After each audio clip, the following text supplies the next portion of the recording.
Unstoppable Confidence. If you're serious about gaining more confidence, you must get this book, Robert Allen, The 1 Minute Millionaire.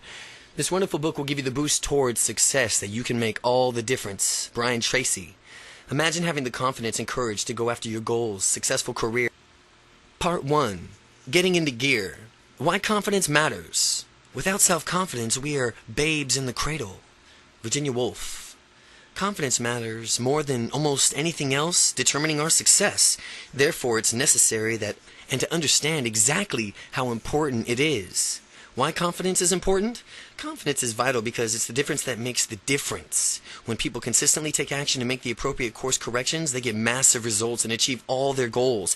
However, if they lack the confidence to take action, they will stay stuck. It would be no different than if they had no dreams or no goals at all. And after all, what's the point of wishing for anything if you don't pursue it?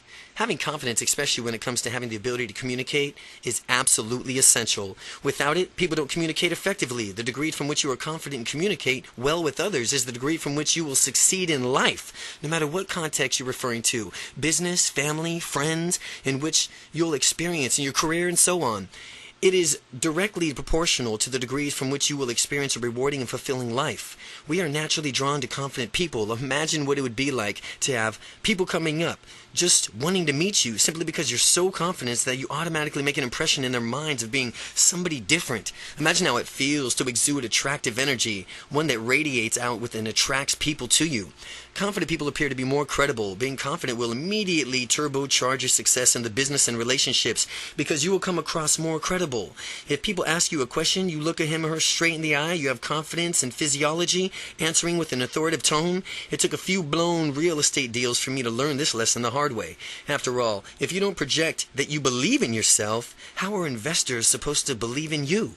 Confidence can make your dreams come true. Right now, as I write this book, I'm actually dictating it into an audio cassette recorder on a beautiful Thursday afternoon in Oregon, and I hear geese quacking in the background. It's a beautiful blue sky reflecting off a lovely pond.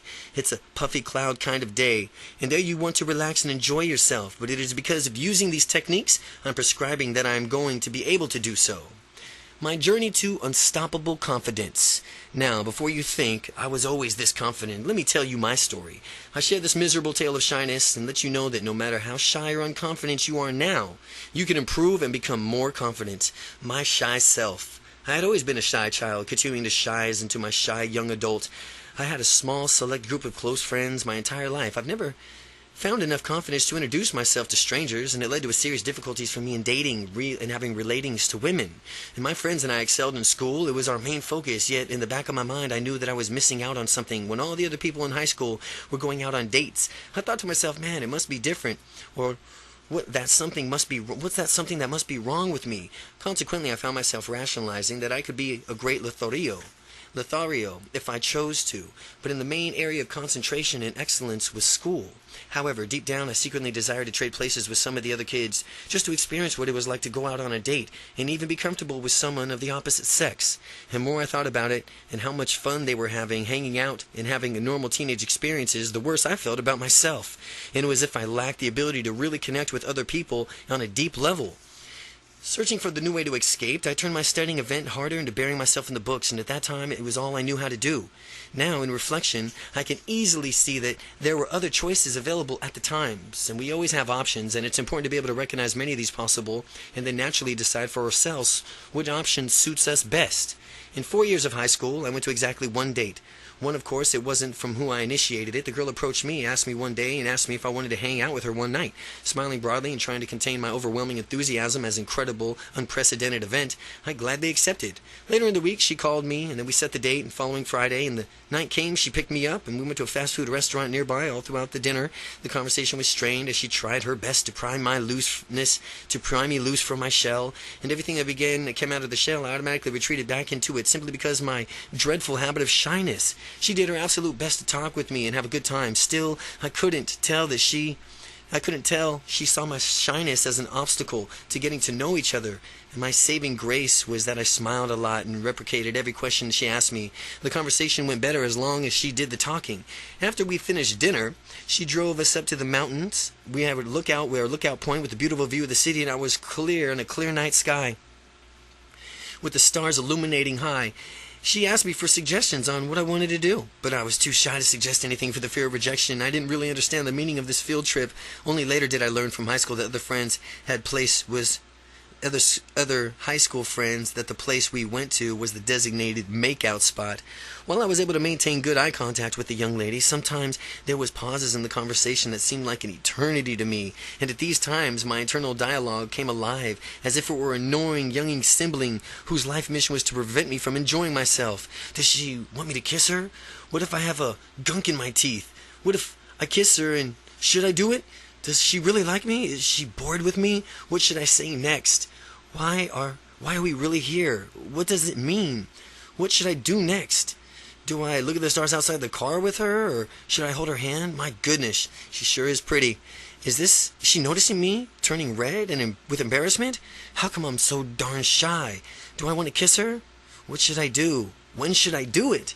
The internal dialogue continued on, and like for an entire night. No wonder I could not hold a conversation with her. How could I when I was so busy having conversations with myself? None of my attention was left over to talk to her.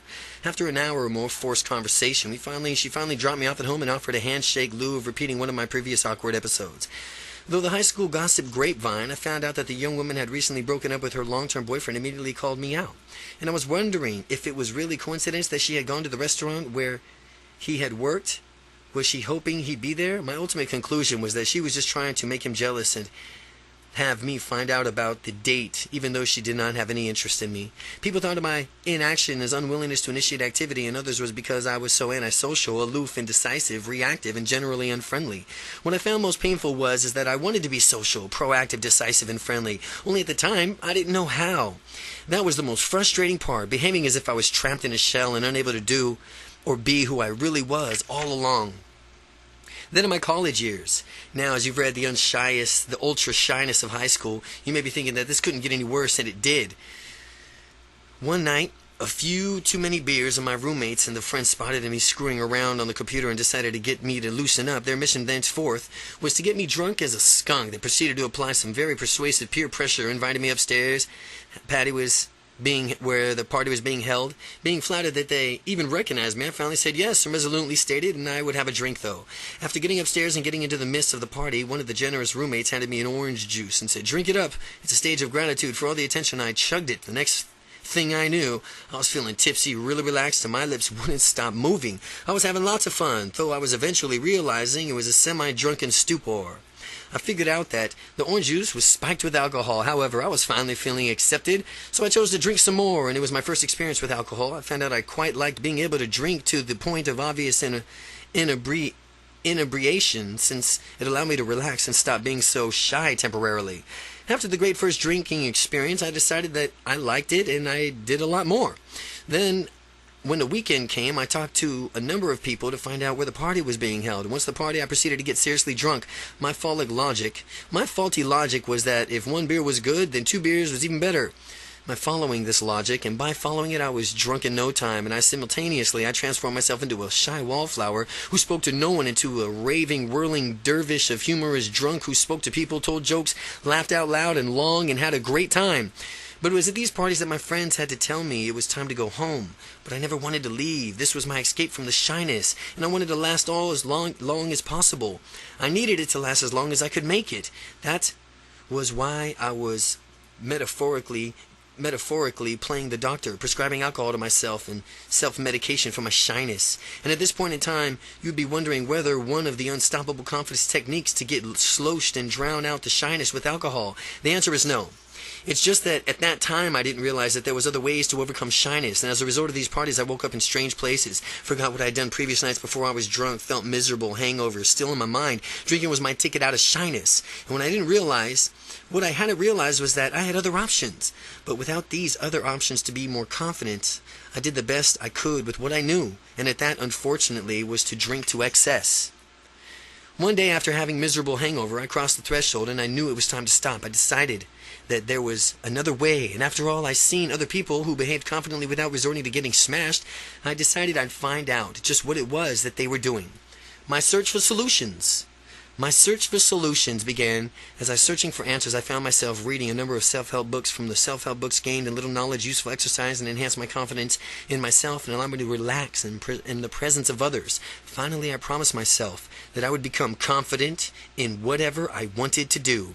And I was fiercely determined to gain confidence, ultimately in the experience of breaking out of my shell that made it possible. Specifically in the case, I was talking to women. I decided I would approach every single woman I saw. At first, it was simply smiling at them, and you know what? They responded. Not all of them, but enough to encourage me to expand my comfort zone a little further. The small success catapulted me into the next step, expanding my comfort zone. Next, I would approach women and simply say hi. Again, this slight widening of my comfort zone encouraged me, and after all, I was an adult and had to take care of my confidence myself.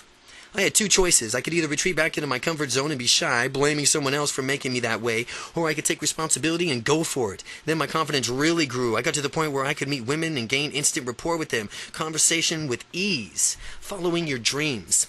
Following your dreams confidence ultimately gave me the ability to leave my job and start my own business. Confidence is what I needed to follow my dreams. I'm sure as you read this, you can find your own reasons of why it's important for you to go out and find your own dreams. Picture your idea of bliss. What does this look like? What does it sound like? Who are you with? How much fun are you having? What time are you getting up? What time do you go to sleep? How do you take a nap? Because you can? Do you take a nap because you can? No matter what your dreams are, when you use the techniques in this book, you'll develop an unstoppable confidence to go after those dreams and make them a reality. By keeping your vision in mind, imagining it vividly and regularly, you automatically teach your unconscious mind to lead you to that day. And won't that day be wonderful?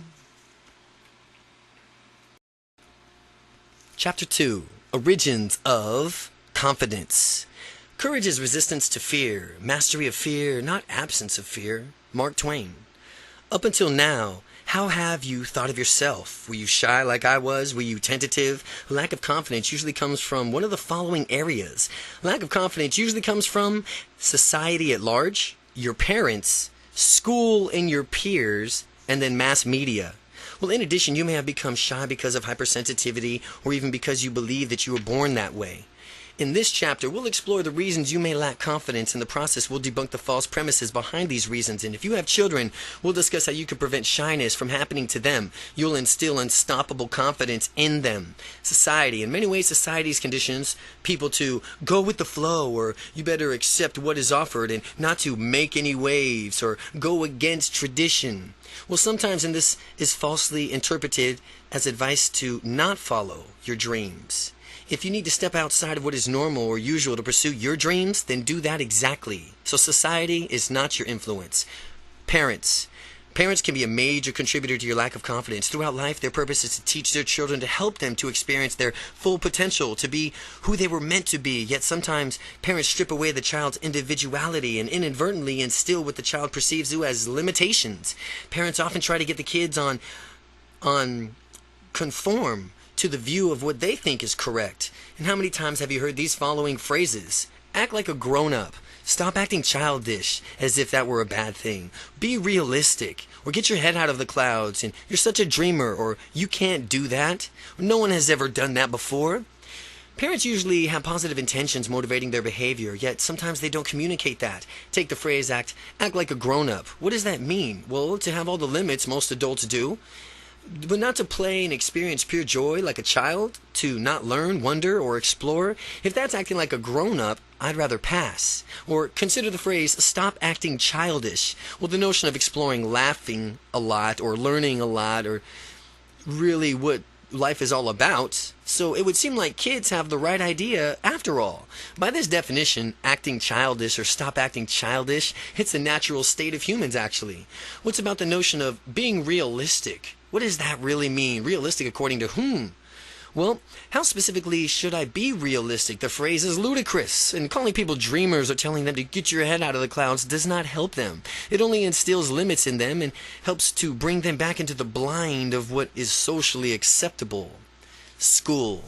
School has a huge influence over children. They're mandated to go. Teachers are powerfully authoritative figures. The peer pressure is extremely high, with all taught to fit in. Everyone wants to fit in. So how does the school create a lack of confidence? One factor is peer pressure. Some kids make fun of anyone who does anything differently. School can also divide kids into different learning tracks, which is also unfortunate. Kids can be quite intelligent, much smarter than typically given them credit for. They understand the labels that go with different learning tracks, and they integrate these into their identities. The students labeled slow integrated this as a belief, I stink at math, and as they beliefs help shape their reality and their whole way of being. A research study shows in the 1960s showed that powerfully expectation influences and performances showed that powerfully expectation influences performance. One teacher was told her class students was exceptional, but in the reality is they were standard across-the-section students with exceptional class performed exceptional that year, and the teacher commented on how eager the students wanted to learn and how much they enjoyed teaching. How much she enjoyed teaching them. The next year, another normal cross-section students in her class, the time the experiments told that her students were poor and poor performers. An exception to the beliefs and create a reality, the poor students performed awfully. And the same teacher who had just had the exceptional students a prior year remarked how awful the students were, how much they hated learning, and how much hard it was for her to teach. Now, we could take this idea and project only positive expectations onto our children. Furthermore, we can expect excellence from all of these people we interact with. You can expect excellence from everybody, and it will surprise you to learn how often people will rise up to whatever standards that you set for them. Mass media. A lack of confidence also comes from the media, mainstream media funded in advertising. Ultimately, it's out to get people to consume. Network television programs free because advertisers give them networks large amounts of money in order to introduce their products to the captive audience. Terrestrial radio is free for the same reason. Individuality is dangerous to these advertisers because when you think of for yourself, you can decide for yourself whether the producer is right, the product is right for you or not. You won't be buying for the sake of conformity and keeping up with the Joneses. It is to the advertiser's benefit if you lack confidence.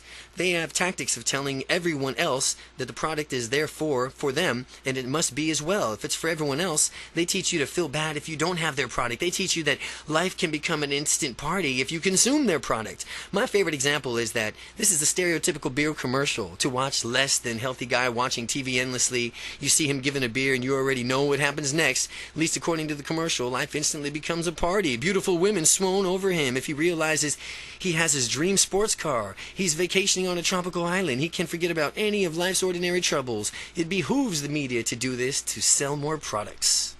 Hypersensitivity.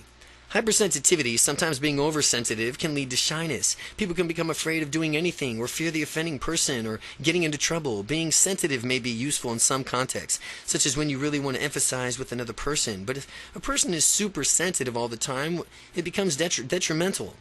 I know this because I used to be hypersensitive and I never spoke or never stepped outside of the comfort zone. I never did anything that might have the remote possibility of aggravating people.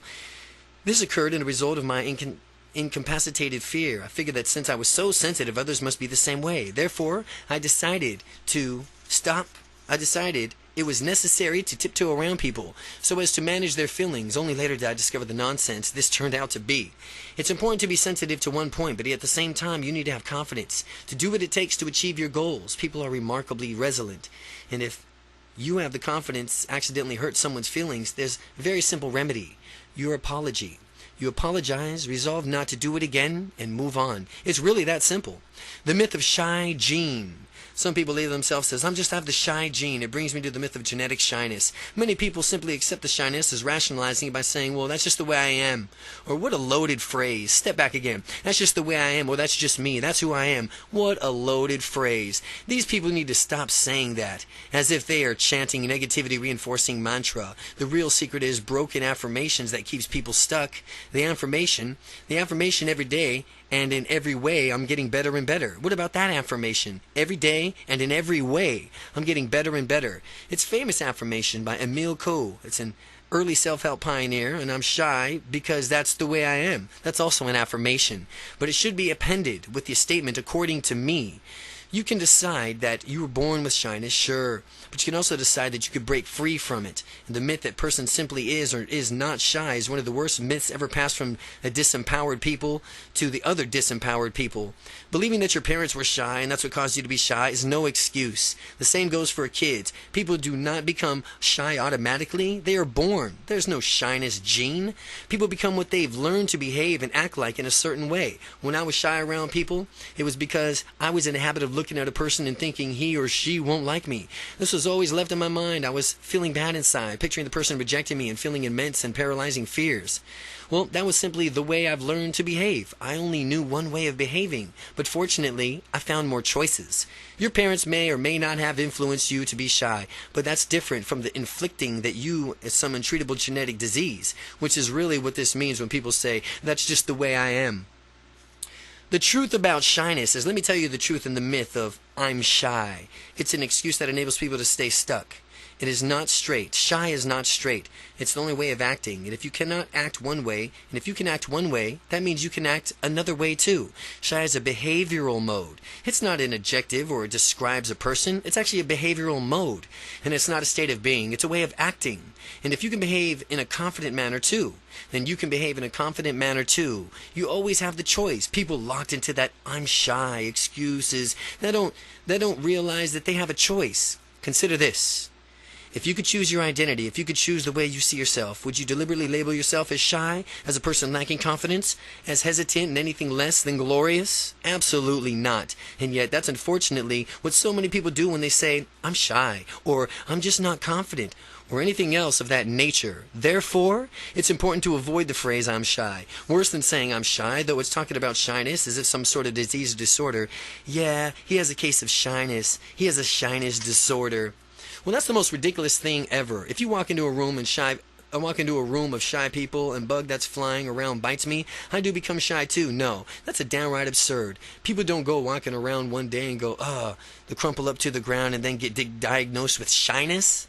The fear and F-E-A-R, fear.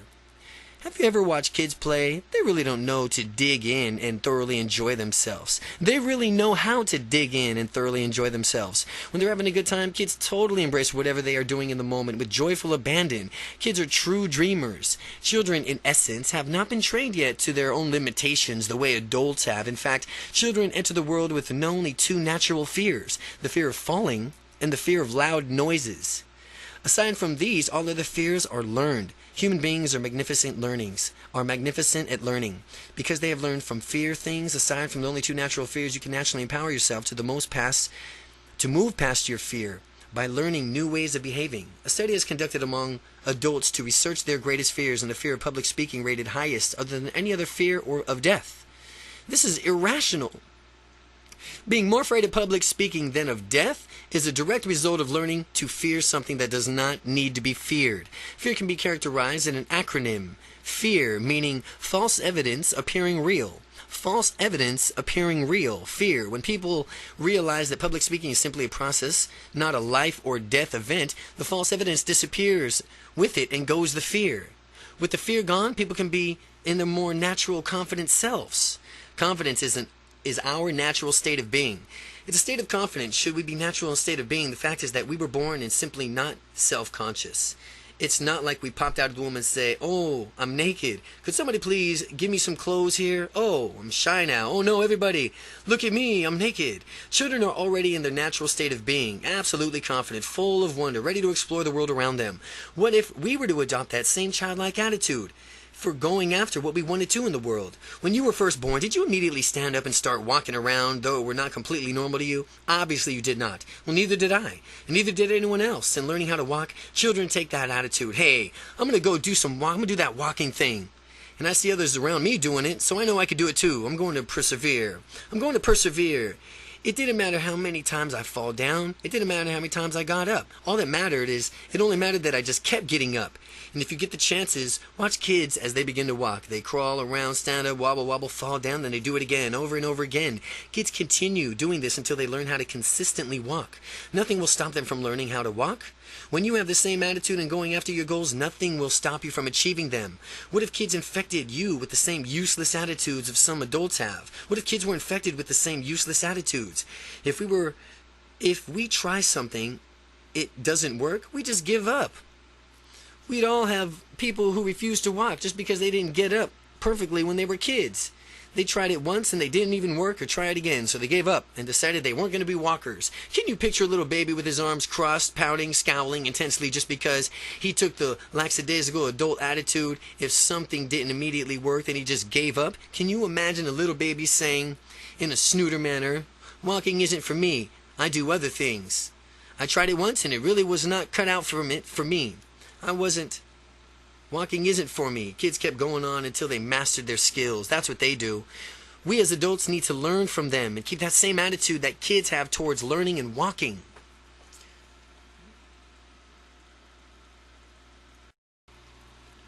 Chapter 3. What is confidence? All our dreams can come true if we have the courage to pursue them. Walt Disney. In order to understand what confidence is, it is necessary to define both what it is and what it is not. Once we are on the same page as what confidence is and isn't, we can move forward towards gaining unstoppable confidence. What confidence is not.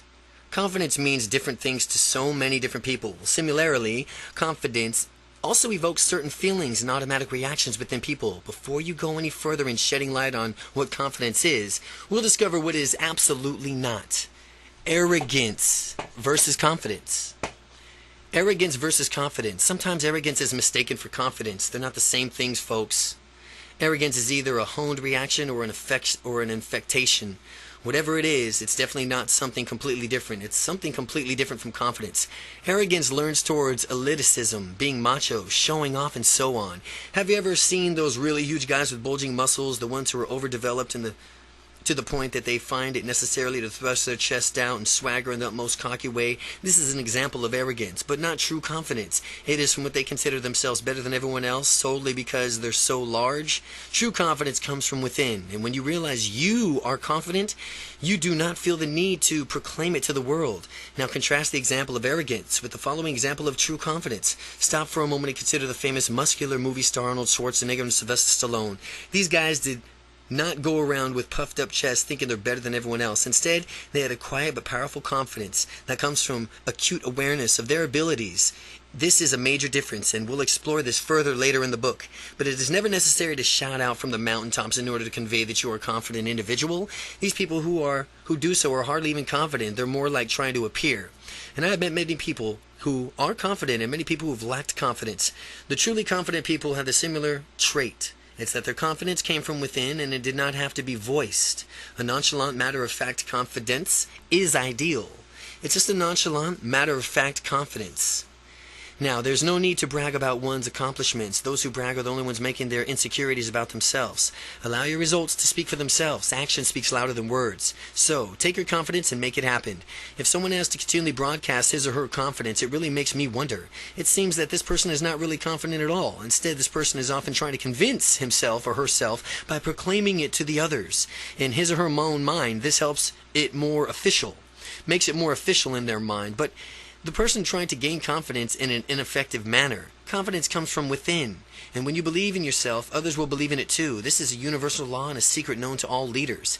It does not work another way around, no matter how much you would prefer it to. There are far easier and more effective ways to skyrocket your confidence than waiting for others to believe in you. You will learn them later on in this book as well. Now you have belligerence versus confidence. Now let's talk about the difference between belligerence and confidence. Using relationships as an example, sometimes women are apparently attracted to jerks.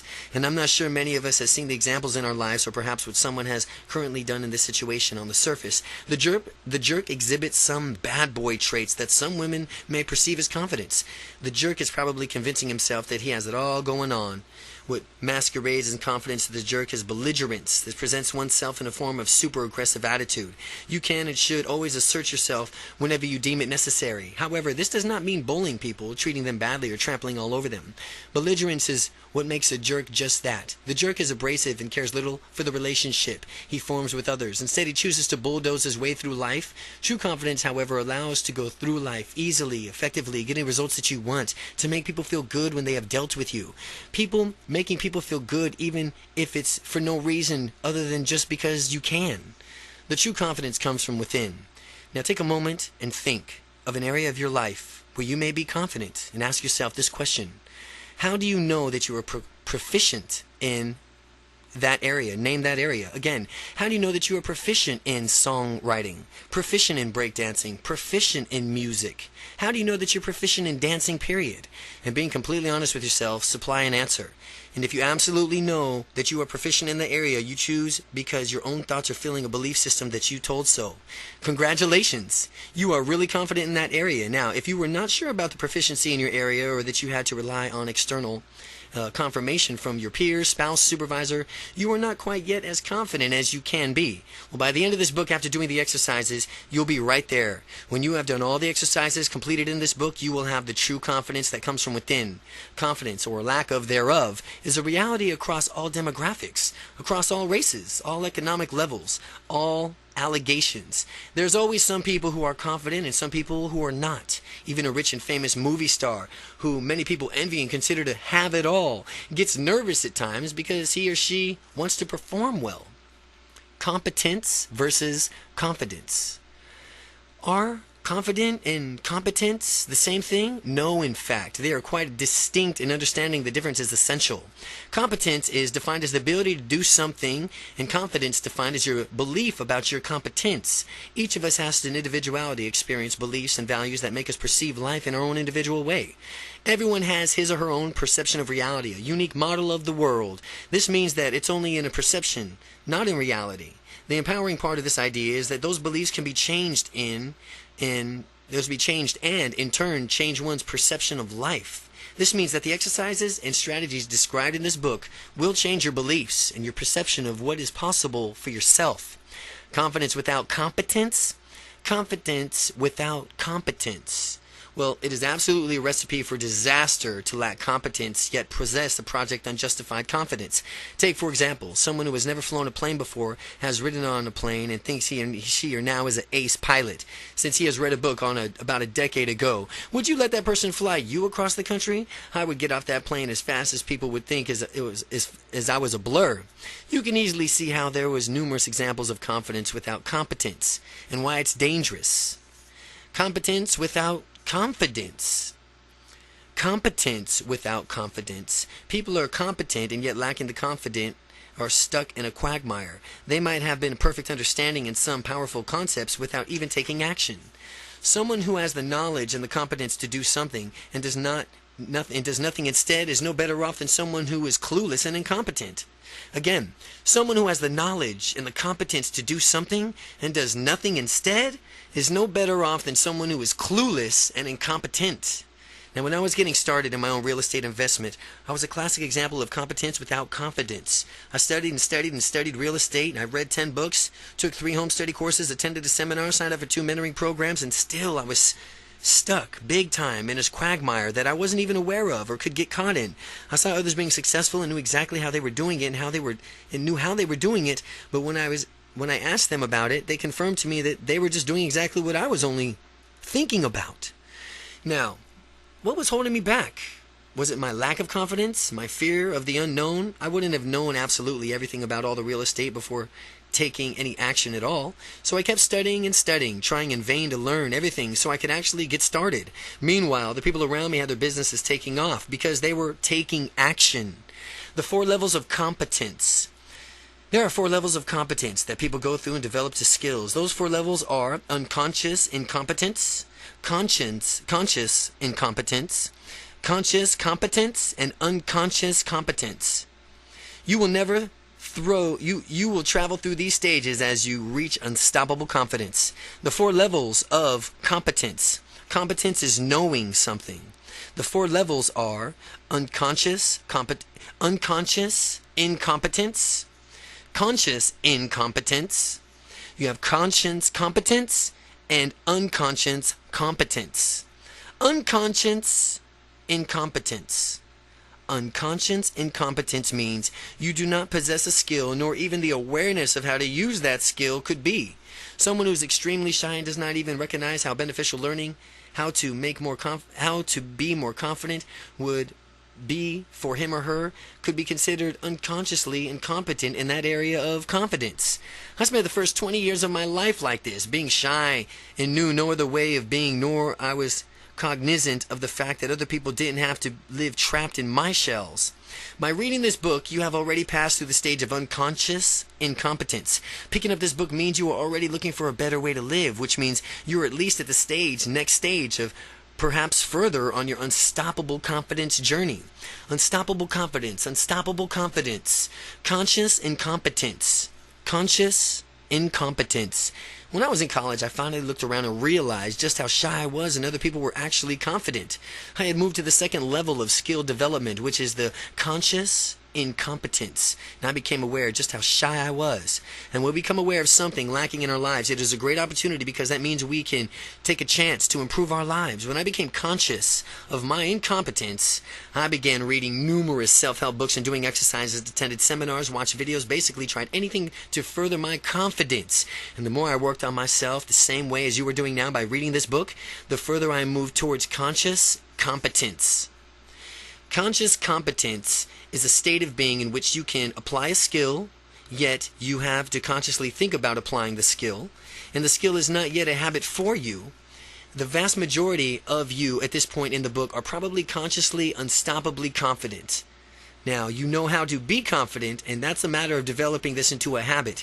Now, give yourself the gift of your own 21-day unstoppable confidence challenge. Deliberately practice your confidence for 21 days consecutively until you reach the skill level of unconsciously competence.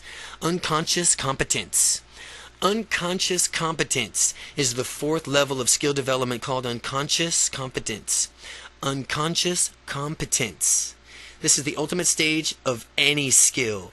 Unconscious competence is the state from which the skill has been ingrained as a habit. You no longer have to spend your time thinking about applying the skill.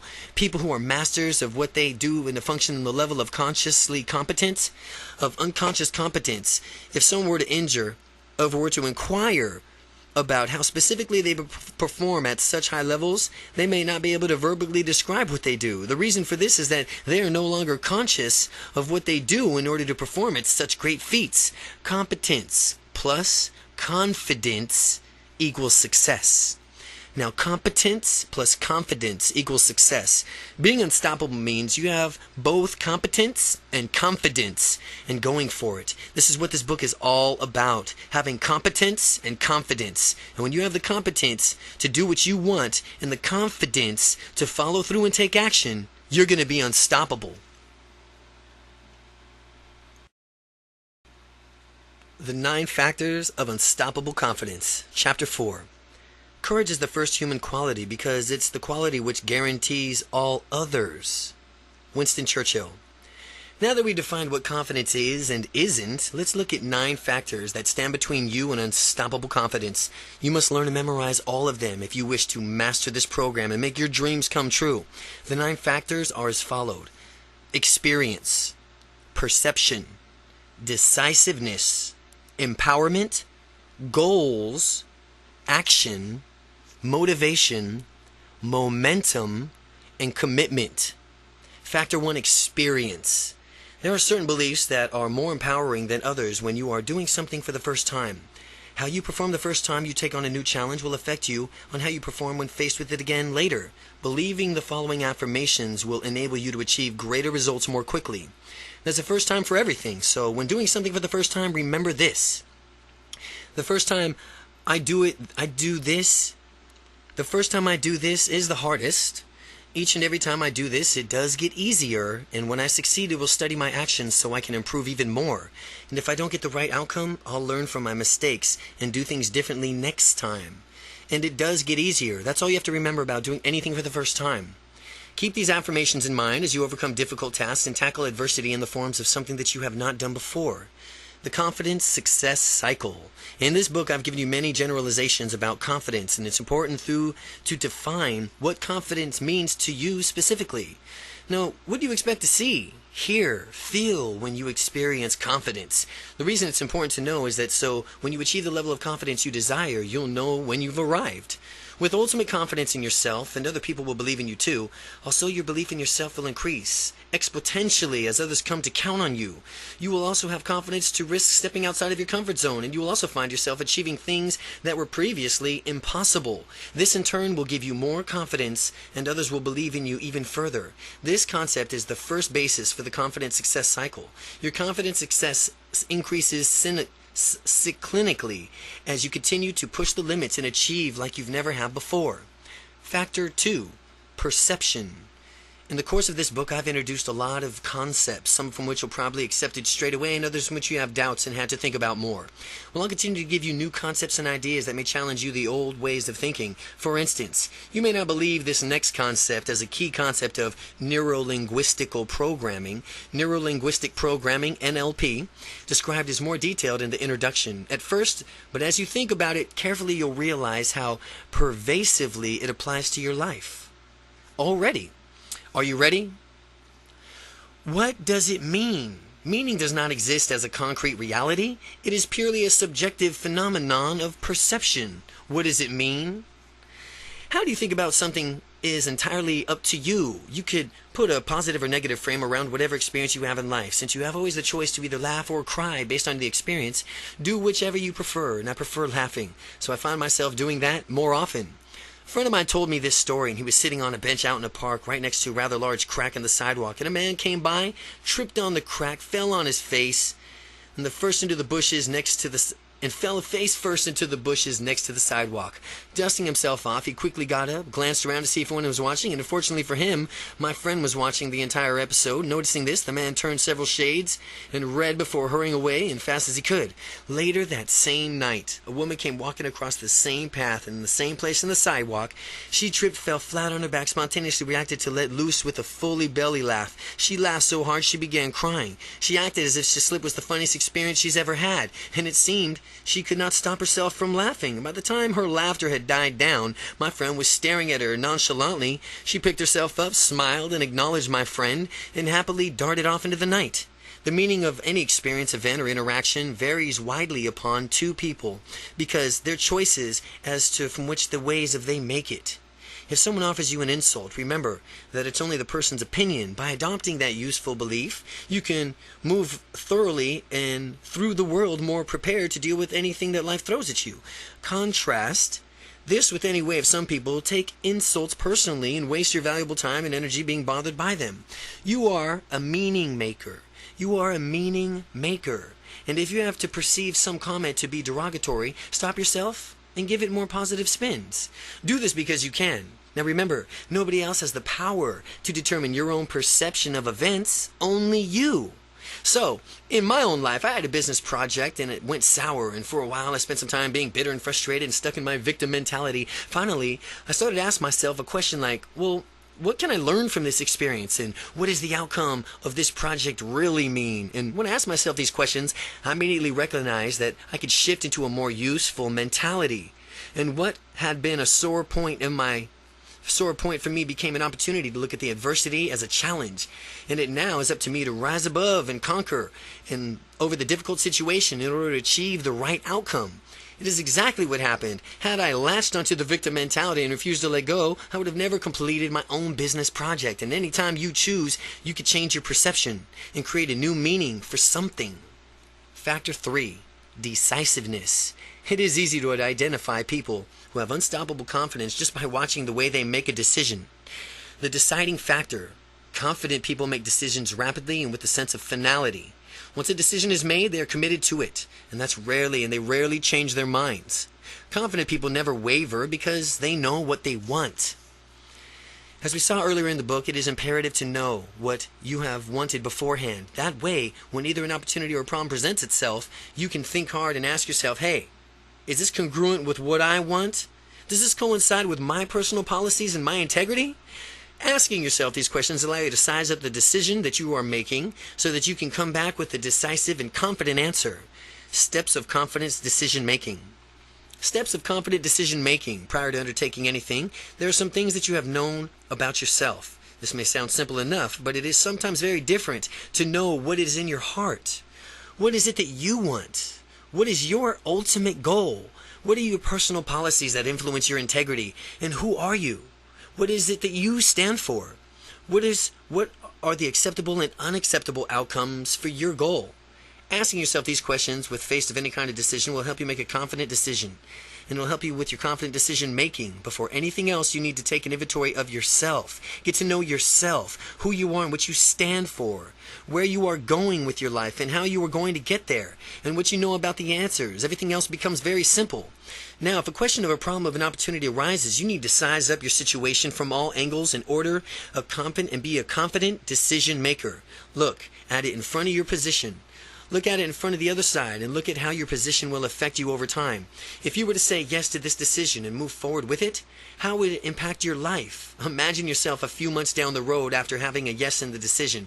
Imagine in 5 years, how is your life? Again, if you were to say yes to this decision and move forward with it, how would it impact your life? Imagine yourself a few months down the road after having said yes to this decision. Imagine 1 year, 5 years. Now how's your life? Think about how the future might be if you said no. What might your life be like then? What might it be like in a few weeks, months, few years? Once you have seen the picture clearly in your mind, decide that it's congruent with your goals or not, and let your goals be your roadmap always. Let your goals be your roadmap. Trust your internal voice. Another difference between people who are unstoppable with confidence and those who do not, is that people with unstoppable confidence trust in their internal voices. Although they listen to others too for feedback, they tend to really place more of their weight on their own internal voice than the voices of those around them. People who lack unstoppable confidence tend to listen to the voices around them far too much. This leads to propensity and conformist thinking, because people listening to the following of everyone else's will naturally become like everyone else. People who are unstoppable have to rely on their own internal voice. Otherwise, they would allow everything else to be stinking thinking. Else would be stinking thinking to convince them that whatever goals they are seeking to accomplish cannot be achieved. Listening to your internal voice means that you recognize what is valid. Useful feedback is what is negative, destructive criticism. People who listen to your internal voice are said to have internal frame of reference. People who follow your voices of others are said to have external frame of reference. Internal and external frames of reference. The way to discover your personal style is in this manner. If you haven't already, ask yourself the following questions. If nobody told you, would you know what to do? How would you do what you've done? How do you know you've done a great job? Does someone else need to give you answers? Who decides if you're getting the best use out of your time? As you answer each of these questions honestly, you might notice a pattern emerging. If you answer and based off the other's feedback, right now you have an external frame of reference. Now, if you answer based off your internal voice, then your gut feeling, you'll have an internal frame of reference. Factor 4, empowerment. When you are unstoppably confident, there is a powerful difference between you and the normal population. The difference is control. You have more control over the environment, over the emotional state, over your beliefs, ultimately over your actions. That is the simple difference between people who are empowered and people who are not. People who are not empowered have excuses, control. People who are not empowered have all the reasons why it is impossible to be, to do, or to have something. Those who are unstoppable realize that everything that you want to do is under their own control. They are the masters of their own universe, and they don't know how to do something. If they don't know how to do something, they realize that there's some other resource that will teach them how to do it. And I like to think of myself as a reverse paranoid. A reverse paranoid is a person who thinks that the universe is perfect and that everything on the planet wants to help him or her achieve his or her dreams. I'm a reverse paranoid. That means that I believe that the universe is actually perfect and that everybody on the planet actually wants to help me achieve my goals and dreams. By the law of reciprocity, in order to fulfill my dreams, I'm going to help others make their dreams come true. The universe works for such rewards for those who serve others. The greater of the energy is that you put forth, coupled with the service you provide to others, the better the result you will enjoy when you ask yourself, how can I be of service to others today? How can I be of service to others today? How can I serve this person I'm talking to today? Always contemplate that. When you ask yourself that, you will experience a paradigm shift of great proportions. Greater empowerment equals more choices. Empowered people simply have more choices than dispowered people. People who do not allow themselves to find other choices available to them are likely to become disempowered.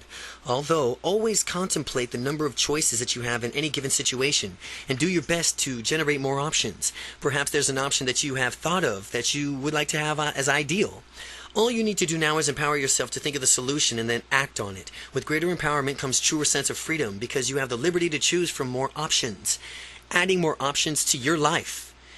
There's an easy way to add more options to your life. Pay attention to people who use language. Language indicates how they view the world. It can easily empower us to limit us through what we say. Some people use their language to try to force limitations on you. Anytime someone offers you two choices, beware.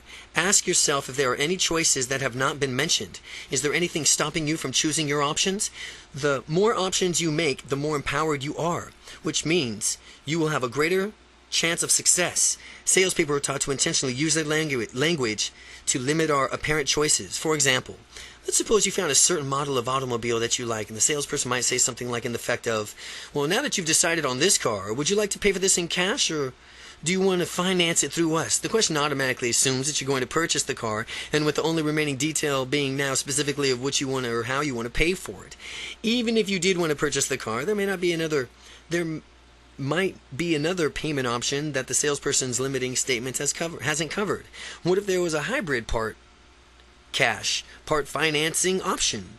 That is not reflecting in the salesperson's statement, is it? Well, here's some questions to generate more options when you're presented with only a few options. Well, what's stopping us from doing both? Or all? Or is that all the options only? Or what other options haven't we examined yet? What other options haven't we examined yet? Are these our only options? Disempowered people simply find themselves to lacking choices, which thus compelled to enact upon their addictions, not only of choice, but of our sheer necessity. Even if we were to consider psychopathic criminals, they appear as if they are forced to perform these evil deeds. In interviews, they often reveal how they went to great lengths to cover them up, as they did because they internally understood that it was wrong. Inevitably, the question gets posed to them of why they perpetrated the violent acts. As if they could truly understand the acts were immoral and wrong, they acknowledged that while they knew it was wrong, they felt as if they had no other options and their criminal acts were their only choice. Again, this is simply their perception of reality. I'm not condoning or apologizing for criminal behavior, but rather pointing out the fact that these people need to make better choices for themselves and do not need to first need to become aware of those choices and realize their validity. The initial step to becoming more empowered is to eliminate the belief that you have few choices and replace the belief to the knowledge that you have many choices. You always have the freedom to choose, no matter what the situation, even in the times from which you apparently lack a choice. There really is a solution. There really is always a solution. When you keep this belief as you go through life, you will find that you have an enriched sense of control over your life, which escapes most people. Factor 5. Goals. A natural complement to unstoppable confidence is being goal-oriented. Goal orientation and confidence form a combination that will make all of your dreams come true. Goal orientation and some confidence. Some confidence with your goal orientation is the recipe for a combination that will make all your dreams come true. Some set goals. Have you the foresight to know what you want in your life, to set up some long-term goals, and when they're fully realized, you will find yourself living your dream with your long-term vision defined? Plan out your own medium-range goals. These are the goals from which, between your immediate time and short-term ones, your long-term vision. Now, when you accomplish your medium-term goals, you will find that you are right on track to achieving everything else that you want. Break down all your medium goals into a smaller immediate goal with your accompanying of a next year. By the next year, then continue breaking down the goals until you have monthly and then weekly ones. Finally, you will have specific actions to undertake each and every day in order to move ultimately towards your dreams of life. Set an outcome for everything you do in life with your purpose. You will be glad that you did. As a way a climber reaches the summit of a mountain is to continue putting on a foot after another foot towards the top. It is the same way from which one runs a marathon, one step at a time. What is essential is always keeping going. Never quit. Do it now. Keep it going. Never quit. Do it now. At Harvard studies on goal setting that took place in the 1950s, in a Harvard study, there was a following study in the 1950s, and it followed up in the 1980s. The study is that in the 1950s showed that 3% of the respondents had set goals at the time of their graduation. By the 1980s hit, this 3% was financially worth more than the remaining 97% combined. Again, by the 1980s, the 3% was financially worth more than the remaining 97% combined. Now, these people had focus and direction, and these were displayed by setting their goals. The gain of maximum benefits from this book, you've got to set goals. We will begin this journey when we're taking together by setting goals in your own personal growths. Now, outcomes versus goals. Outcomes and goals are similar in scope, but they have subtle differences. Goals typically have weightier stakes attached, whereas an outcome is a mini goal. An outcome is a mini goal from which you desire from a particular situation. A goal is a dream with a deadline. When you hang out with your friends and the outcome is simply to have a good time, you don't have a goal when you're hanging out with them, but most recent goal in life is to sell a certain number of copies of this book within the next year. The magnitude of this goal, of this outcome, differ. Though outcomes are much smaller in scope, they are still very useful. By identifying what you want out of any activity or interaction, you will much more likely be to obtain it. Now, if you didn't know what I wanted out of this interaction or activity, would you know how to proceed? I wouldn't. Well, after you decide on your outcome or goal, figure out what it's going to take to accomplish it. Now, what kind of person will you have to be in order to make these dreams come true? Again, when you got your goal in front of you, you have to figure out what it's going to take to accomplish this. And what kind of person do you need to be in order to make it come true? And once you know, commit to becoming that kind of person. Smart questions for making smart goals. Smart questions for making smart goals. Stop for a moment and answer these questions. Smart questions. S.M.A.R.T. S.M.A.R.T. Goals. What do you want to get out of this book? What's stopping you from getting this right now? What's important to you about achieving your goals? What will it be like for you to have accomplished the unstoppable confidence? What will having unstoppable confidence do for you? Are you ready to eliminate all your fear, uncertainty, and hesitation and doubt forever? How will you know when you have unstoppable confidence? Well, after answering these questions, you are now ready to set a SMART goal for yourself. The acronym SMART stand for SMART. Specific, measurable, achievable, realistic, timed. Specific, measurable, achievable, realistic, timed. SMART. Specific makes your outcome specific when you state when you will see, hear, feel, and experience it. This will help you provide points from you can check to verify if you have undoubtedly achieved your desired outcome. A general outcome may be, well, I want to get confidence out of this book. And that does not work as well as following up specific outcomes. I want to gain 2 specific strategies from eliminating my fear of changing jobs and gain confidence in knowing I will succeed at whatever I have a job. Succeed at whatever job that I have. Measurable. Measurable. Your outcome is measurable when you have a clear way and know whether you have met it or not. An immeasurable outcome is, I will become confident by the end of this book. I'm using the techniques described in its pages. While confidence is sometimes difficult to measure, you can get creative and find ways to do just that. A more measurable outcome is, I will make direct eye contact with people in my new job. I will maintain confident physiology, posture, and bearing. And I will be more outgoing by initiating conversations with my coworkers. Achievable. Achievable ensures that your outcome is achievable. What is physically viable for you to accomplish? Ensure that you have a good likelihood of success. Remember that while you are unstoppable, you can achieve anything you desire, but you must simultaneously plan a smooth progression, driving a movement from point A to point B that stretches your comfort zone as you march toward success. Avoid setting yourself up for frustration by setting out outcomes that is unattainable in a realistic time frame. Plan your progression, know the small steps, and along the way you will be led to your ultimate goals. Achieving goals. Achieve them and reset your goals even higher. And if you feel like the shyest person in the world right now, setting goals to instantly be the life of the party will only set you up for a rude awakening. You can and will be the life of the party if you want, eventually. But first, with these early steps, like talking to strangers and confidently asking about how are they doing? How are you guys doing? How are you doing? When you start there, that's the way it goes. Realistic. Realistic outcomes are outcomes that are, by definition, obtainable. And if you want to grow wings and fly, that is not going to happen. Asking for an unrealistic outcome is sets you up for a failure. Now, when you set realistic outcomes, you will be proud of yourself when you achieve them. Before Neil Armstrong landed on the moon, few people in America believed it was even possible. However, when a team of U.S. scientists knew that it would work in theory to do this to the very end, they designed the Apollo missions, which went to the moon, and the rest is history. As long as your outcome has a basis in reality, the theoretical feasibility, it is realistic. Timed. Make sure your outcome is timed by attaching specific deadlines to the accomplishment.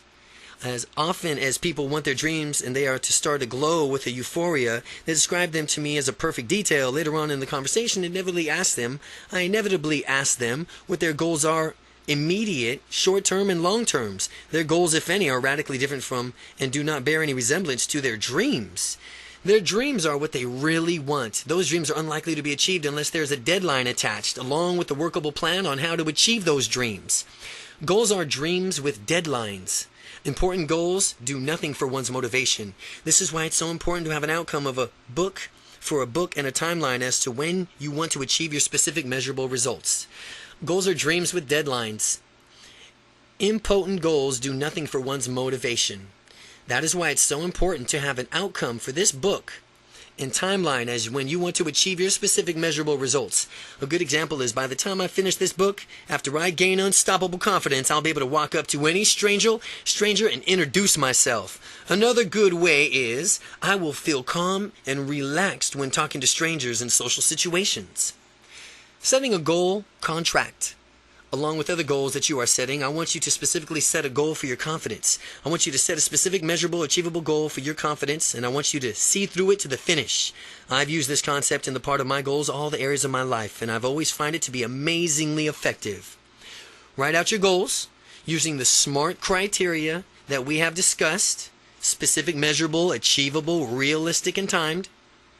And at the bottom of the pages, make a space for your signature and your name on the date. And at the top of the sheet, give it a title: Goal Contract. And in legal definition of the contract, it is a meeting of the minds that you will write out the contract and sign it. Now think of it as a meeting of your own consciousness and your own unconsciousness minds. This begins legally binding a document, a legal contract, from which you must execute because of its binding power. Whether it's asking someone out for a date or demanding a raise from your boss, I want you to make it a goal to assert yourself confidently in at least one area of your life by a certain date near the future. Now remember, you're under contract now. Factor 6, action.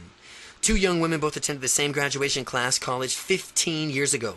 Samantha became a lawyer, and Kathy became an engineer in a high-technology field. They are both proud parents, successful careers, faithful marriages. They own their own homes and by all appearances seem to be leading happy lives. The only thing missing is a sense of fulfillment in their careers.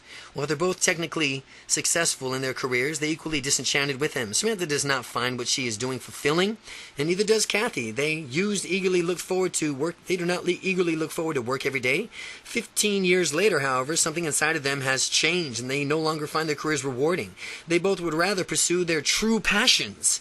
Samantha has always loved baking and wants to open up her own bakery, and she learned how to bake as a child and has always enjoyed it. Samantha knows that she could do her own bakery and it could be a smashing success. She's envisioned it and people coming up from miles around to purchase her baked goods.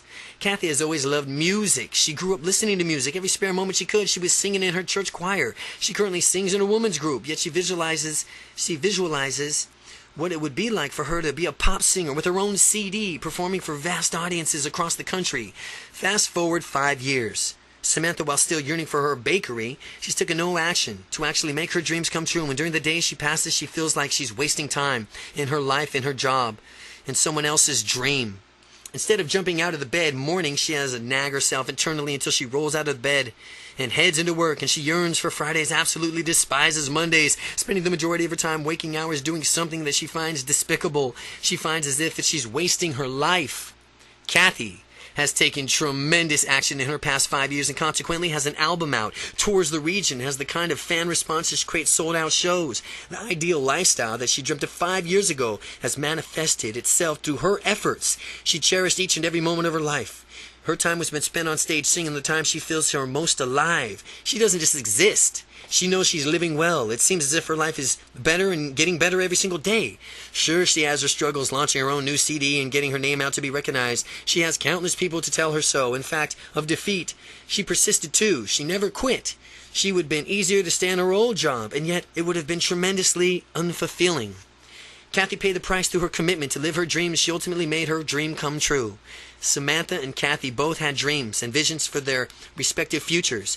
Kathy took action and fulfilled her dreams. Samantha did not. The difference between the two is that Kathy had the confidence to put her plan into motion and take action. Samantha lacked the confidence, but the techniques Kathy practiced, combined with attitudes and beliefs she and other successful people hold while they pursue their dreams. These can be learned and put into use. Most successful people may not consciously be aware of these techniques, but it is subliminally applied techniques like these that can help you, and like them, achieve their intended results. Put it into action. Put it into action. Confidence comes by finding out what specifically you want and making a plan to get it and putting your plan into action. If you're doing well, ask yourself, how is it that you're doing so well? And consequently, you will know how to apply yourself and do it even better. And if you haven't been getting the results that you want, evaluate what you're doing wrong. Adjust your behavior accordingly and do things differently. As much as I'd like to say that all you have to do is incorporate these mental techniques into your life and get confidence, the truth is that unstoppable confidence comes from doing. Unstoppable confidence comes from doing. These mental techniques will help you out. Guaranteed. The most confident people out there are confident because they have proven to themselves over and over again that they have reasons to be confident because they have succeeded it so many times. They're people with the deepest parts of their minds, bodies, and souls that they are capable of being doers. The process of gaining confidence requires action. The goal contract that you set is preceding sections. It's going to fulfill itself. You will need to do something. Only taking action can give you the undisputed real confidence that you desire and deserve. Factor 7. Motivation. Motivation, another key to being such a go-getter, and how you motivate yourself. Do you motivate yourself with pleasure or with pain? Do you think about all the excellence of your life? Think about all the excellence or all the trouble that you want to avoid. You motivate yourself in one of those ways, and the only way from which one you know. Now, only you know which one. Are you moving towards the goals, or are you moving away from problems? Methods of motivation. Don't move away from problems. Move towards goals.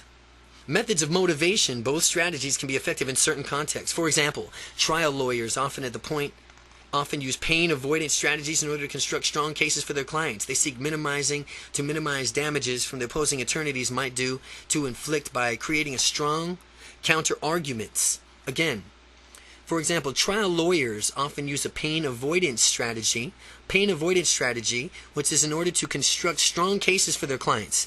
They seek to minimize any damages that our opposing attorney might try to inflict by creating a strong counter-argument. The strategy of being pleasure motivated can be equally effective. In fact, a majority of the most successful people who have close family relationships, massive financial success, and career satisfaction have motivational strategies drawing on their own pleasure principle. You may have already realized which motivation style you predominantly utilize. It's having unstoppable confidence, and I encourage you to focus mostly on having positive motivation strategies, allowing you to seek better things in your life. The most successful people have the positive motivation, and if we want the same results, then naturally we should follow suit. The value of negative motivation. While having strategy to move towards excellence can be beneficial in certain circumstances, there's times you can also benefit by having a strategy that moves you away from pain. Since we all have to move towards pleasure and away from pain, we are always motivated by some degree by one or the other, sometimes by both. Because I wanted to get this book done in a timely manner, not only did I commit myself to moving towards the pleasure of having the book published, but I also instituted monetary fines of myself of not meeting my writing goals. After I began using the pain avoidance motivation, my efforts skyrocketed, and I became tremendously more productive. As you can think about it, I've applied this. You can think to see all the ways from which you can utilize towards pleasure, moving towards pleasure, and away from pain, motivation methods in your life. Now, when you set up your away from pain strategy, make your negative incentives something more slightly annoying, but not a catastrophe. Just in case some unforeseeable event leaves you unable to achieve your outcome, your strategy ought to be proportionally to a magnitude of the goals that you've set. Here's an example. If you're on a diet and you have a piece of cake, you obviously wouldn't punish yourself for fasting for the next rest of the week. You would be ridiculous. You would want your pleasure rewards and pain punishments to be commensurate with your goal. Instead, you eat some chocolate cake while you're on a diet. You might figure out how many calories are ingested, and next time you work out, you'll just burn that many extra calories beyond your normal workout. Make it a habit to stay motivated. It's a habit. It's a habit to stay motivated. It's a habit to stay motivated. Remember, people becoming addicted to various things all over the time. Gambling, drugs, alcohol, a few of the many destructive addictions people have. The secret to aim for our addiction is a positive direction. People who have an unstoppable confidence have it because confidence is a positive habit of theirs. Confidence is a positive habit that they got. What makes the difference in our lives is equally of the habits we form. Each of us have habits already. Let's empower ourselves to have only positive, life-affirming habits and addictions. Habits are tremendously powerful. Without them, there'd be so many decisions to make every single day, we'd easily go on with information overload, as if we weren't almost there already. Habits simplify our lives, making us so we don't always have to think about what we want to do. We just do it. And that's why it's critical to develop good habits. On your goal contract, make it one of your goals to develop a confidence habit. Make it another goal to pay attention as you become more and more confident and evaluate your progress. Keep a confidence journal. I strongly recommend that you keep a confidence journal so you can see just how far you've come. By the time you fully are aware of it, you'll have unstoppable confidence.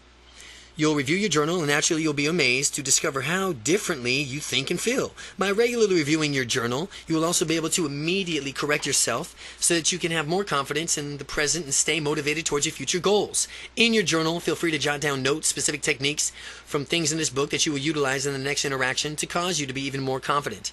Factor 8. Momentum. Momentum is very valuable for increasing the confidence level. Momentum. One of the Newton's law of physics states that the object at rest tends to stay at rest unless it is acted upon by an outside force. Similarly, the object of motion tends to stay in motion. Applying the same law to confidence about if you are at rest, you may be a bit difficult to begin increasing your confidence. However, after overcoming the initial resistance, for the rate from which you gain confidence in yourself will soon accelerate. For people who have unstoppable confidence, it's easy to accelerate the rate from which you gain confidence.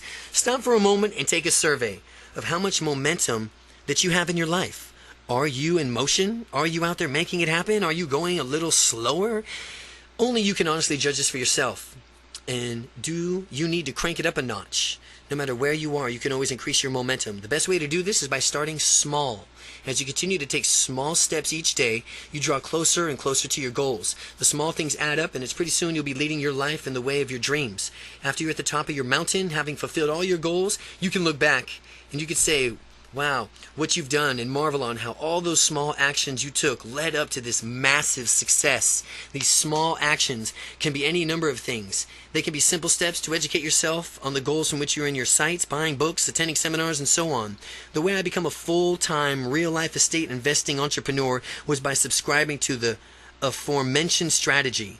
I learned a branch of real estate investing called creative real estate investing, and it requires neither money nor credit, because when I started I had neither, and when I did, to allow me to go fulfill full-time into the business was I had to read a lot of books, attend a few seminars in real estate, and made some offers on houses each week, and made calls to sellers after every single day, and work every day. Every day you are either moving towards your goals or you moving away from them. Personally, I would like to always be moving towards my goals. Momentum is infinitely powerful, and you can make it work for you or against you. So make it work for you. Factor 9. Commitment. Commitment. When people commit themselves to their destiny, they go for it, full tilt. Consequently, to achieve their goals, Master Motivational Speaker Anthony Robbins says, Success is cutting off all of your options for failure. And as you realize what you're specifically wanting out of your life and decide that you're willing to pay that price to achieve it, you must be willing to commit yourself and cut off all options that lead to anything less than achieving your goal.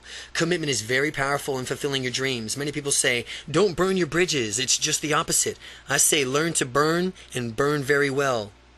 Find out what you want to do, commit yourself 100%, and then burn away any options for failures. And ask yourself about all the excuses that might prevent you from accomplishing the goal. And after you do that, go through the torch of each bridge so that the only options is success. And because you've committed yourself to that result, when I left my corporate job as an engineer to a major semiconductor company, I committed myself mentally, emotionally, spiritually to living the lifestyle of my dreams. By burning out all of my bridges, all of my ties to the company, potentially for getting my job back instantly vanished as options, potentially for getting my job back instantly vanished as options.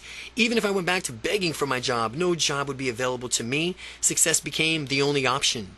You could do the same thing with your goal. Decide what you want, commit to it, and systematically burn all the bridges that might be standing in your way. Section 2. Gaining Momentum. Chapter 5. Confidence is a process.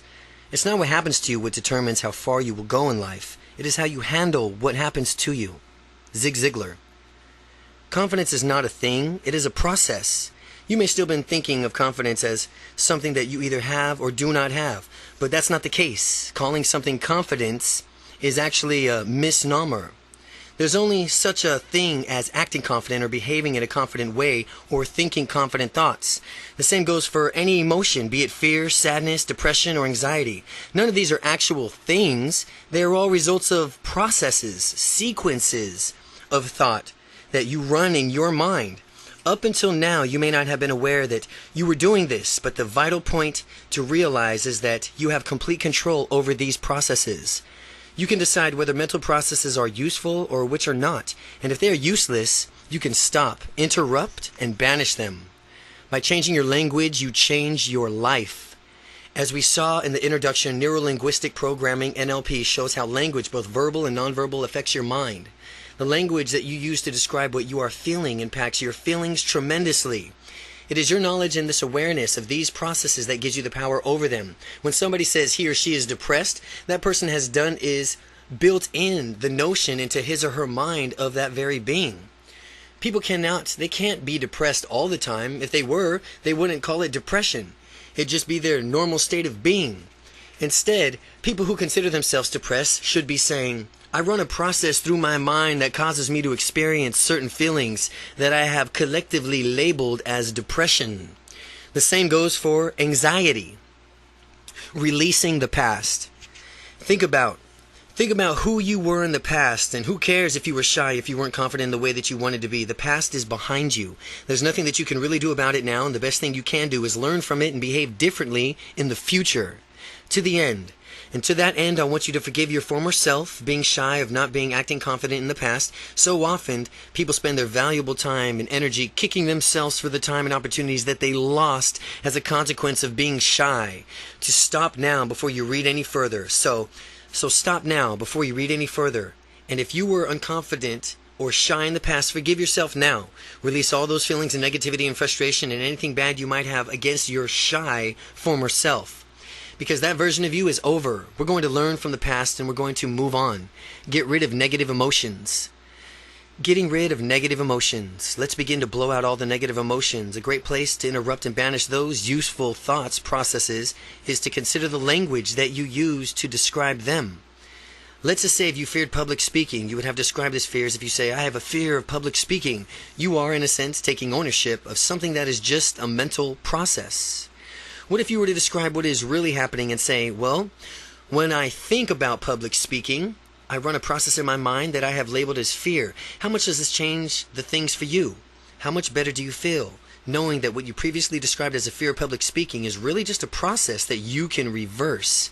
Beginning now to notice how you've been describing other negative emotions. Have you been saying anything like, I always get nervous when I talk with strangers, or talking to customers makes me anxious. I just feel depressed, or instead saying, I feel sad. Describe yourself for what's really going on. I choose to think in a certain way that results in my feeling sad or when I encounter a certain set of circumstances. It may sound a bit hokey at first, but as you continue to think about it and really dig into the meaning of that sentence, you will begin to gain a sense of how truly liberating this is. Add positive emotions. Now, after taking control of these processes, insert a positive emotion in place of the negative one.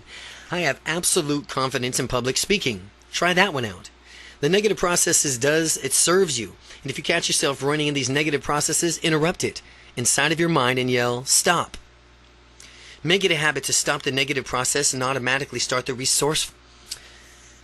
Chapter 5. Confidence is a process. Part 2. Gaining momentum. If not, what happens to the bitch better have my money voice to suit you. Congratulate yourself when you stop the negative processes and praise yourself when you start a confident process, because you get more out of what you reinforce. Praising yourself gives you the incentive to run the resourceful process. Naturally, you'll be more likely to do it again in the future. After all, you should treat yourself well. Some people have negative internal voices nagging at them all day. How awful would it be to live like that? Remember, the only way, the only person with whom you spend all your time with is yourself. So you might as well have a great rapport with yourself. Also, don't forget to congratulate yourself whenever you step outside of your comfort zone. Celebrate the successes and rewards and reward yourself accordingly. Consider the example of Janet, a rookie salesperson. Janet finds herself saying, talking to customers is scary. It's frightening to me. I feel fear when I go out and ask them to purchase my product, and I don't know what to do.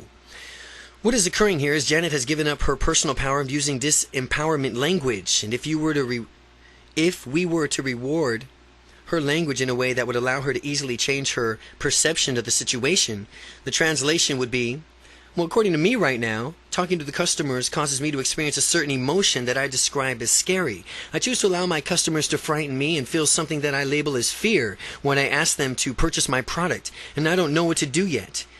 Here is what Janet can do to immediately gain control of her emotions. Append. According to me at this time, onto every one of her sentences. This forces her to acknowledge that what she is describing is not absolute truth. It's not etched in stone for all time. According to me at this time, it's not the absolute truth.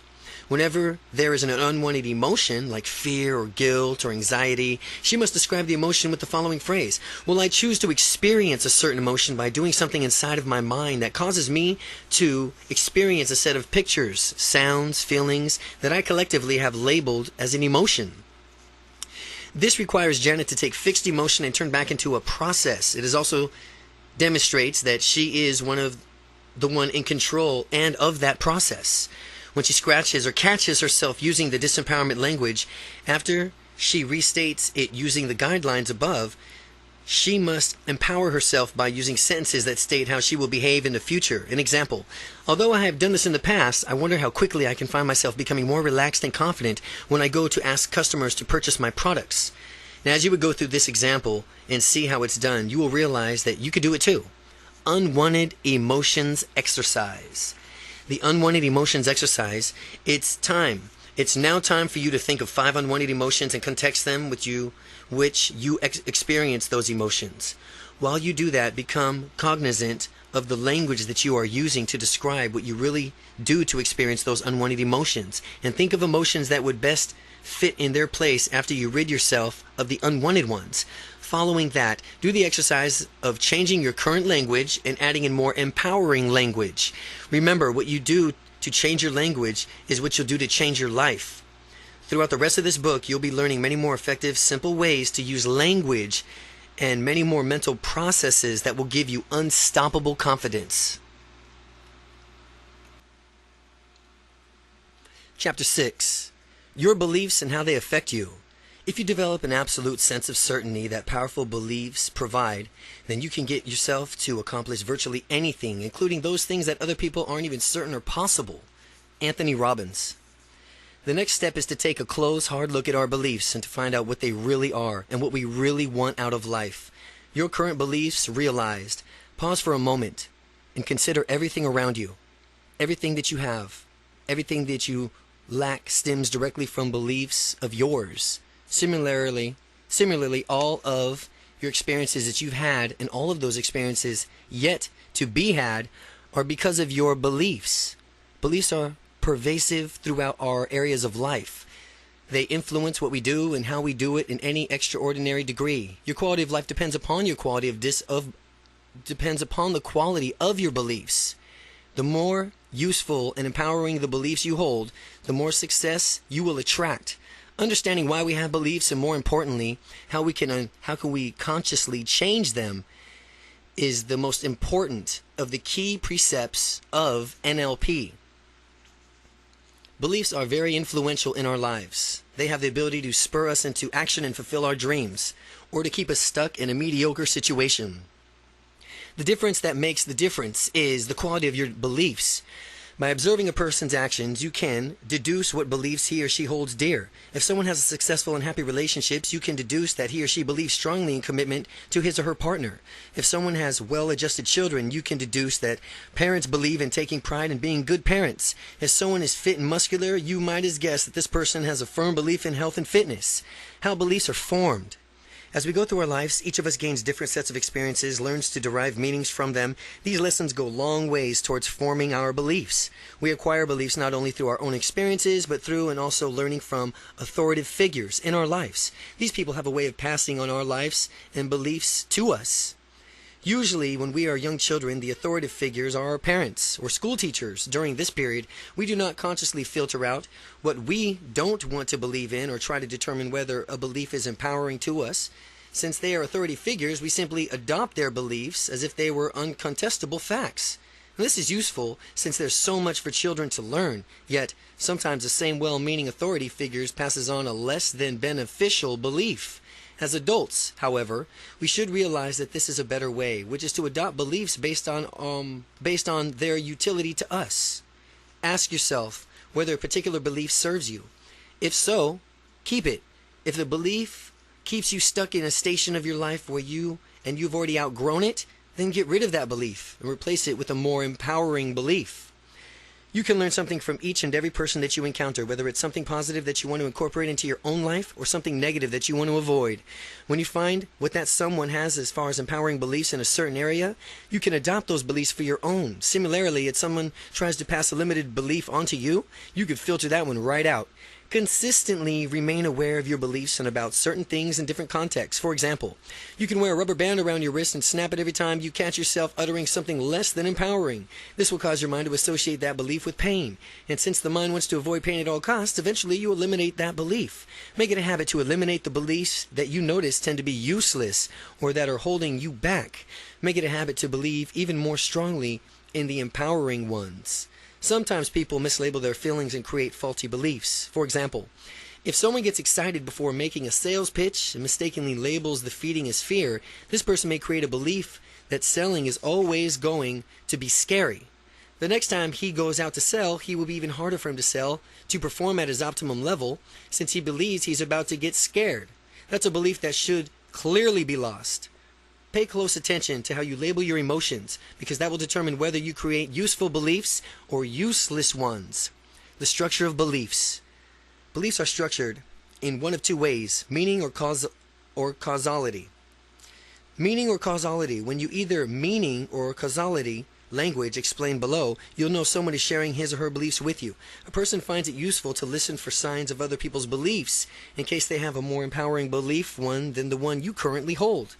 So listen to people's beliefs. If they do, I know that I can replace my beliefs with theirs. Using the same idea, if I notice that they hold beliefs that I find less than useful to myself, I simply respect their belief and avoid adopting them as my own. Meaning beliefs. The meaning beliefs reveal that someone's considering a definitive explanation of a given subject. Causality beliefs reveal what someone considers the definitive correlation between two subjects. Whenever you hear one of the following words, someone is imposing one of his or her beliefs. When someone says means, when someone says is, or causes, or because, means, is, causes, because. When you hear someone else's beliefs, it's important to realize that they are not necessarily true. Sometimes people forget the fact that it's accidentally take on one less than empowering beliefs as their own. This is especially true for people listening to authoritative figures. They may forget to question what purpose it serves by the beliefs the authority figure is trying to promote. The qualities of beliefs. Beliefs are certain qualities that allow them to be encoded as beliefs in your mind. Each belief, certain visual, auditory, emotional quality associated with it. See the appendix for a list of specific qualities. By altering any of these qualities, we alter the belief. By consciously directing our minds, we can deliberately manipulate these qualities in order to keep only the most empowering beliefs. Visual qualities of experiences. Movie stars are often adored to the point from which they are modeled by fans depicted in a larger-than-life. This reason is because they are literally presented to the audiences larger-than-life on a huge movie screen in theaters. In the same way, you think about certain things that, though are viewing them on a mental movie screen, these things will seem quite compelling. If you have something positive that you want to experience more vividly, you enlarge whatever you are visualizing, make it a movie screen size in your mind, and notice how the feeling becomes more intense. You can make the belief even more intense by making it brighter in your mind, picturing it being closer. It's just like switching seats to move the front row in a movie theater. When you visualize a belief or a memory as a brighter and close, you will experience the feeling as much more intense. The reverse is also true. If you want to make something less powerful, you could visualize it being small, dark, and far away, and to listen to intensity even further. This can make the picture of what you're thinking about grainy, black and white. And though you are viewing it on the ancient television screen, high-definition color movies are more compelling, and they inspire people in ways that black and white movies cannot. Remember, make all the positives in your life big, bright, close, and colorful. Push away all the negative in your life into a small, dark, far away, black and white. People often encode their experiences to make the negative ones big and glaringly bright, while their positive experiences are small and much less vivid. Doing this will give people more negative dispositions because the negative images are so compelling in their minds. Deliberately taking charge of your own mind means encoding your experiences and beliefs in the most useful way. Auditory qualities of experiences. Just as visual qualities experience the beliefs affect their intensity, so do the auditory qualities. Going back to a movie theater analogy, people have more intense experience with the sound is loud. Engulfing them in stereo surround, and crystal clear bass reverberates with their bodies. Contrast the idea with a movie theater that has a low volume monotone sound that constantly interrupted by a popping static. The latter kind of sound is much less compelling than the former. Consequently, there is much less feeling associated with it. Listening to a movie in a theater with a weak sound is a completely different experience than going to a theater that has a powerful sound. We can deliberately alter our experiences and power of our beliefs by altering the sound qualities associated with it. By turning the volume up and down, changing the location or pitch of the sound, we can experience feelings differently. Emotional qualities of experience. By altering the visual and auditory qualities of our beliefs and experiences, we change the feeling associated with them. If you want excellent feelings, you need to see and hear excellent sights and sounds. Now you need to understand how to deliberately change your memories, experiences, beliefs. You can practice making your positive memories even better. Your negative memories more neutral, and very powerfully lock in your most empowering beliefs. How to change your beliefs for good using the NLP. Now we're going to take you what we've learned about beliefs in order to change them, perhaps faster and more effectively than you've ever dreamed possible. Bust the shy gene. In earlier chapters, we saw that there are really no such thing as being shy or having a shy gene. So the first belief that we will change is the belief that you are shy.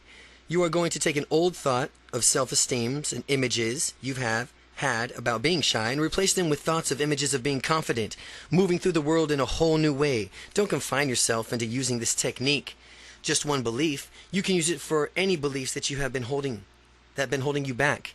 Use this method to change whatever beliefs you find less than glorious or less than resourceful.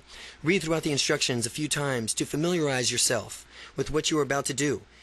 You may also want to get a partner to help you guide you through it. Someone who is supportive of your transformation, perhaps someone who has similar transformation journey.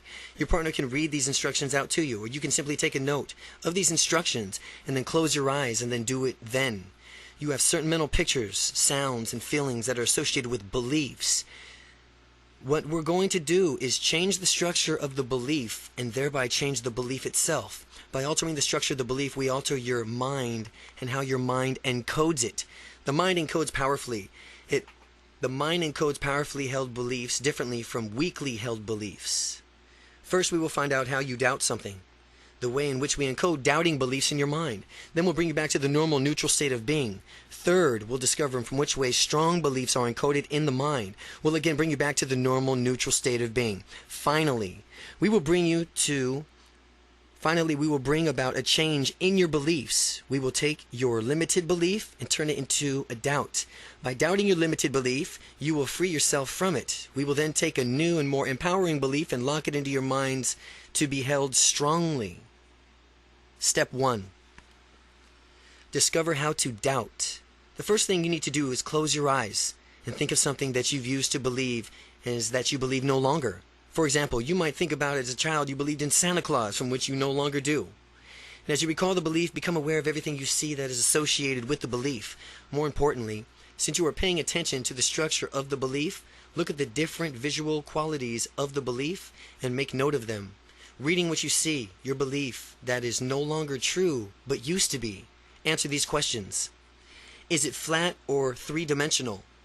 What size is it? Is it clear or out of focus? How bright is it?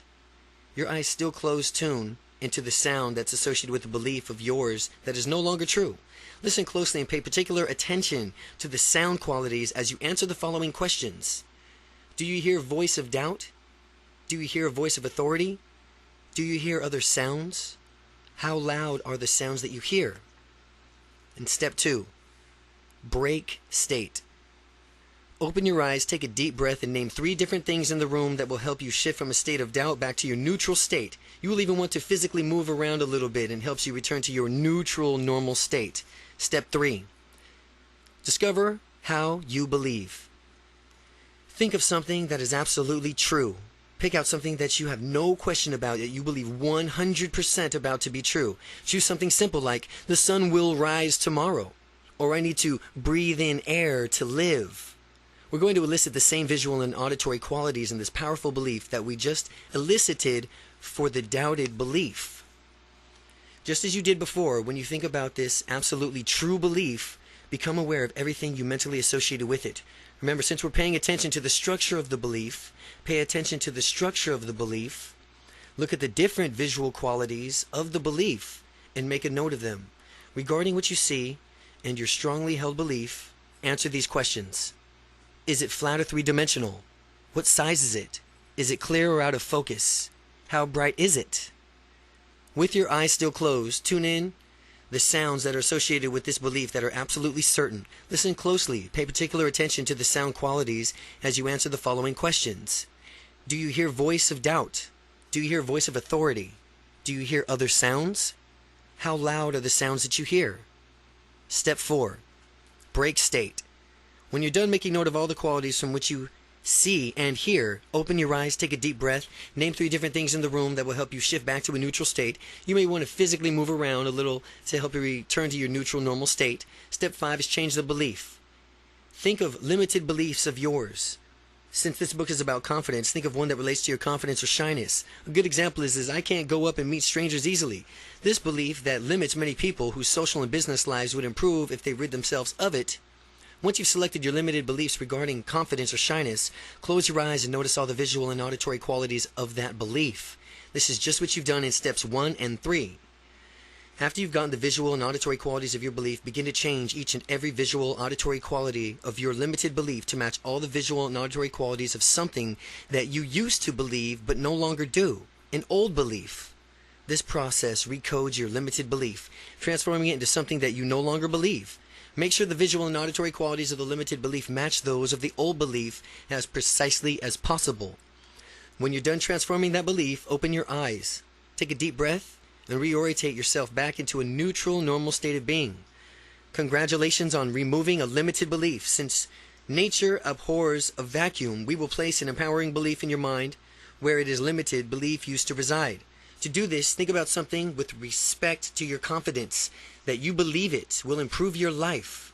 Now, as you close your eyes, think of what you want to fully believe. And as you become aware of the visual and auditory qualities of your life, begin to change in each of its every quality to match precisely the visual and auditory qualities of one of your strongest absolute true beliefs.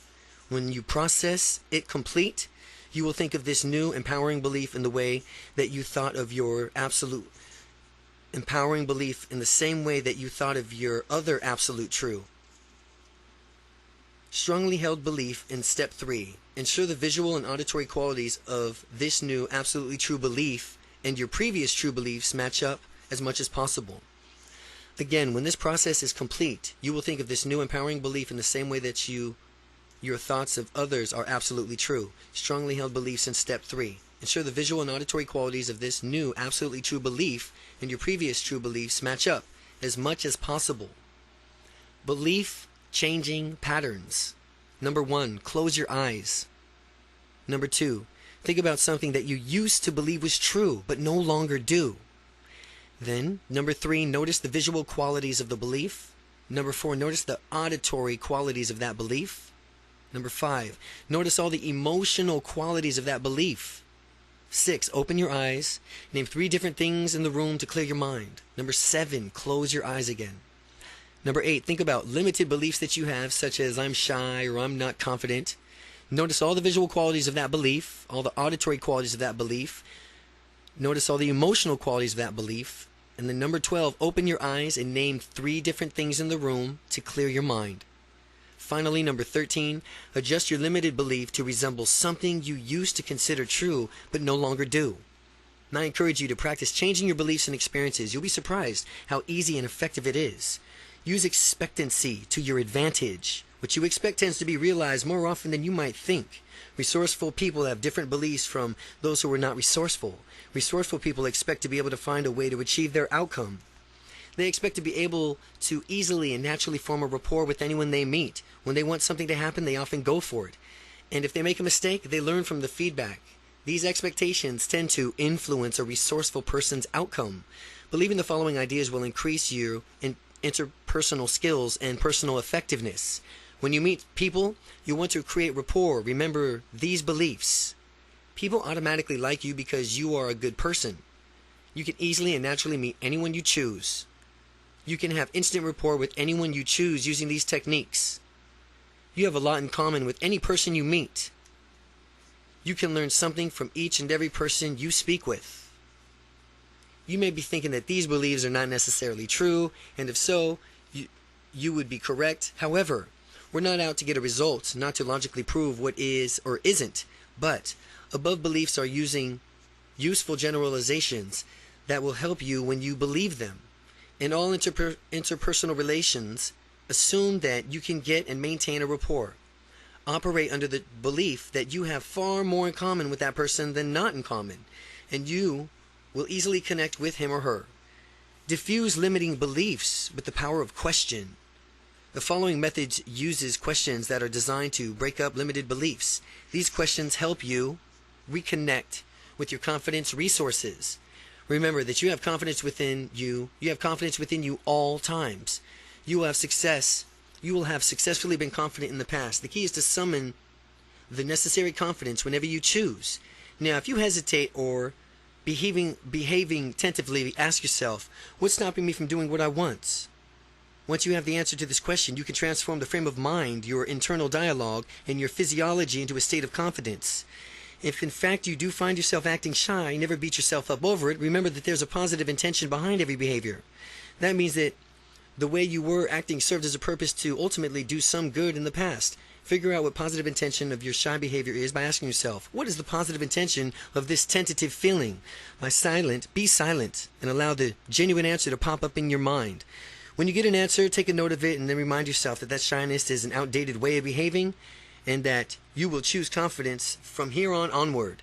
Be good to yourself at all times. Never ask yourself a question like, why am I shy? Asking questions like that will only keep you stuck, because your unconscious mind will come back to you with the answers about why you are shy, thus reinforcing the shyness even further. That's the last thing you want.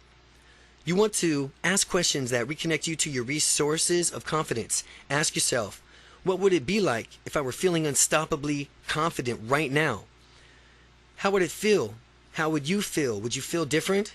How would you look at the world as a supremely confident person? By merely answering the empowering questions, you will be forced to access a state of confidence, thereby meeting your desired outcome. Chapter 7, Unstoppable Confidence in Personal Relationships. Do unto others as they would like to have done unto them. The Platinum Rule. Interpersonal skills are fundamental to gaining unstoppable confidence. Simply knowing these interpersonal skills will dramatically increase your confidence. Because you know how people function, you will naturally be able to relate to anyone and everyone easily by the time you finish this book. The universal characteristics of friendship. Stop for just a moment and think about your best friend. You can probably picture that person clearly in your mind. As you hold onto that image, I want you to notice what it is specifically that you like about that person. Chances are the qualities that you like about your best friend are related to the following 3 universal characteristics that make people like one another. All friendships are based on these 3. All friendships are based on similarity, cooperation, and praise. Similarity. People like people who they perceive as being similar to themselves. You and your best friend have things in common. These things may include attitudes, beliefs, hobbies, goals, dreams. More likely than not, you like to do the same things. Furthermore, you and your best friend probably have similar dislikes as well. The similarity principle can be used to enhance your interpersonal relations and increase your own personal confidence. There's a distinction between true similarity and perceived similarity. True similarity is actually having something in common with someone, while perceived similarity is matching someone's behaviors. Example, mirroring. So, that his or her subconscious mind perceives you as similar. Both kinds of similarity can help you improve your interpersonal relations. See Part 4 for the exercise using perceived similarity. Cooperation. Cooperation. The next ingredient that ensures people will like each other is cooperation. It is the absolute necessity. Without cooperation, there can be no basis for friendship. People who cooperate with you, participate in activities with you, and generally agree with you are undoubtedly more likable to you than people who don't. If someone you consider your friend decides to stop returning your phone calls, starts canceling appointments on you, or is generally uncooperative, you would obviously be difficult to maintain the friendship with them, no matter how similar you are to this person. Praise. Praise is the third factor in making one person like another. The importance of praise is obvious. People like to be praised, complimented, and recognized for their achievements. At work, employees often become disgruntled, not because they are uncompensated well monetarily, but instead because their hard work goes unrecognized. Just a praise unites people in harmony, puts down insults, and divides peoples. It is much harder to like a person who puts you down than someone who consistently praises you. If your best friend did nothing but insult you, you would quickly dissolve that friendship. Perceiving others. How you perceive people will influence how they perceive you. If you love people and enjoy their company, that belief will impact your life tremendously. Again, if you love people and enjoy their company, the belief will impact your life tremendously. And on the flip side, if you dislike people and generally disdain their company, that belief will affect you in just the same way. The better you can get along with people, the higher quality of life you will lead. Intention. Let's discuss the concept of intention. Intention is the subtext of the interaction between people. The intention.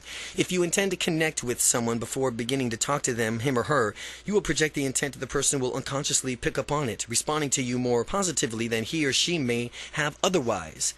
People want acceptance. They want to relax and be themselves, free of any judgment. When you set someone else's comforts as one of your own outcomes, that person will find him or herself automatically more comfortable in your presence. The person may not know why he or she feels relaxed around you, but he or she will feel it. A positive frame of mind. Do the following an experiment to reveal the influence of your frame of mind. For a week, make yourself believe that people are all unfriendly and don't like to meet you, and they don't like to meet new people. Imagine that they don't want to be bothered at all.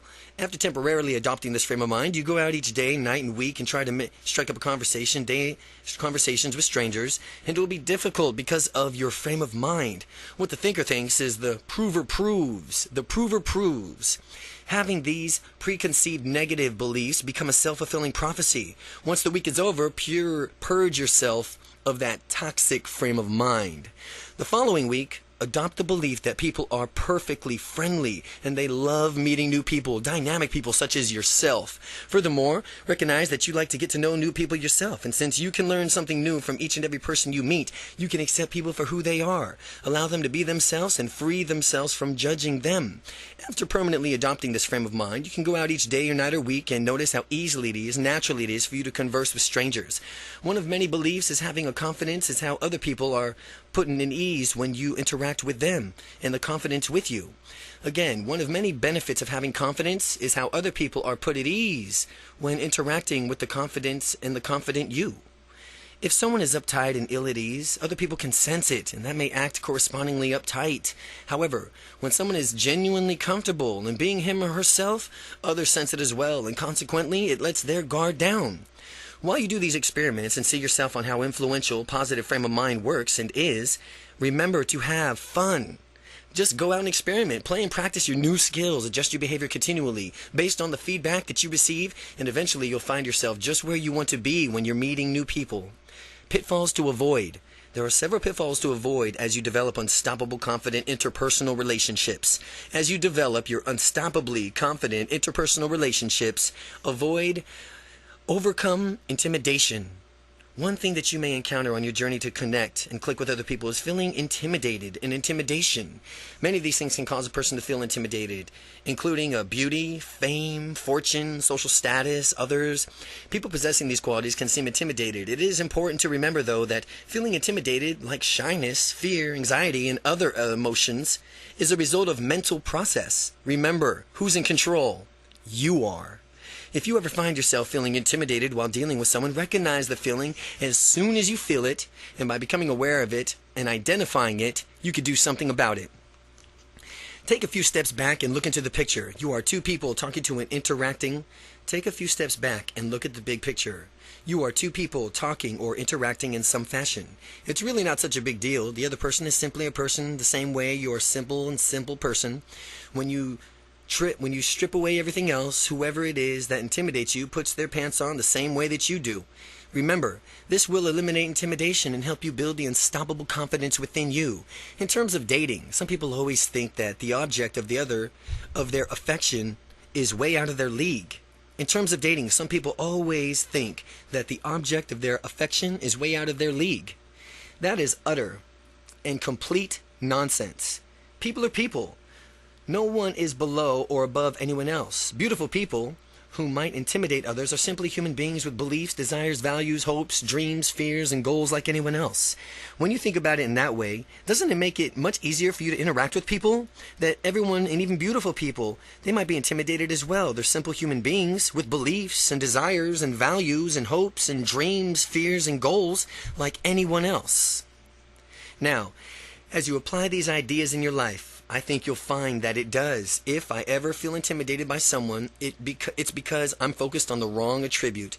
All of us have extraordinary gifts. If others focus solely on our gifts, they might become overwhelmed and thus intimidated.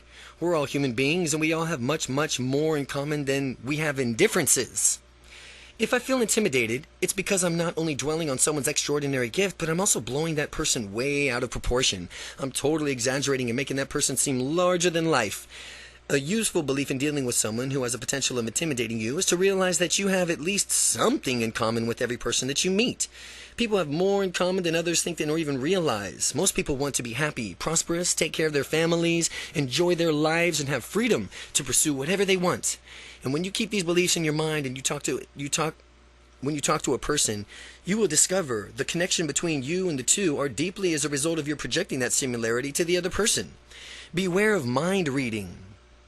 The second pitfall in mind reading occurs when you pretend to understand someone's internal state without actually communicating with that person. People mind read often. It is almost always in their detriment. It is almost always to their detriment. Sometimes people will mind read about what others think of them. I know I've done it from time to time. You may have to. What someone thinks in his or her mind could be completely different from what you might think to be from reading off of that person. If a friend fails to call you back as a customer does not get back to you immediately. If a friend fails to call you back or a customer does not get back to you immediately, he or she may not be interested in you, or you project, or he or she may have just accidentally forgotten. There are many different potentials causing for everything, and the only way to verifiably know is to ask someone. For the next week, practice becoming aware of whether you're mind reading. If you're automatically presuming to know someone else's private thoughts, stop and ask yourself. Stop trying to presume someone else's private thoughts. Ask yourself, how do I know? Have I asked this person, or has this person communicated this to me? Are there other possibilities from the way this person is doing a certain behavior? And when you are aware of this, and you are of that in the mind reading, stop at once. Fortunately, we can mind read in a positive way too. I know that I just told you that the mind reading is something less than useful, and it does not lead to good communications, with everyone running around you pretending to read other people's thoughts. However, when you mind read positively, it can actually be very useful. When I was overwhelming and overcoming my shyness, I had difficulty meeting strangers, and in a particular woman. I used to mind read and say, oh, she won't like me, she wants to be left alone, and this led me to be shy. Fear of rejection, became incapacitated in my own shyness, and then I decided I'd had enough of mind reading negatively. I would never mind read someone negatively again, ever, for the rest of my life. Never, ever read somebody negatively, mind read negatively ever again. And then I decided I had enough. From the mind reading, and from this point on, I would avoid mind reading. Or, if I was going to mind read, I would do it positively. Only positively. I figure if you're going to mind read, you might as well do it positively. And when I began to do this, my confidence immediately swelled up. I would mind read people from whom I wanted to meet, telling myself that these are their thoughts. Well, I hope that he, as in me, comes over and talks to me. I sure would like to meet a nice, friendly, easygoing guy right about now. How nice would it be for him to come over? When I thought of this, I was more often than not helped and to approach people and meet them. If you're going to use mind reading at all, use it to your benefit. Respond resourcefully to criticism. Now that you've learned to stop assuming people are speaking ill of us, we will learn how to respond resourcefully to criticism, and others have actually made it to or about us. This is a very useful tool in improving our interpersonal relationships. If someone is stepping off the beaten path or pursuing his or her passions, there will be criticism. Again, if someone's stepping off of the beaten path and pursuing his or her passions, there's going to be criticism. But it doesn't matter whether the person's criticizing you deliberately or wants to hold you back or not. The effect of the criticism can be the same either way, if you do not respond to it resourcefully. Usually criticism of someone is going after his or her dream signifies an element of jealousy or ignorance, and on the part of the critic. Otherwise, the critical person would be supportive and actually cheer you on. Recognize before you go after your dreams that you're putting yourself out there to potentially be criticized. Avoid letting that stop you. Instead, just understand that it may happen whether you warranted it or not. Whether it is warranted or not. Two resourceful responses to criticisms are first, ignoring it altogether. It's a good move. And the second, mining the criticism for valuable feedback. Make a distinction between the kinds of criticisms you receive and determine which response you would like to utilize. The first kind of criticism will be from the person who you are trying to tear you down in order to feel better about themselves. The other kind of criticism comes from people who mean well and do, but in fact they have good intentions of wanting you to improve. But remember, the people who treat you how you've taught them to treat you. Remember that people treat you how you've taught them to treat you. For people giving you destructive criticism, inform them that they need to correct their behavior. For people giving you destructive criticism, inform them that they need to correct their behavior. In order to respond resourcefully to criticism, there must be some sort of distance between you and the criticism so that you have time to digest it. As you listen to the criticism, imagine that you were surrounded by a thick glass barrier and absorbs any negativity or negative emotions from the criticism so that only the useful positive content of the message seeps through. Other people may see and hear things differently from you and therefore have good suggestions for you on how to improve. Which is why you need to be able to receive positive, constructive criticism. Teach people how to give you good feedback. Good feedback comes from the form of a sandwich. The structure is praise for something done well, suggestions for improvement, and then some more praise for other things done well. When people use this sandwich, it helps actually. People use this feedback sandwich. The person receiving the feedback feels good while still getting useful ideas on how to improve. When giving constructive criticism, remember that the more specific the suggestions for improvement is, the more useful the suggestion will be. Again, when giving constructive criticism, remember that more specific the suggestion for improvement is, the more useful the suggestion will be. You got to be specific what you're trying to have suggestions of the improvement is on. The constructive criticism should center on how you improve next time. The constructive criticism should center on how you can improve next time instead of dwelling on it of what you did not do so well as far as this time around. Give others feedback in this way and expect the same from them. You'll be far more effective than you can even imagine. Again, the constructive criticism should center on how you can improve next time, Whatever you say as far as constructive criticism, never dwell on it ever. It's just how you can improve next time. And instead of dwelling on it, of what you did not do so well this time around. Give others feedback in this way and expect the same from them. You'll be far more effective than you can imagine. Show confidence in interactions. The following ideas will get you started in demonstrating unstoppable confidence. In these interactions with others, more techniques for creating better personal relationships are found in Part 4. The Platinum Rule. In dealing with people, many have heard the Golden Rule. Everyone heard of the Golden Rule. But how about the Platinum Rule? The Golden Rule is do unto others as you would have them do unto you. No, the Platinum Rule is do unto others as they would like to have done unto them. When you think about it, the platinum rule obviously makes more sense. If someone feels down and recognize it, you can proactively make that person feel wonderful. The magic of touch. People who are well-liked and confident put others at ease in their presence. One method they use is to put others at ease is to convey a warm feeling and the power of touch. People crave connection with other people. Touching and being touched by others, if applied correctly, can be a powerful way to make a connection. Whether it's a handshake or congratulatory pat on the back or a warm hug, people often respond to touch. As an example that demonstrates the power of touch, it is a study that was conducted with the waitresses. The researchers set out to determine how to touch would influence the tips the other waitresses earned. The first group of waitresses touched each customer while he or she ordered items off of the menu. The second group acted just as friendly, only they didn't touch the customers at all. The researchers found that the waitresses who touched the customers earned tips that were 50% higher than those of the waitresses who did not. What this shows is that the customers perceive the waitresses who touched them as more likable and open. Finally, a word of warning. You should apply touch judiciously and appropriately. Again, only judiciously and appropriately, never in a way that could be misconstrued as sexual or inappropriate. As with all things, use some common sense. Chapter 8. Overcoming obstacles in the path to success. In every adversity, there is a seed of equal or greater benefit. Napoleon Hill. All the happiest, most fulfilled, most successful people realize that success is a process. It's a journey of who we become, not simply the end result that makes us all worthwhile. The achievement of the goal is sweet, but as with any goal worth achieving, there will likely be setbacks along the way. Viewing those setbacks in the right light can make the difference in your ultimate success. No such thing as failure. No such thing as failure. Thomas Edison did more than 10,000 experiments before he perfected the incandescent light bulb. Colonel Sanders, the founder of the chicken franchise KFC, got 1,009 rejections before someone bought his chicken recipe. When Sylvester Stallone of Rambo fame showed up in Hollywood, he went through more than 100 auditions before someone cast him in a small role. What all these people had in common was that they did realize that there is no such thing as failure. There's only results, and after you've been knocked down, the only thing that matters is that you get back up.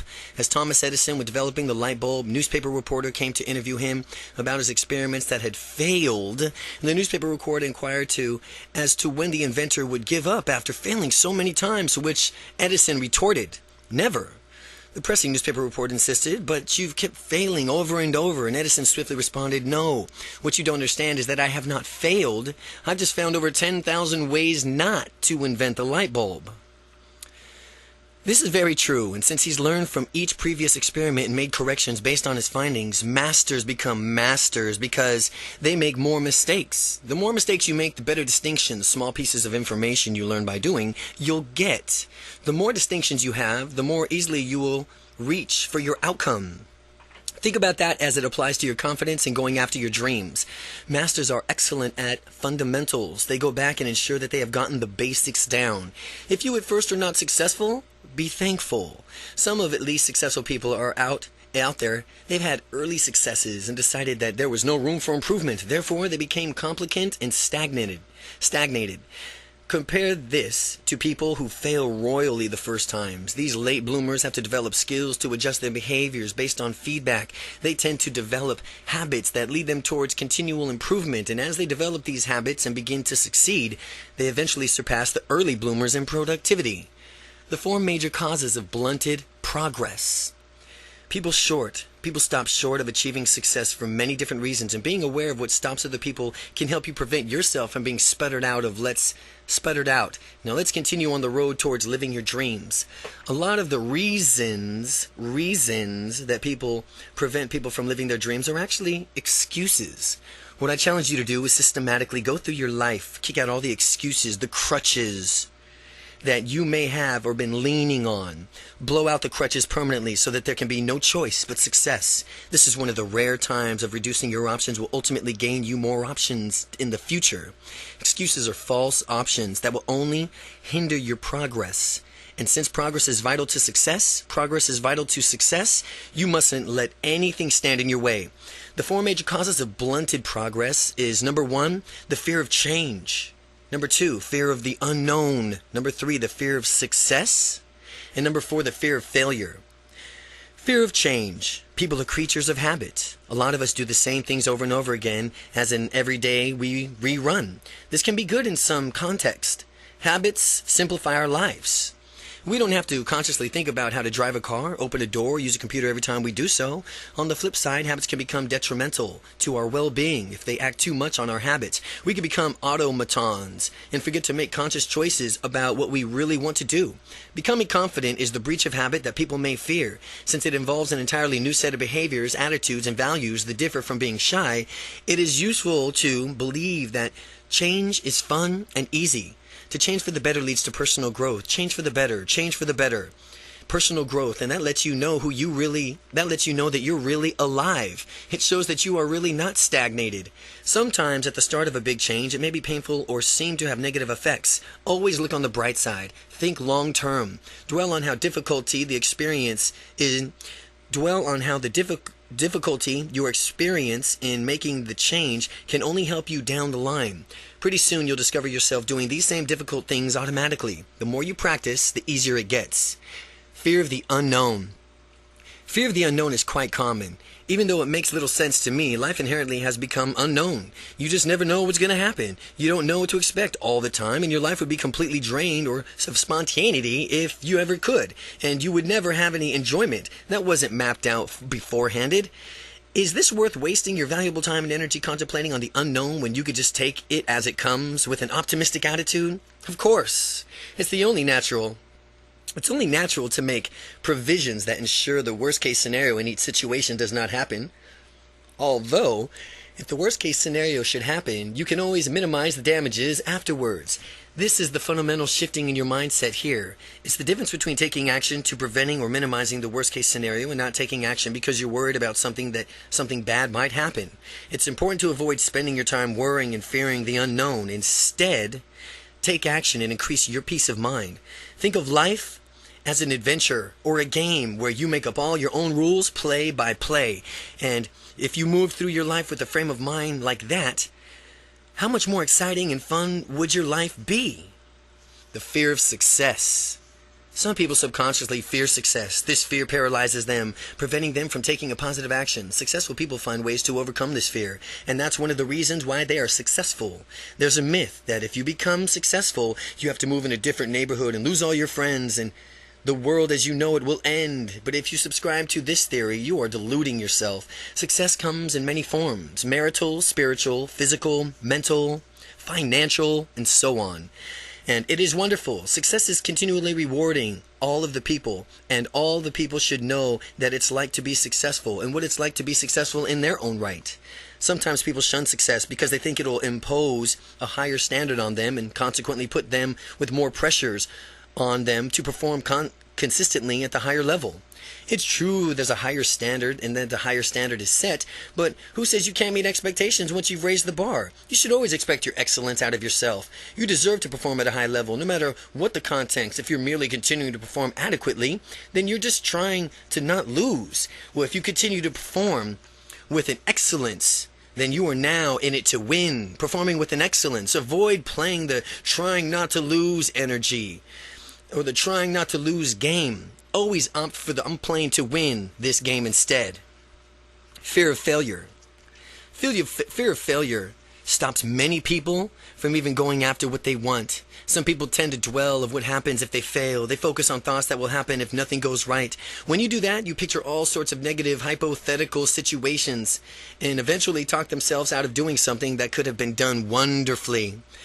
When people venture outside of their comfort zones and need to focus on their potential benefits and remembering it's important to go after them, after all, there's no such thing as failure. There's only results. You'll never fail again. You'll never fail again at anything again for the rest of your life. There's only results.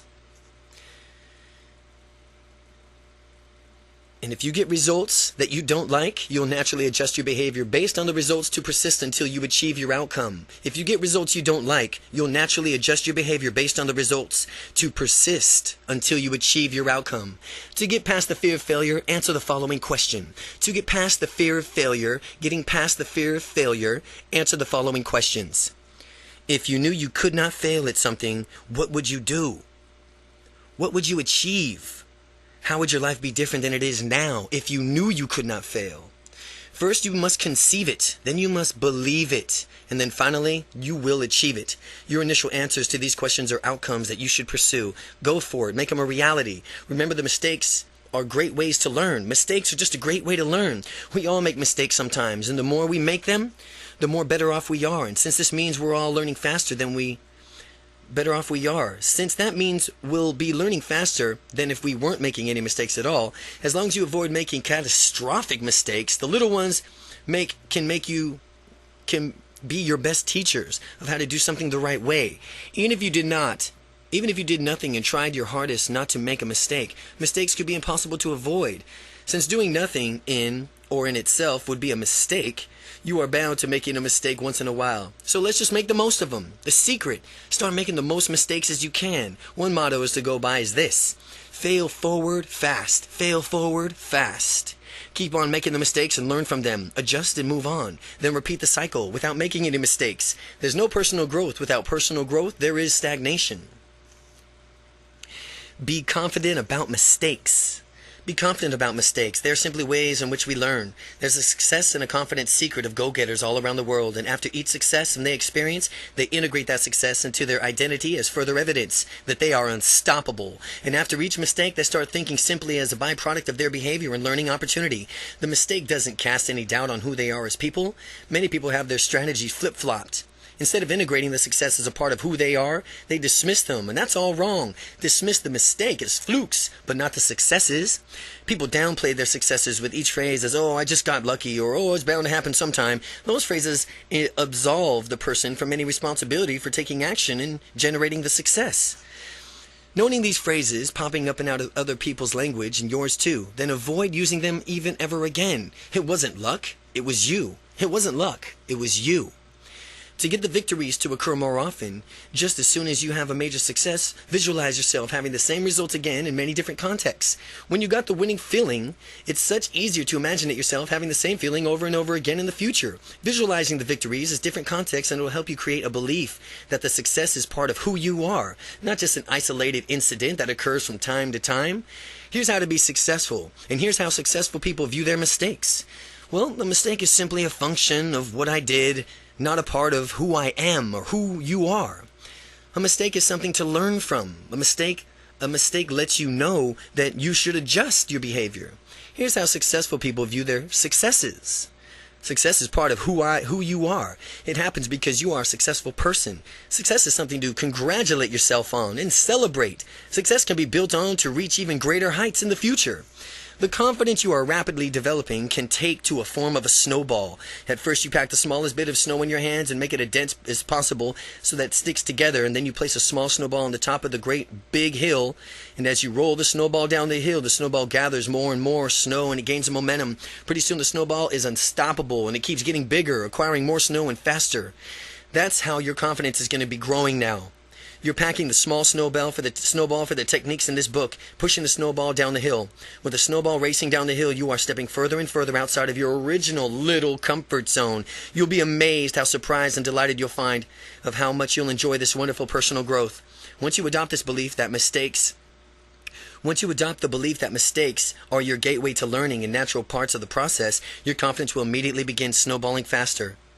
What makes the difference between successful, confident people and those who are tentative and do not pursue their dreams is the way that they actually view their mistakes. If you want to do something well, it's worth doing poorly at first. But that is why taking action is almost always better than taking no action at all. In taking action, you will either get your outcome or you at least get something so that you can do something even better the next time. If you fail, take action out of the fear. If you fail, take action out of fear. You will never learn nothing and stay stuck in the same place as you were. The confident man and the confident mindset allows you to make as many mistakes as you need to as fast as you possibly can.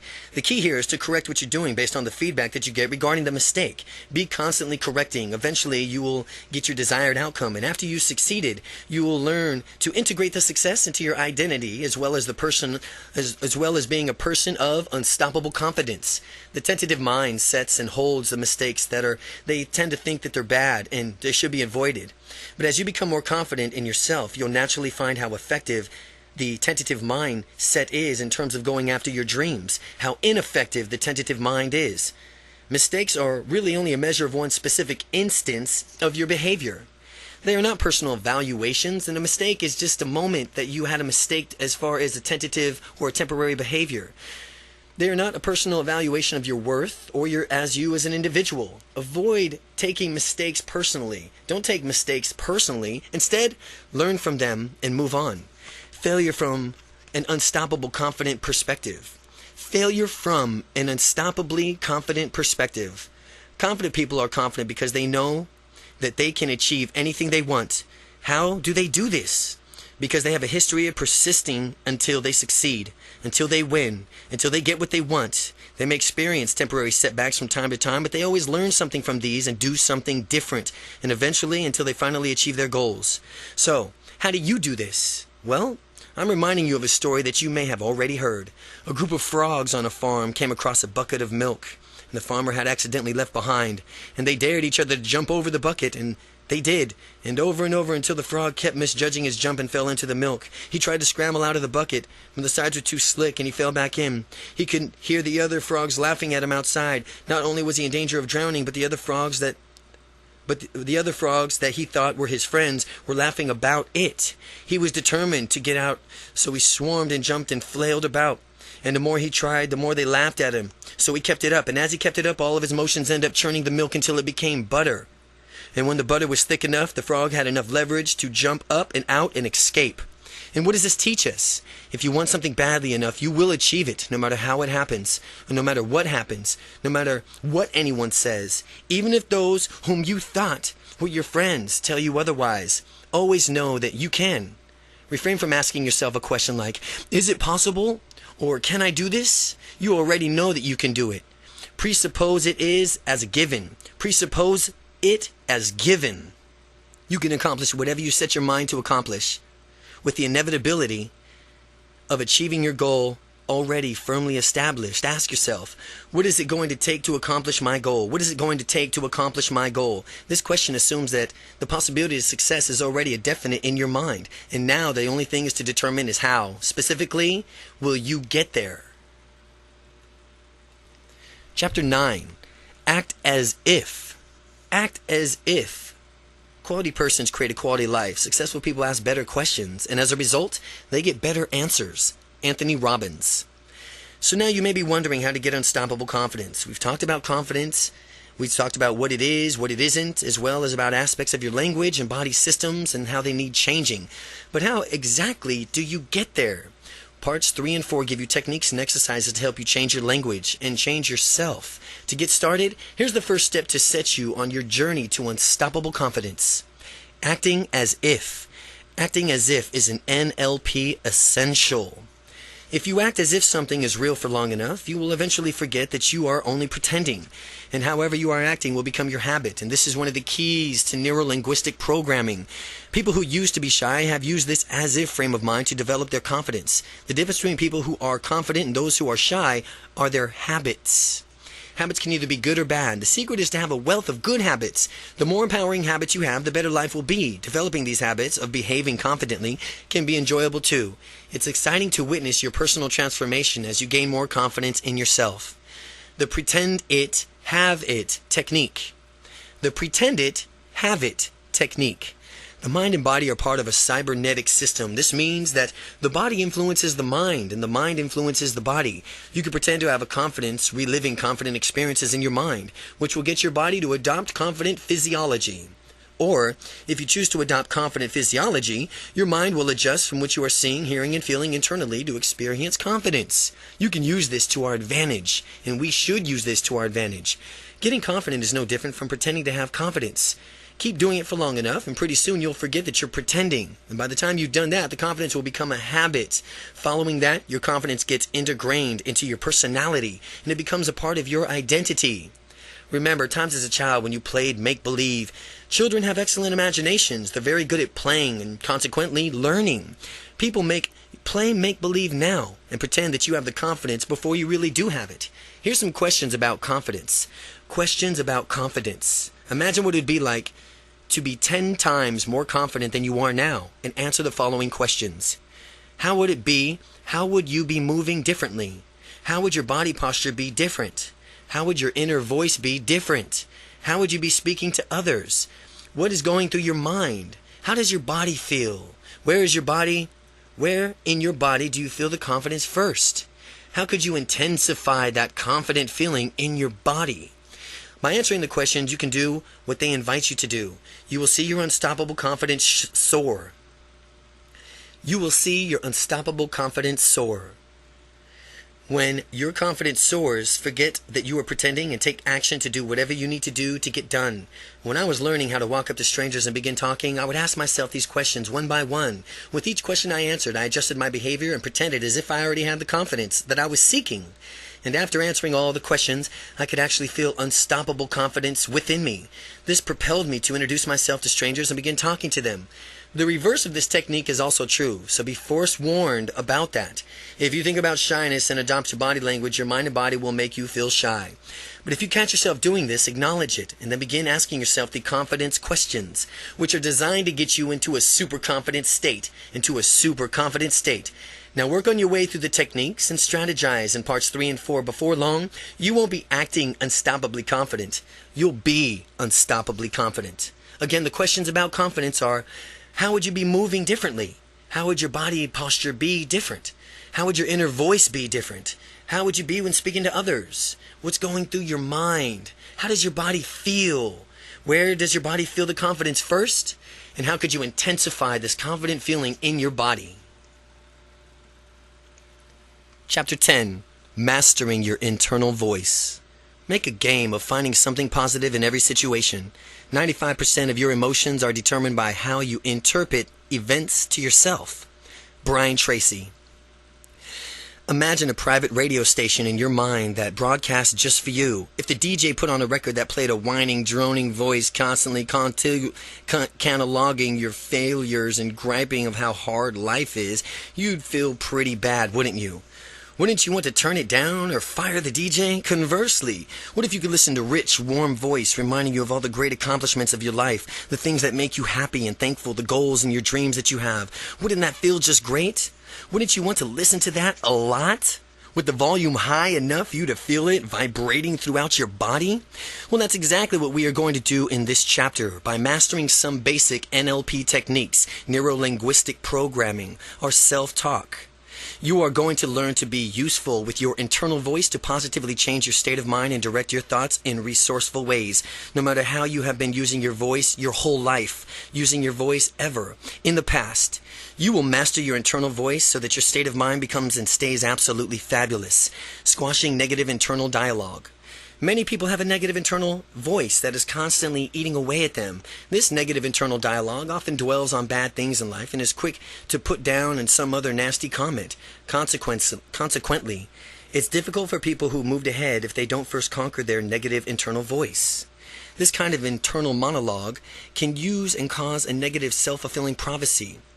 If you let it rule your mind, it'll also rule your world. What occurs far too frequently is that negative internal dialogue discourages someone from doing something bold and constructive. Then this person attempts to take the initiative and fails, and internal voice rubs it in. This further drives home in the false belief that a person cannot do whatever he or she has set up to do. This negative internal voice that becomes more powerful because it was right before, and it incapacitates the person again next time he or she dares to try to step outside the comfort zone. This cycle must be stopped. Considering all of this, how would you like to silence this negative internal voice once and for all? First, identify the qualities of your negative internal monologue by answering the questions listed here. When you're aware of the specific qualities of your negative internal voice, you can more easily silence it. Whose voice do you hear? Where does the voice seem to come from? At what level is the volume of that voice? Does the voice speak rapidly or slowly? Now that you are more consciously aware of the voice than ever before, you can squash it. To do this, you must actively choose to change the qualities of the internal voice. You can do this by imagining the same voice with no vocal properties altered. Sometimes the negative internal voice is that one of both of your parents. Sometimes the negative internal voice is your own. What would happen if you took your voice and made it sound like, say, Mickey Mouse's voice? It would be hard to take that highly pitched voice seriously, right? Well, what would happen if you had made another favorite childhood cartoon character's voice for the other voices? Or perhaps a clown's voice? Don't take my words for it. Do it yourself and find out. The next time you recognize a negative internal voice, mentally repeat just what I said and make it the voice of Bozo the Clown. You might be surprised to discover how quickly an internal voice that used to keep you stuck becomes meaningless when it sounds like this. What happens if you put your negative internal voice? What happens if you change where your negative internal voice comes from? Put the voice in different locations and farther away to lessen the impact. Picture a voice coming out of your kneecap, softly taunting you about your shortcomings. Notice how this changes things. What happens when you speed that voice up so very fast that it is almost incomprehensible? Like a record turned up to 180 RPMs. What happens when you slow that voice down so much that it's a deep and distorted that you can adjust your internal voice and though in the same volume dial? Turning the volume up or down in the suit of a situation, most likely the quieter the voice, the less influence it will have. Find that works best for you. Find out what does and use it to thwart the impact of that pesky negative internal voice. The underlying foundation of this technique is the idea that you can consciously direct your mind instead of just allowing it to function on impulse. You can consciously direct your mind. With the techniques I've outlined, you will be consciously directing how you hear your internal voice. I bet you're feeling better about having more control over the negative internal voice, and that voice is having less and less of an impact on you. Amplifying positive internal dialogue. And inhibiting as a negative internal voice is, a positive internal voice can be twice as effective in leading you to greatness. Everything that we did in this last section to de-emphasize the negative internal monologue, now you'll learn to do this in reverse, to amplify the positive internal monologue. When you hear positive, encouraging words inside of your mind, take a moment, silently thank yourself. If you hear something positive or something upbeat in your mind, anything, take a quick second and thank yourself. Eventually, you won't feel the need to do so, but when you feel the confidence of your positive interior voice, congratulations are in order. As your internal voice bursts forth with positive words, reinforce them with the appropriate behaviors. The more you reward yourself in acting this way, the more in the way that you want, the more you will find yourself automatically acting in this way that you want. You won't even have to make it a point to do so. It'll simply become a reflex. Your ideal internal dialogue should be your own voice. The reason for it is that you and you alone run your life and make the decisions. If the internal dialogue is the voice of anyone other than you, you are effectively relinquishing your personal power to that person. Since you are the one running your mind and your life, reclaim both by making an internal dialogue yours alone, forever. Simply replace the current voice of authority in your life with your own voice. Let your own positive voice resonate within. Let your own positive voice resonate within and allow it to spread throughout your whole body. Wherever you hear that glowing, positive internal voice, let it bloom from within like it's coming from the largest speakers that you ever heard with the loudest volume imaginable. The louder the volume, the more vividly you feel, and it will course throughout your entire being. So when you want to really feel it, crank up the volume. While your positive internal voice shows up more and more often, sometimes it'll give you a positive statement disguised in a question form. As an example is, you can do it. The tone may be questioning, but in a deep voice sentence or a statement, ratchet up the power of internal voice by turning the sentence into a statement. You can do it. You can do it. Repeat in your mind a few times if you need to, and next make an internal voice even stronger by converting it to the statement into the exclamation. Like instead of saying you can do it, now you say you can do it. Shout this instead inside of your mind so that there can be absolutely no doubt. Find your passions. Find your passion. Your confidence will grow with each and every technique that you add to your repertoire. The more your confidence grows, the more you will discover how much you want to reconnect with your passions and go after them. In doing this, ask yourself, if money were no object to you and you knew you could not fail, what would you do in your life? The immediate answer is the question in your passions. What should you do with your life? Using the technique you're learning in this book, stamp out the negative internal voice that might try to wane or crop up.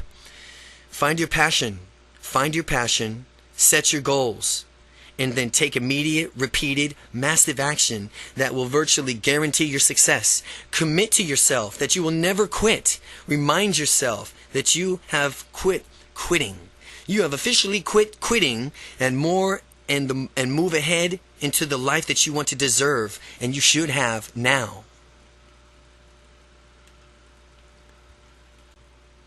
Chapter 11. Speaking the languages of confidence. Dedicate yourself to the good you deserve and desire for yourself. Give yourself peace of mind. You deserve to be happy. You deserve delight. Mark Victor Hansen. Now that you've mastered our internal voices, it's time to turn our attention to our externals, how we project our internal dialogues to the outside world. The vocabulary of confidence. If you listen to other people talking, you will notice that those are confident use of certain vocabulary, and those lacking in confidence seems to draw their words and phrases from an entirely different dictionary. Most people don't give a lot of thought to the language that they use. As such, people's habitual language patterns reflect back of their thinking, being confident thinking or lack thereof. Not only does language reflect a person's thinking, but it also reinforces a person's thinking. The key to use is the following information of transforming your everyday vocabulary. When this occurs, you will not only change your thinking, you'll change your life. So, what are these changes? I have assembled 2 sets of words that you must take into account when speaking. 2 sets of words you must take into account when speaking. First, there's a set of words that you absolutely need to eliminate from your vocabulary. And then there's a set of words that you need to memorize and integrate into your speech in order to project the maximum confidence. It is hard to overstate the importance of sending the right signals with your language, but it is easier learning to do so than you may think. Let's get down to it. The confidence killers. First, we'll tackle the set of words that need to be eliminated completely from your vocabulary. And if you catch yourself using this word, say, hey, wait a minute. I'm no longer shy. There's a better word for that. Don't beat yourself up when you hear yourself using one of these words. Just acknowledge that you've used the word in the past and increase your efforts to eliminate it from your vocabulary in the future. Try. The first word is try. Have you ever heard someone say, try to do it, something? There's a difference between trying to do something and actually doing something. Quite simply, trying is lying. In Star Wars, Yoda said, there is no try, only do. Yoda was right on the money. There is no try. If you ask someone to do you a favor, the person can't say, well, I'll try. No, you can count on him or her for not doing the favor for you if they say, I'll try. Otherwise, the person would say, I'll do it. The word try communicates a maybe attitude in the world that craves certainty. Instead, use the word do. Say, I will do it. Eliminate the word try. Try is gone. Never say try again. Never say try again.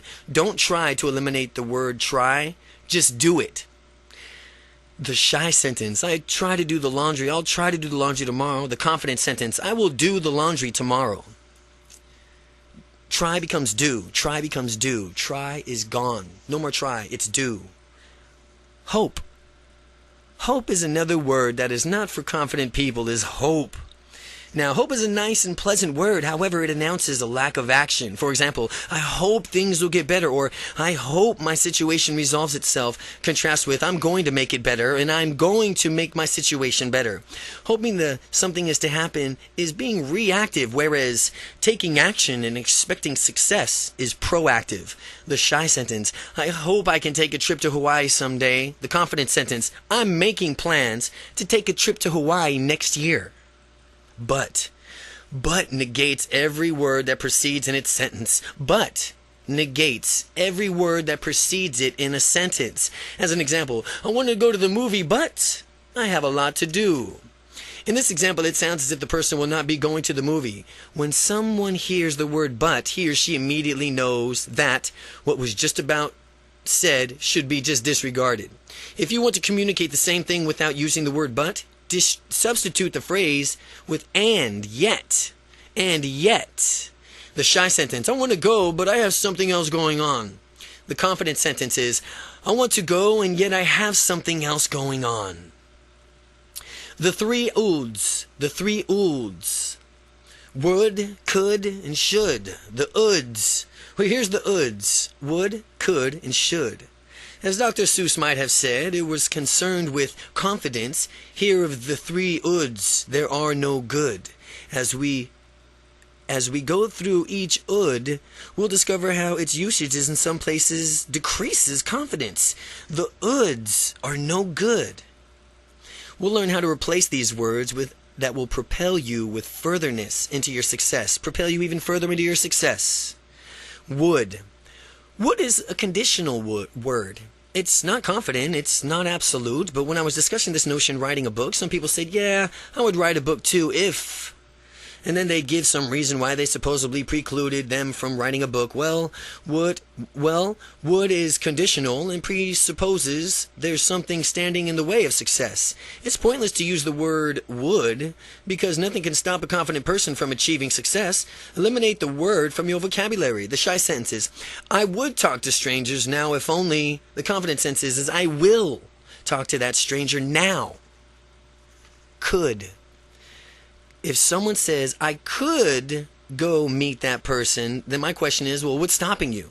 Using the conditional word could implies that there's an uncertainty attached to your action. For example, I could go meet that person, or I could go to I could go market my business to 10 new people and expand it.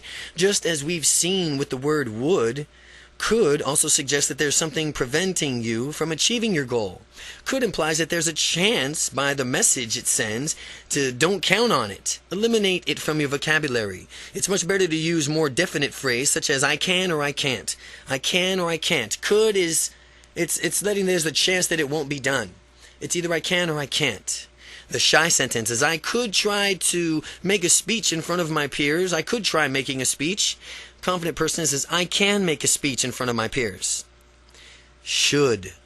Should is the worst of all the ouds. Should implies expectations and limited options. Think of the sentence, I should be doing this right now. Well, you should be doing this according to whom? Ask yourself that. Whose expectations? It's all within your own expectations. At least it's all about your own internal frame of reference. After all, you're running the show. You're leading your own life. You're a unique individual in charge of what you're doing. Saying should is like keeping yourself hostage by limiting your choices. Should. If you have preconceived notions that you should always do certain things in a given circumstance, then you're not going to investigate other options because you're not going to do what you should. And that's a limiting perspective because whenever you have fewer choices, you have less control over your life. Confident people don't have that problem, regardless of whether or not the situation dictates they should. The shy sentence. It's late and I should get home now. The confident sentence. Well, it's late and I choose to go home now. Confidence builders. The confidence builders. Now that we've talked about the words that we're going to be eliminating from our vocabulary, let's discuss the words that will skyrocket your confidence when you integrate them into your daily thoughts and speech. The underlying principle and definition of purpose. Words that show confidence and let people know what you want. Words that show confidence and let other people know what you want. Here are the words and phrases to add to your vocabulary for enhanced confidence. Absolutely, definitely, positively, assuredly, without a doubt, of course, certainly, undoubtedly, obviously, guaranteed, naturally, sure. What do all these words do? They communicate a message that there's absolutely no doubt in my mind that this is the way it is. Now, as you begin to use these words, notice how people respond to you, because they will respond differently. If someone asks, what do you want to do? There's a number of responses. Here are two examples. The undecided sentence. Well, we should do something fun, I hope. The confident sentence. Well, I absolutely want to see a movie tonight. You will notice the difference between someone who is confident and someone who wants to do something and someone who may want to do something, yet is too shy to say what that might be. The language of motivation. Now let's talk about how to use language to motivate yourself to do what you want. You could take a task of action and that you don't particularly care about and crank up your motivation so that you just have to just do it. Model operators. This goes back to our use of language and how it shapes our model of the world. With this technique, you will focus an aspect of language called modal operators. When you listen to someone's language, and especially his or her model operators, you'll hear so much about that person moves through the world and how the source of his or her motivation. So, what are modal operators? They are words like must, have to, need to, will, can, should, would, and so on. For our purpose, they fit into 3 categories: necessity, possibility, and impossibility. Model operators of necessity. As model operators, necessity indicates that something is necessary and that something needs to be done, but they are words such as have to, need to, must, mandatory, and required. As such, using them in the right places in our language to excellence for motivation. I have to take a break. You need to go do some training. We must work on this project now. It's mandatory that you do your confidence exercises regularly. Modal operators are possibilities. Modal operators of possibilities are words such as can, could, might, possibly, maybe. These words are possibilities to us. When we use them correctly in our language, modal operators, not only one is the dreaded uds, they imply choice. We have so many options we can pursue. I could make it at 9:30 p.m. sharp. Easy. I can make it 9:30 p.m. sharp. Easy. Perhaps we might consider the new developments. Modal operators of impossibility. When you have a modal operators of impossibility, these words are to imply that we simply cannot do something. Cannot is just one of those words. Cannot, will not, must not. Notice most modal operators of impossibility close off options that may have been available to us. I'll never go back to the old way of being. You must not neglect the following these instructions carefully. I can't go a day without doing my unstoppable confidence exercises. How to easily motivate yourself. So how do we use this knowledge of the modal operators to crank up our motivation? How do we simply start chaining them together? I want you to follow along in this example. We will begin by saying a set of phrases. Each of them will differ in just a few subtle but powerful ways. Now, the purpose of this exercise is for you to fully experience the impact of this technique. I want you to say each of these phrases out loud, confidently, powerfully, and take on the confident physiology and sit up straight and say these phrases with an authoritative tone of voice. We will begin by thinking of a moment that's taking tomorrow off from work. Or, if it's a weekend as you read this, taking off an upcoming Monday. Notice that it's like motivation. Your beliefs from whether or not you can do this will be influenced by how you say the words in the exercise to yourself. I want you to say to yourself, I can't take tomorrow off. And notice how you feel about taking the day off tomorrow. Can't is a modal operator of impossibility in the present tense. Now say, I couldn't take tomorrow off. Notice how using modal operator of impossibility closes off that option. Then say the following sentence, I can't take tomorrow off. As if you fully assume the confident physiology, say aloud, I couldn't take tomorrow off. While you do this, notice how it feels to you internally each time we exchange one of these modal operators for the other. The feeling will change.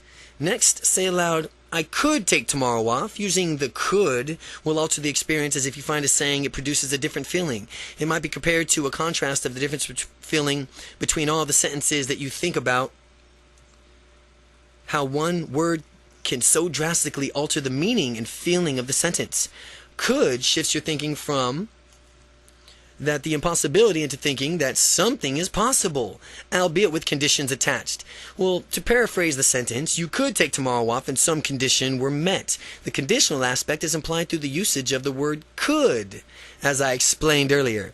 Now, say the same sentence replacing could with can, and I can take tomorrow off. Your thinking has become shifted from possibility of taking tomorrow off, if some condition were met, to a very real possibility in your mind that you, in fact, can take tomorrow off if you choose. To amplify this possibility, next replace the modal operator in the sentence with may. Say to yourself out loud, I may take tomorrow off. May pre-proposes that you may or may not take tomorrow off, and implies that not only the fact that you can do something, but it suggests that you are considering whether or not to do it. Where we've gone now to absolute impossibilities to serious consideration regarding taking the day off. Now use your next modal operator. I should take the day off to tomorrow. Next, say to yourself out loud, I shall take the day off tomorrow. This exercise has taken you from a conditional probability to almost certain. You're finally making a commitment to yourself to take the day off tomorrow because you deserve it. After all, don't you?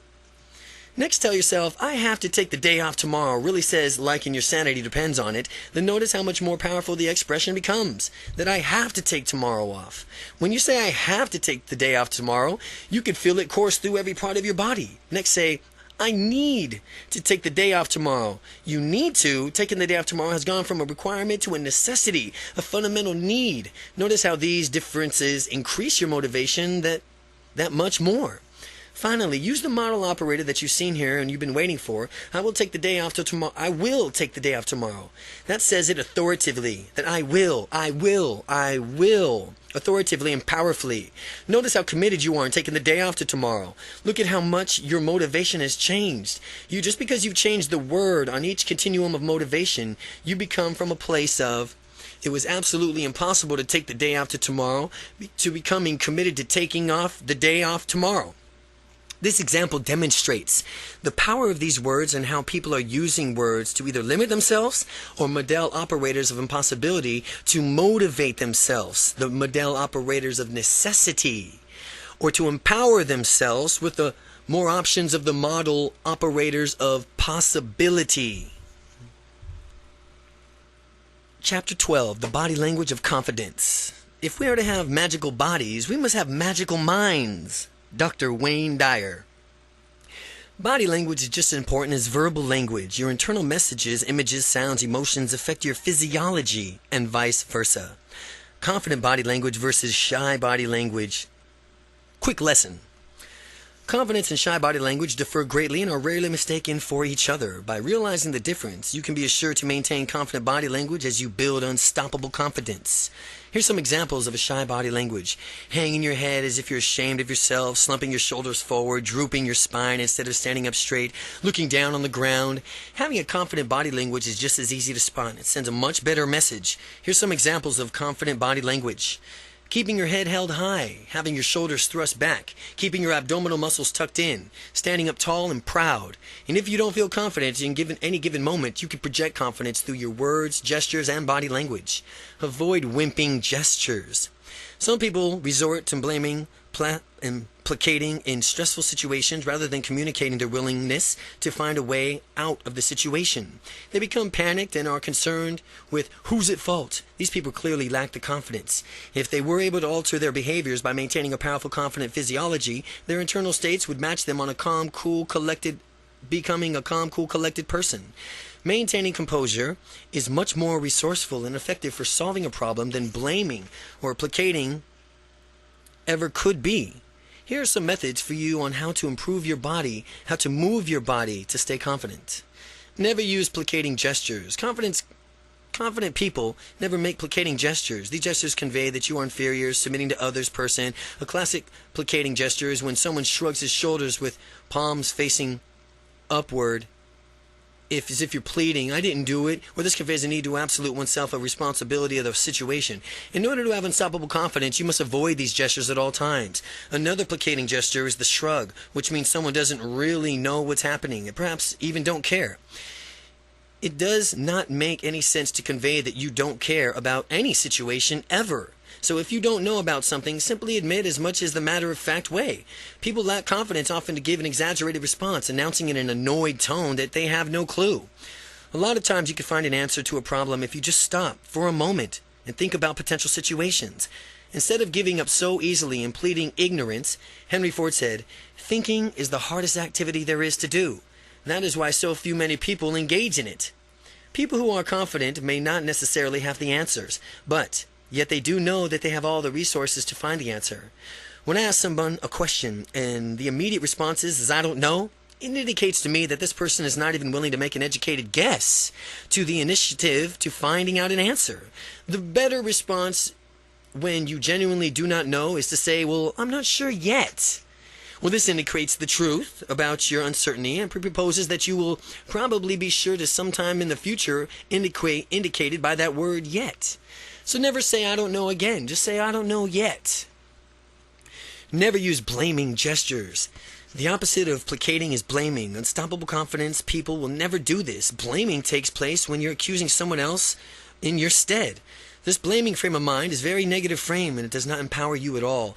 The classic gesture associated with blaming other people is pointing fingers, or for some people to learn when they're young, when your finger pointer is aimed at someone else, that there are 3 other fingers actually pointing right back at you. Too many people blame, and it is not useful. Confident people come from a place of wanting to find solutions. They come from an options on how to solve problems and create solutions. They move through the world calm, cool, unperturbed by outside events. They manage their emotions rather than letting their emotions manage them. You manage your emotions. Avoiding both blaming and placating gestures will help you and who you are, an unstoppably confident person who solves problems and gets the job at hand done efficiently. Who and what caused the situation is irrelevant. The main idea is to solve it. You don't care who or what caused the situation. Your main idea is just to solve it and prevent it from occurring again in the future. Practice unstoppable body language. And if you want to feel like the most charismatic person around, project good thoughts outward. They will manifest themselves in your body language as well. Walk confidently. Confident people have a certain walk. When they enter a room, it seems as though they belong there, even as if they own the place. As you practice walking in confidently, remember that the situation is whatever you make it.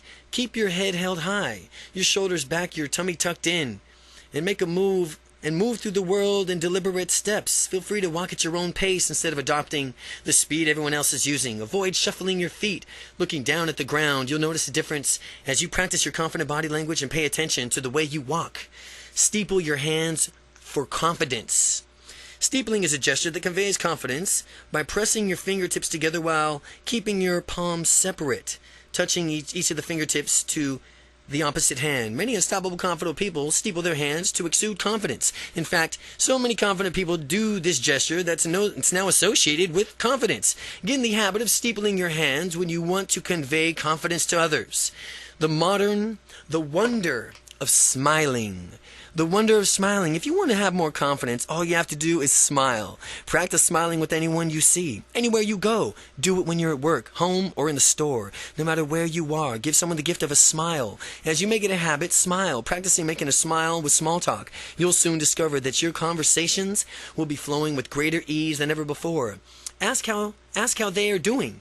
Ask about their weekends. Find out what they want in life. People love to talk about themselves, and it feels good to really listen attentively to someone else. Even for me, in the depths of my shyness, smiling was a very effective technique. Bringing a natural, happy guy smiled often just because he was in a mood and the mood struck me. But what I discovered is that when I smiled at people, they would naturally smile back. And in fact, I'd make a game out of it. How many people could I get to smile? Sometimes when someone didn't respond to my smile, I kept broadening my smile until the person finally broke out of his or her stonic facial expression and smiled back. Smiling is disarming. It puts other people at ease. Since giving a smile is absolutely free and it always feels good to either give or receive, you should smile as often as possible. The sound of confidence. Another key to confident communication is an excellent vocal tonality. Vocal tonality is the pitch from which you speak, and if your voice is nasal, for example, you'll be irritating other people. Certainly it's not a good thing if your goal is to project a confident image while communicating with them. You want a tonality that resonates within other people and causes them to feel good. Most people aren't even aware of it, but your vocal tonality has an effect on people in the unconscious level. Speaking with a bad tonality, well, it's like running fingernails down a chalkboard. Personally, I'd rather listen to a dental drill than listen to someone drone on with nasal tonality. Tonality exercises. The good news is that people can improve their tonality through repeated practice. To exercise, you will need to place your hands on a certain body part and place your attention while speaking. As a result, you will notice a shift in tonality, and by the end of the exercise, you'll have a deep, resonant tonality. Place your hands on your nose and say, "This is my nose." The tonality should be nasal now and probably very irritating. Move your hands down to the mouth and now say, "This is my mouth." And as you do this, listen for the difference in your tonality already. Next, place your hands on your throat and say, "This is my throat," and no change in the tonality yet. Place your hands in your upper chest and declare, "This is my chest," and notice the tonality becoming more resonant. Finally, place your hands on your abdomen and say, "This is my abdomen," and when I talk like this, I get a deep, rich tonality that people enjoy. When your attention goes and the energy flows, this is the reasons why your tonality gets better when you concentrate on your abdominal area. If you want to listen and model the tonality after someone, turn on the radio and really concentrate on how the disc jockeys use their voices. You'll never find a disc jockey with a nasal voice for reasons mentioned before. The look of confidence. Confident people are always able to look at others straight in the eye and tell it like it is. By looking someone in the eye, you will perceive as being more sincere, genuine, and honest. More sincere, genuine, and honest. No matter what you are saying, if you just look them in the eye. Then if you are shifty-eyed or avoiding eye contact, people who lack confidence tend not to look others directly in the eyes. This elicits suspicion from the person from whom your non-confident person is interacting. Because most people, when they are telling the truth, look others directly in the eye. If you have nothing to hide, focus your attention on looking people in the eye. You can even practice feeling good while doing it. Now, if you have a tendency right now to avoid eye contact, that's just fine. Call it a starting point. But after you do the following exercise, you'll discover how easily and naturally you could do it. And by the end of the exercise, you'll have informed the beginning of the habits. The difference between confident people and shy people, in summary, is that confident people have the habits that cause them to behave confidently. Conversely, shy people have the habits that cause them to act shy. Eye contact exercise. This exercise is designed to give you the ability to be present with someone and look that person straight in the eye, giving you more confidence. You'll need a partner for this exercise. A great partner would be a supportive friend, spouse, or relative. Read through all the directions first and then begin. Read through all these directions first and then begin. By doing this exercise, you'll naturally find yourself breaking through the limits of your confidence, and it'll rise in an unprecedented level. Set an outcome for what you want to get out of this exercise. One good outcome is to be able to look people in the eye anytime. Tell them anytime that you choose and feel at ease while you're doing it. Get a timer that will let you know when 5 minutes is up. What you're going to do is sit across from your partner in a complete silence and be present with him or her. All you have to do is be silent. Look the person straight in the eye and beware. This is harder than it sounds. But as you do this exercise, you may have certain urges to laugh or look away. That only means that you now have an opportunity to break through the previous held limits. Stay with the exercise and continue looking your partner in the eye. Meanwhile, your partner will be doing the same with you. And if you do laugh or glance away, your partner should gently say, "Stop. Be present. Start again." Similarly, if a partner laughs and glances away, give him or her the same instruction. Continue on doing this for the entire 5 minutes. Having this skill means that you can confront any person to be there for him or her as a good listener. Your direct eye contact with another person means that you're neither superior nor inferior, but you are merely two equals, communicating on a level ground. Do this exercise with your partner as many times as you can, and you'll need it in order to be able to look someone in the eye. And pretty soon, you'll discover that it is really, really easy to do so, with no longer to being intimidated to direct eye contact. The real world is a true test of gauge. Now, how you've come from, of how far you've come. After doing the exercise, practice in the real world and notice how easy it is that you do it. How surprised will you be when you find others doing it automatically? Others will react positively to your new confidence, and this eye contact that you've learned is not designed to intimidate, but foster better communication through honesty and openness. It will also let other people know that you have the look of confidence. Part 4. Becoming Unstoppable. Chapter 13. 21 explosive techniques to supercharge your confidence. First comes thought, then organization of the thought into ideas and plans, then is transformation of those plans into reality. The beginning, as you will observe, is in your imagination. Napoleon Hill. The techniques, exercises, and strategies in this chapter will speed you on your way to unstoppable confidence. Practice them regularly and watch your confidence soar. Technique 1. The instant shift. One of the major steps in gaining more confidence is being aware when you're lacking confidence. The reason for this is that you have to be aware of something before you can change it. When you're aware that you're not being as confident, you can change it. It will no longer be a given that you're shy or tentative or whatever they label you previously used to describe yourself. As you become consciously of what your mental process is with respect to confidence, pay particularly attention to your internal voice. If you have a limiting negative voice nagging at you, I'm sure you naturally realize that you can stop you dead in your tracks when you really want to go for it. Well, while you're paying attention to your internal voice, notice the sorts of images that are inside of your mind. When you hear and see internal impacts on how you feel, and the way you feel either frees you to take actions or hold you back.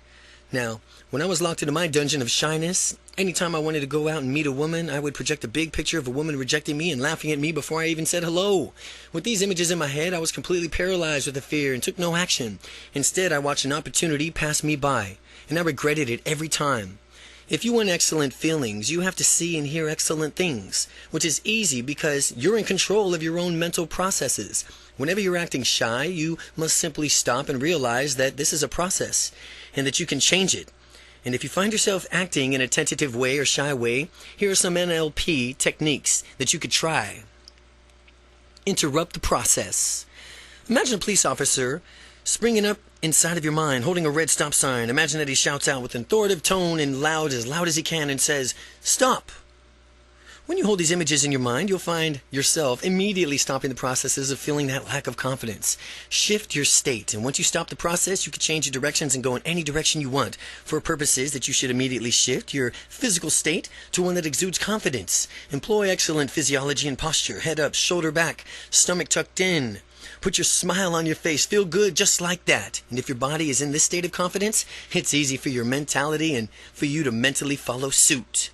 The instant shift. Number 1, recognize your shy or unconfident action. And number 2, interrupt the process. Number 3, shift your physical state to a confident posture. And then 4, let your mind follow suit. Technique 2, rehearse confidence. Once you interrupt a negative mental process, you could then consciously choose your emotional state you want to experience. You won't be merely acting out the habit. You'll be acting out a conscious choice that is very powerful. And with this technique, you can program yourself to have unstoppable confidence whenever you need it. The key is that when you rehearse what you get, the key is that what you rehearse is what you get. A friend of mine who was into martial arts always reminded me that train the way you fight because you will fight the way you train. This holds true for being confident as well, and by rehearsing confidence in your mind, you will have it when you need it. For you to have unstoppable confidence, you need to mentally rehearse it in your presence.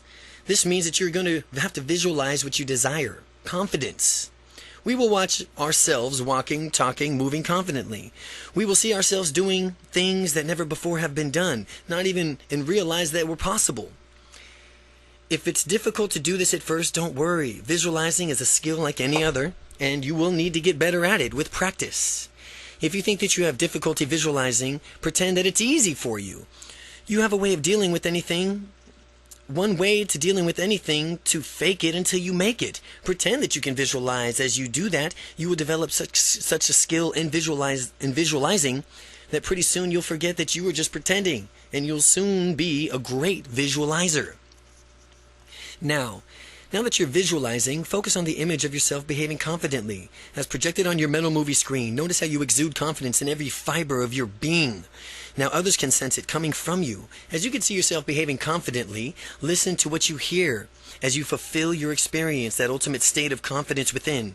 To amplify your confident state, make the picture bigger, brighter, closer. Crank that sound way up in your state of mind so that you can feel that confidence coursing through your entire being. Let the bass resonate all throughout your body. Let the bass resonate. When you make these adjustments to your experience, notice how much powerful and confident you become. Do this exercise as many times as it takes to thoroughly feel the confidence inside of you. How will you know when you've done it right? The answer is that by looking at the mental images of your confident self, you'll automatically feel the confidence. This is how you know that you're successfully completing this exercise. Your unconscious mind does not understand the difference between a scenario that is genuinely real and a scenario that is vividly imagined. For that reason, vividly imagining confidence is your future means that you are literally programming yourself to have the confidence when you need it. Set a trigger for confidence that you've rehearsed. Here's how to set yourself up for confidence anytime. Number 1, close your eyes. Number 2, watch yourself on a mental movie big screen as confident. Number 3, enhance your visual and sound qualities of the movie. Number 4, jump into your own on-screen body and let's see through your own eyes and hear what you hear and feel total confidence. Number 5, hold your thumb and your first finger together as you experience confidence. The more you feel confident, the harder you press your thumb and first finger together. After 5 seconds, separate your thumb and first finger and open your eyes. Repeat the first step. Repeat the first 7 steps, but watch a different confidence scenario. By doing this, you'll have programmed your mind to respond to a feeling of your thumb and forefinger pressed together as a confidence trigger. Confidence trigger. Now that you've rehearsed it, whether you need confidence or not, you could just close your eyes and press your thumb and forefinger together as long enough to let you have starting a feeling that you've triggered and it starts flooding through you. Rehearsing confidence. Focus on an image of acting confident as on a movie screen. Listen to yourself speaking confidently. View the picture in a close-up, turning up the volume. Feel the confidence as you project it on screen. Technique 3. Program confidence. You and I have all the resources that we'll ever need to become total, successful, unstoppably confident. Many people discount how resourceful they could potentially be to have unstoppable confidence in the future. The key is to be able to summon your own confidence resources that will get you the results that you want. You did it successfully in the past, which means you can do it successfully anytime. It's only a matter of practice before you have the confidence, whether you choose to switch it on. Remember the time that you were unstoppably confident in the past. Become aware of what specifically you did see, hear, feel inside as you re-experience what it's like to completely be confident. There's a structure to your confidence experience in the same way that there's a structure to your building. There's certain qualities that you see, hear, feel, and building this specific to that building. Similarly, this is a certain thing that you see, hear, and feel only when you are in a confident state.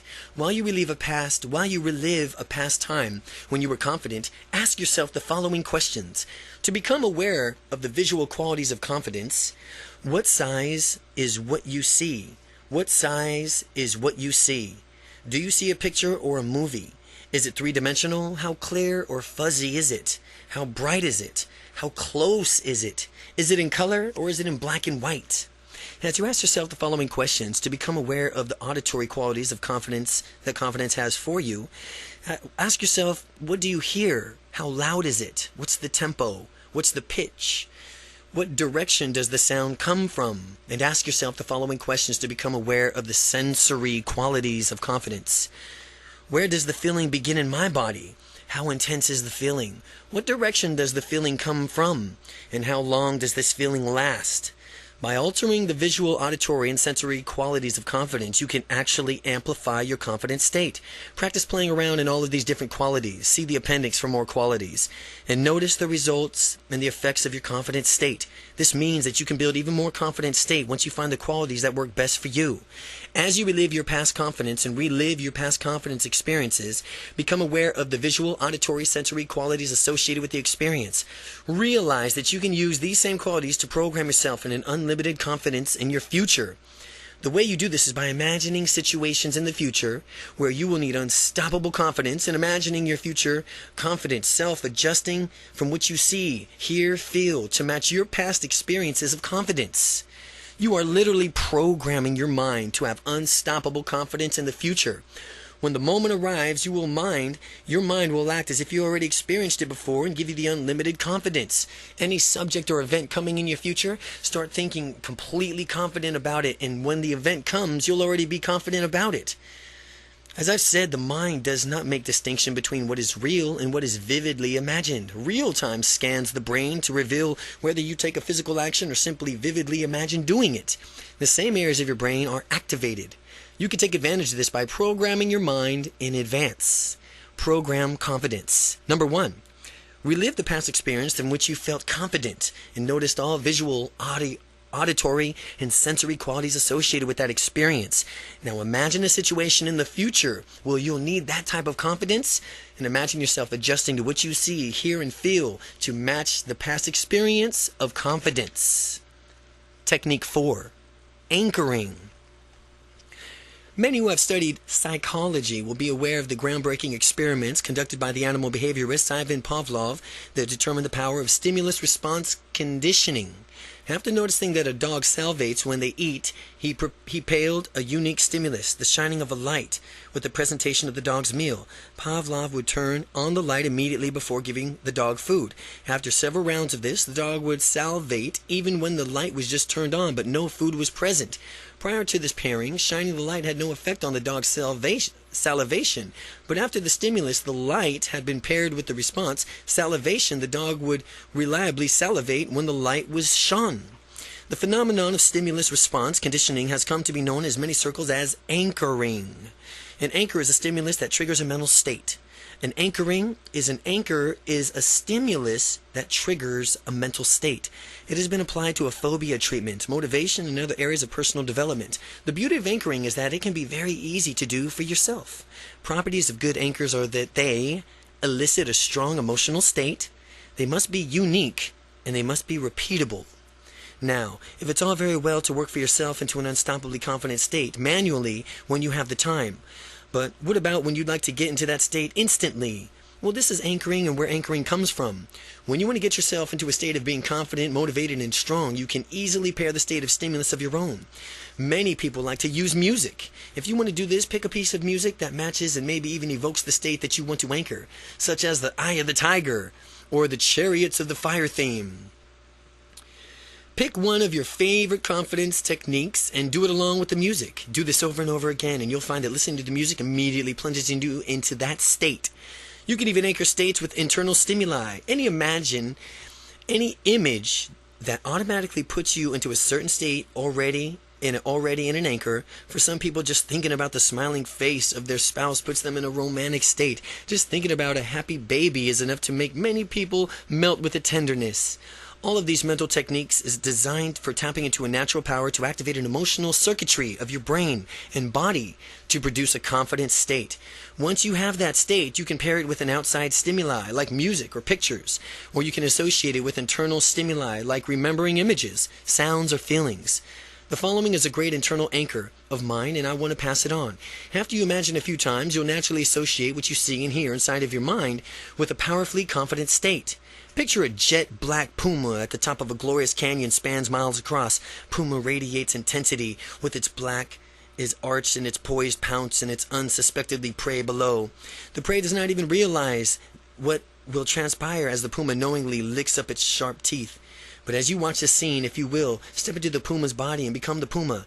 See with the puma's eyes. Hear what the puma hears. Feel the unstoppable confident state that the puma has as you become completely aware of just how easily you are going to devour your prey, accomplish your goal.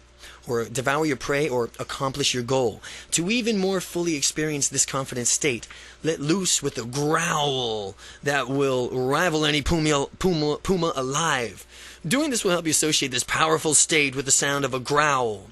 After doing this exercise, you'll be able to simply growl internally and immediately go back to this state of unstoppable confidence. All you'll ever need to do to get this, again, is to stop for a moment, close your eyes, and growl inside of your mind and become the puma.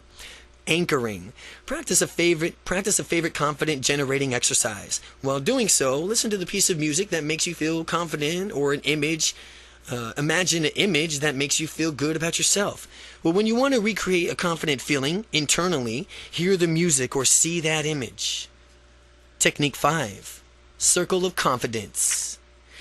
The next technique is advanced from the anchoring called the circle of confidence. Circle of confidence. Instead of anchoring something on location to your body or internal stimuli, this technique anchors confidence to a spot on the ground. Into doing so, you will physically step into an unstoppable confidence whenever you need it. There have been times in your past when you were confident in the future. When you were confident. In the future, you will be confident again. The key is to be able to summon that feeling at will. This technique allows you to evoke a state of confidence wherever and whenever you want. To form your circle of confidence, imagine a circular location on the floor.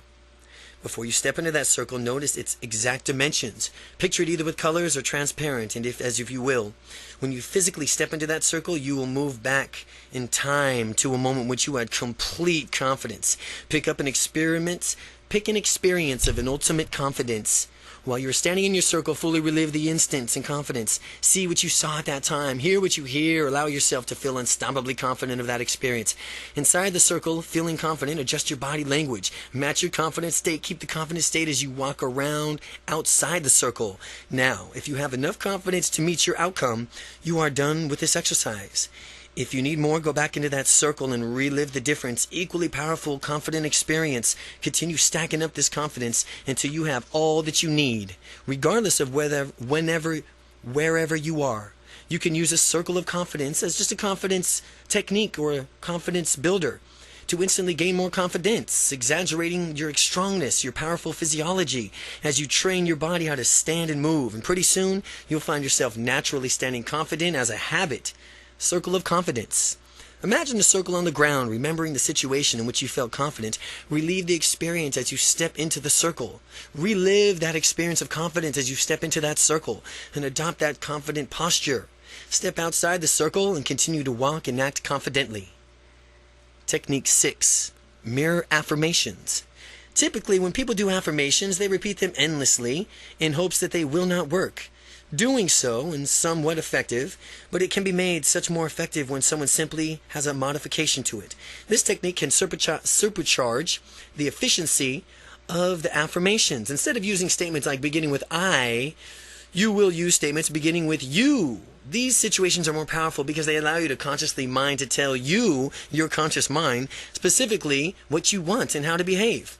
Get in front of a mirror and stand in front of the mirror with a confident physiology and project your intention for these affirmations to change your life. The larger the mirror, the bigger it is, the better, because you can see more of yourself. With your shoulders back, your head held high, and your stomach tucked in, look yourself squarely in the eye and say, with the following affirmations, you are completely powerful. You are unstoppably confident. You will become more and more confident each and every day, and nothing can stop you. You can go for what you want and get it. Repeat these affirmations to yourself in the mirror until you totally feel them in your body. Perhaps you could see yourself a bit differently when you do it, as you have already noticed behaving differently and more confident. Or maybe you'll hear the inner voice speaking forcefully with absolute confidence from within. Do this daily as part of your confidence building regimen, and I can guarantee you that you'll have an unstoppable confidence in a little bit of time. Mirror affirmations. As you stand in front of the mirror, adopt a confident physiology, shoulders back, head up, stomach tucked in. Deliver affirmations to yourself in the mirror using you instead of I. You. Technique 7. Future success now. I have future success now, and if you were to taste the future success, how would it feel? What would it look like to achieve your goals now? Wouldn't it feel tremendously more motivating to go for it right now? This future success now technique does exactly that. It brings all the future feelings of success into your heart, mind, and soul right now. You can experience such an overwhelming sense of success, and you'll surrender to your passion and go for it. Any fear that might have had still in the present, but you desire for success, dominating all other emotions, you'll feel the need to take action and fulfill your goals. In this exercise, the outcome you will want is to set to increase your confidence. This means saying, either aloud or in your mind, I'm doing this exercise to increase my confidence and feel more passion, which will naturally cause me to go after my goals and make my dreams more reality. Are you ready to feel your future success? Close your eyes. Picture your mental movie screen. See yourself at the point from which you're about to reach that pinnacle of your success while you're watching yourself. Make sure that you see yourself in color, big, bright, close up in a picture in HD, crisp and clear right in front of your face. Fill your mind with stereo surrounded sounds. Turn up the volume all the way. Just before you reach your pivotal point from where all your success is yours, stop the movie you're watching and ask yourself some questions to clarify exactly what you're going after for this success. Find out and clarify why exactly you're going after this success. What's important into getting this pleasure? What's important about that? Ultimately, what does having this success do for you? Now restart the movie and witness yourself achieving your goal and getting all the massive success and pleasure that you deserve that comes with it. Right as you see yourself on the mental screening fulfilling your goals and experiencing the wonderful feeling of victory, jump into your on-screen body. Now, through your own eyes, as if you could see there, through your own eyes, as if you are there now, because your mind, you are. Hear the sounds of success. Feel the success like in every fiber of your being. As the moment comes to a climax, I want you to take all these wonderful feelings and wrap them up. Take those unlimited feelings that you have and jump out of that mental screen back into your physical body, allowing all those magnificent feelings to ebb and flow. You've just smelt the sweet scent of your future success. You've tasted the victory. You've realized the glory of yours to be for the taking. It's up to you to take action now and claim what's rightfully yours. As you complete this exercise, write down 5 immediate actions that you will take to bring you one step closer to achieving that success that you deserve. A future success now. Number 1. Only your mental screen, play a movie. On your mental screen, play a movie of you succeeding massively. Just at the point you are about to get the peak of your success in a movie, temporarily hit pause. Ask yourself, what's important about the success? And what will having the success do? Jump into the movie as you begin playing it again and soak up the unlimited massive success that you deserve. When the movie is done, take all these wonderful feelings back with you as you open your eyes. Write down 5 immediate actions that you will take that you will begin to get you one step closer to achieving your goals. Technique 8. Put your life in perspective right now. Consider whatever appears overwhelming to you now. By the end of this exercise, you'll think about it completely different and with much more confidence about what you're going to do. Picture a line representing your lifetime. The past is off to the left and the present is in the center and your future is off to the right. Now, place whatever is bothering you on this timeline and visualize it as a small dot in your mind. Take a step back so you can see a larger portion of your entire timeline instead of just the present. Notice how this puts you in a minor new instance into a different perspective. Now mentally step back even further and notice all of your past and all of your future at once. And recognize just how small and insignificant this dot represents your current problem. When you keep things in perspective, it's really difficult to waste valuable time and energy on trivial things. The trouble begins when people do not keep their big picture in sight and magnify some issues to be larger than it really is. So put your life in perspective by, number 1, visualize your life as a timeline. Picture whatever is overwhelming you as a point on that timeline, and then mentally step back to see that dot in perspective as something tiny and small. Chapter 9. Avoid the future that you don't want. Well, as we saw earlier, people are motivated either by moving towards pleasure or by moving away from pain. Well, if you were bunny rabbits, it would be equivalent as us as moving towards carrots or away from people's boots. The next technique will work best for people who run away from the boots, so to speak, because it amplifies the pain of not going after your dreams to the point from where it'll seem easier just to do it. To do this exercise, visualize a timeline from Technique 8. Close your eyes and imagine floating above the timeline, drifting forward far into the future. Continue floating forward until you get to the point from where you were older and most of your opportunities have passed you by. And as you get the point, you'll see yourself in a mental movie screen walking around feeling miserable. Doing this, you might realize that you are looking at a person who has lived a life unfulfilled. Turn into the sounds coming of the older person who had so much potential, yet somehow failed to take action and live his or her dreams. Just the feeling as it disappoints rises to an extreme where your future self appears to realize that his or her life has not been invested wisely. Jump right into that older person's body and see the experience and what it's like. Feel how awful it is to lead a life unfulfilled. It is really quite tragic, isn't it? When you fully experience that feeling of deep regret, all the pain, disappointment, frustration that you will if you don't go after your dreams, immediately take action. Jump back into your physical body, and if you don't take action now, then go after your dreams, then that's how you will feel. If you don't take action now to go after your dreams, then that's how you will feel when you get older. Now, since you've experienced the pain that will happen if you don't go after your dreams right now, you are aware of how much you are motivated and you are to avoid the feeling that you cannot live your dreams. Now, if you hesitate in your future, call that a horrible feeling from the experience that allows you to propel you to take action. To break out of this negative state of mind induced by the exercises, use one of the previous visualization techniques to see a wonderful future that you will have when you use your confidence resources to get the future that you want. So again, avoid the future you don't want. Visualize a timeline with Technique 8. See yourself further down the timeline with most of your opportunities passed over. Imagine your response physically, audibly, emotionally as an unfulfilled life. Come back to your present self. Summon those feelings of disappointment and rage when you need to get motivated and get busy.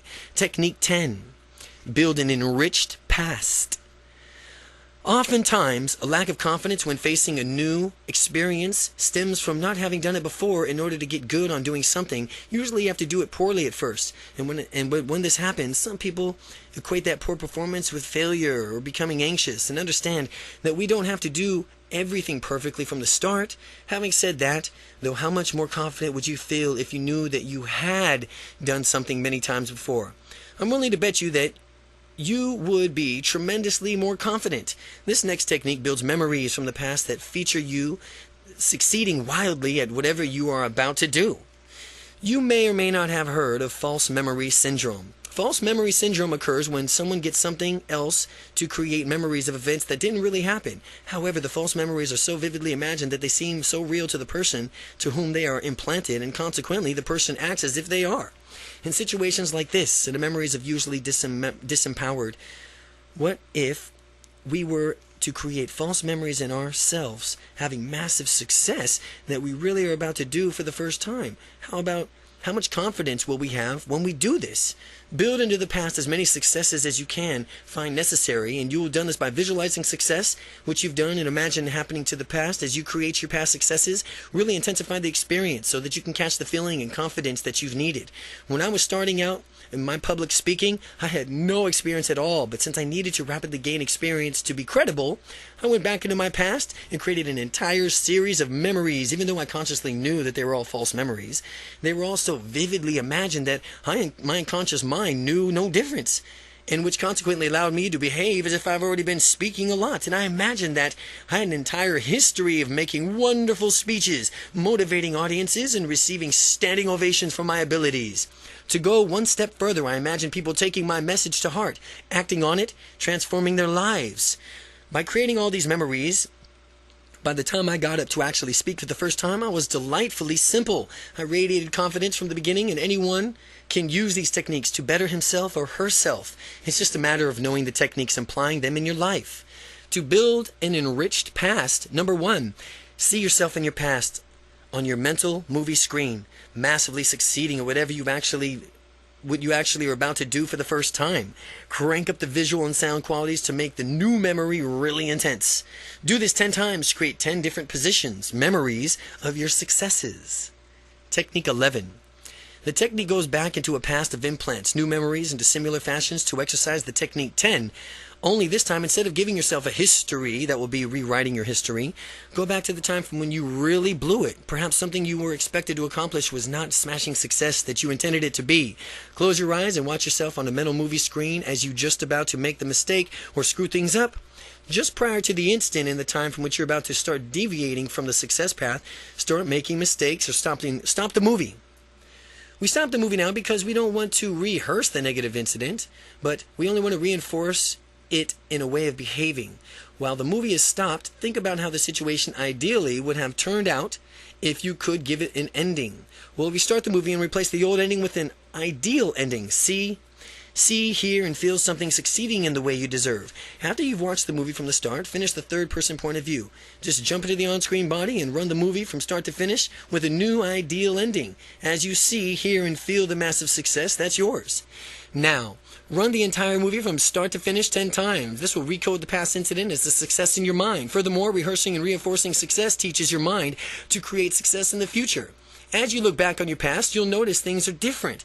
The way you look at all the failures are actually bridges to the success. Your past has been enriched now. You can enrich your past, and you'll discover yourself moving through the world more resourcefully.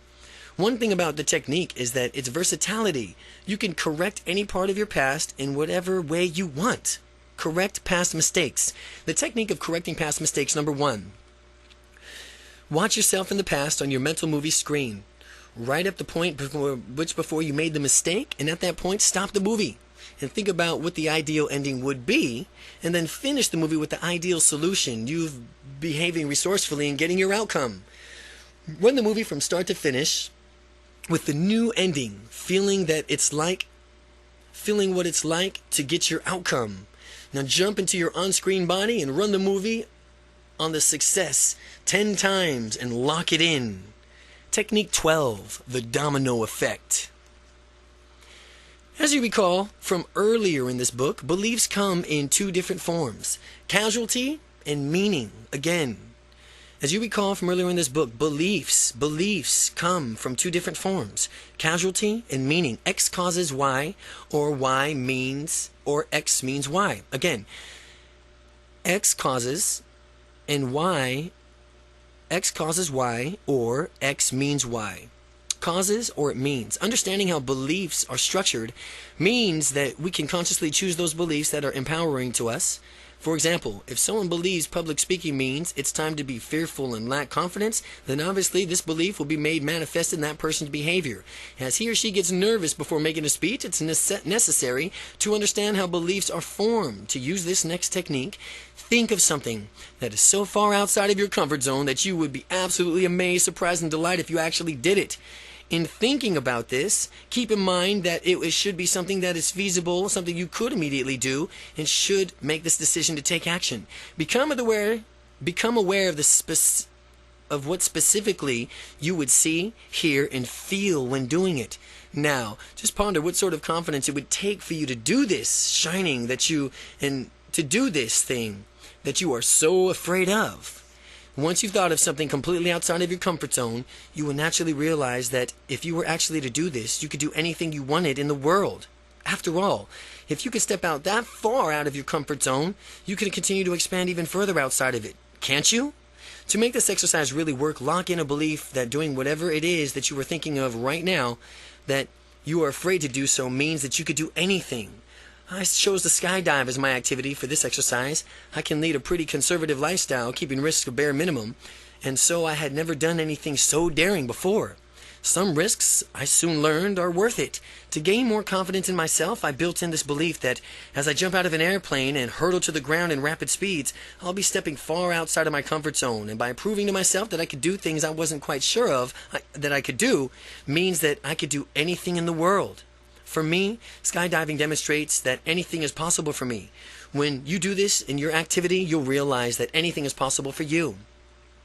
Your example can be whatever you want it to be, and as long as it is a big stretch outside of your comfort zone, it could be marching into your boss's office and asking for a raise, speaking publicly, running a marathon. The most important part is that when making it happen, you will realize that anything is possible for you when you set your mind to it. When you've decided on what you're going to do, take immediate action to ensure that that's what will happen.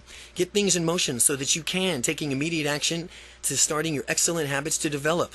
Taking immediate action is an excellent habit to develop. Taking immediate action. I take immediate action. Take immediate action. The most successful, unstoppably confident people take immediate action, and accordingly to manifest their dreams sooner.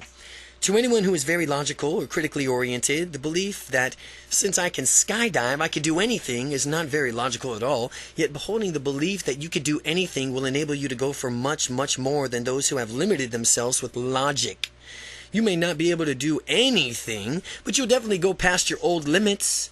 And remember, what seems like a limit is very often just a limit in belief, not in reality. So when you choose that your beliefs choose them because they are useful and empowering, not based on so-called logic. Choose your beliefs because they will help you live your dreams. The domino effect is, number one, choose an activity that is far outside of your comfort zone, and number two, realize that in doing this activity, it makes it possible to do anything that you choose to do. Follow through with this activity as quickly as possible and hold on to the new belief that you can make anything happen. Technique 13. Technique 13, borrow confidence. A great way to gain confidence is to model yourself after someone else who has already had a lot of confidence. Anyone who has an absolute belief in himself or herself will make a good model for you. One way to supercharge your results is using the techniques to repeat it, using several different people as your models of unstoppable confidence. Once you've identified the person who embodies confidence to you, get to know as thoroughly as possible this person as it moves through the world. To do this, spend as much time as you can with that person and talk about his or her opinions of confidence, life, taking action. If your model of confidence is not accessible to you, perhaps you can get to know the person voraciously by purchasing his or her books, or CDs, or home study courses, or by attending a seminar. If it's a rock star that you could go to his or her concert. If it's a star athlete, perhaps you can attend his or her sporting event. The idea here is to expose your mind to this person so much as possible that you get a better grasp on how to model your beliefs, attitudes, and values. The more effectively you can model his or her the better you can model his or her confidence. Set a strong outcome for this exercise, such as, I want a confidence like, and then name the model of the confidence. For these reasons, and then list the reasons. By the time you reach the point, you have already familiarized yourself with the model of confidence, and you have a good grasp on his or her perceptions of the world, the self, and what he or she does. Close your eyes and envision your model of confidence behaving in an unstoppably confident way in a movie, in your mental screen. Pay attention to how the person speaks, moves, gestures, and walks. Become aware of how this person interacts with others. Imagine his or hers internal self-talk. And notice anything else that you can about this person. Make the movie big, bright, and close, HD, digital, crisp. Turn the sound up all the way that you can and resonate it inside of you. Next, step into the movie. As you are stepping into the confidence model's body, take on this person's entire being as though you're seeing through their eyes and your confidence models through their eyes. Hear his or her ears and feel what it's like to completely immerse yourself and be unstoppably confident as this person. Now, as you are inside this confident model's shoes, physically do all you can to be like this person. Gestute, speaking, move, use the facial expressions your model does. Continue doing this until you fully understand what it feels like to make your models unstoppably confident. To make your models unstoppable, to have your model as unstoppable and confident. If it helps, imagine yourself as this person in different contexts. When you fully have that feeling down, you'll see yourself stepping out of your own person's body and back into yours. And as you float back into your own body, take with you that unstoppably confident feeling that you've just created.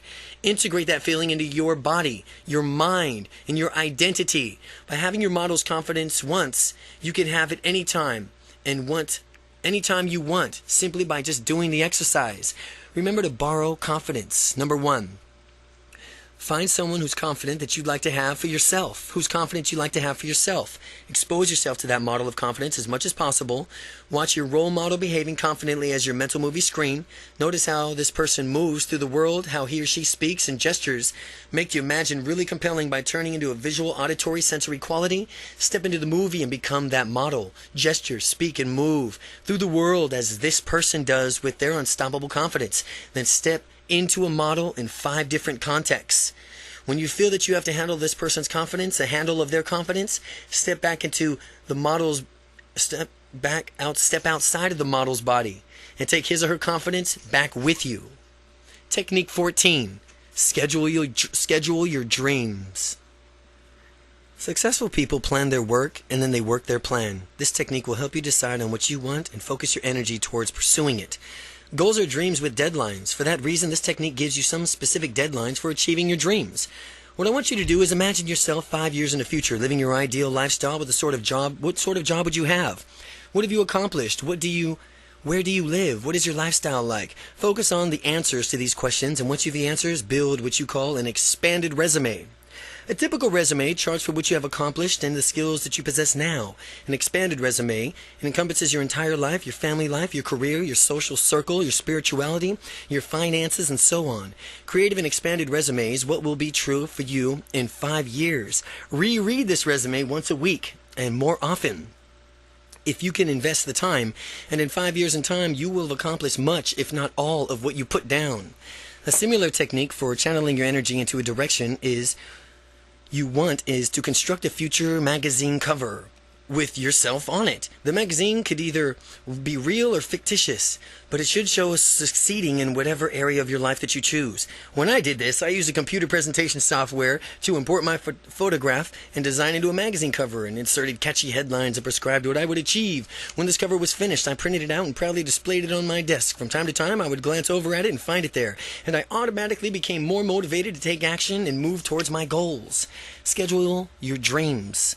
Number 1, scheduling your dreams, the expanded resume. Number 1, imagine where you would like to be in 5 years from now. Write down the details, family, work, leisure time, friends, and so on, and review this expanded resume at least once a week. Your future magazine cover. Well, create a real imagining magazine cover for yourself succeeding in some area of your life and use catchy headlines, images, and describe what you want to achieve. Review your magazine cover periodically to keep you motivated in reaching your goals. Technique 15. Swish into confidence. The next technique is called the swish technique because in it you redirect your brain as rapidly as a basketball makes the swish sound when it flies through the net. Our mind is trained to go into a certain direction. Sometimes if we have not consciously directed our minds, we tend to gravitate towards less than resourceful behaviors, such as shyness. The technique redirects the brain in the effect telling it not shy, confident. If you act shy, you do it out of a pattern that you've either consciously or unconsciously set up for yourself, and there are triggers that you cue to your brain that the shyness pattern. What we're going to do is take those same triggers, reframe, and retrain your mind so that when you spur towards a confidence, you'll spur towards confidence instead. Think of the times when you act shy. Decide on the initial cue that lets you know that it's time to get nervous and tentative. And for some people, arriving in a party full of strangers is looking at an unfamiliar face and a cue to begin acting shy. For others, seeing an attractive member of the opposite sex sitting down nearby might set them off. Find out what your cue is. People do not randomly become shy. There's always a cue that precedes it. Now that you've discovered the cue that has led you to shyness in the past, put yourself into the picture of experience from a first-person perspective.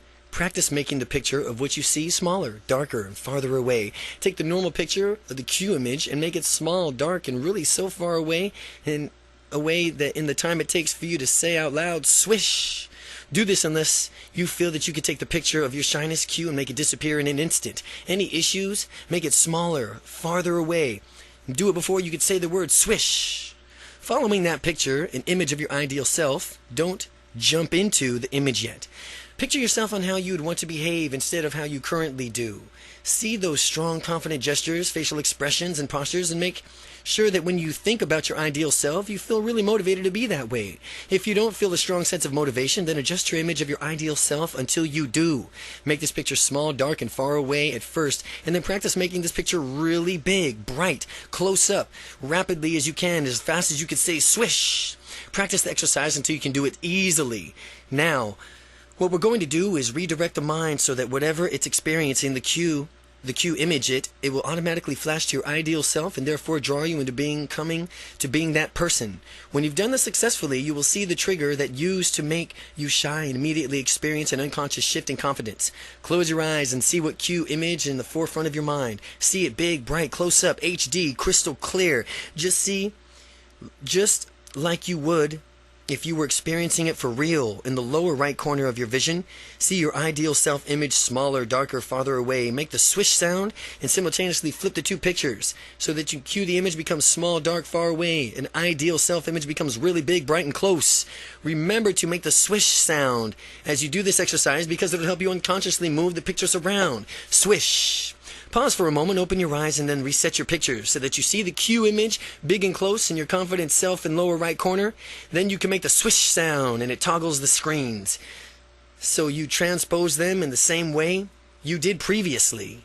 To continue to repeat this pursuing, resetting, and swishing of pictures until simply looking at the cue image automatically triggers your brain to gravitate towards the ideal self image. That's how you know that you've been successful in retraining your mind. Swish into confidence. Number 1, identify the cue that's triggering your shyness. Number 2, practice making the image of that cue smaller, darker, farther away until you can do it in the time it takes for you to say swish. Now picture the idealized self smaller, darker, and smaller away. Now picture your idolized self smaller, darker, and farther away. Practice making that idolized self bright and close up again in the time it takes you to say swish.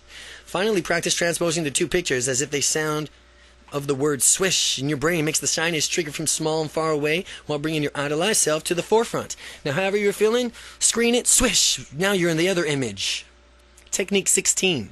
Disassociate, add resources, act differently.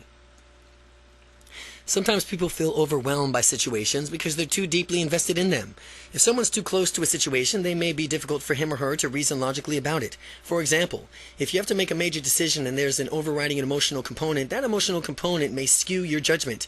This technique helps you stand back and survey the bigger picture, then in order to make the best decision for yourself.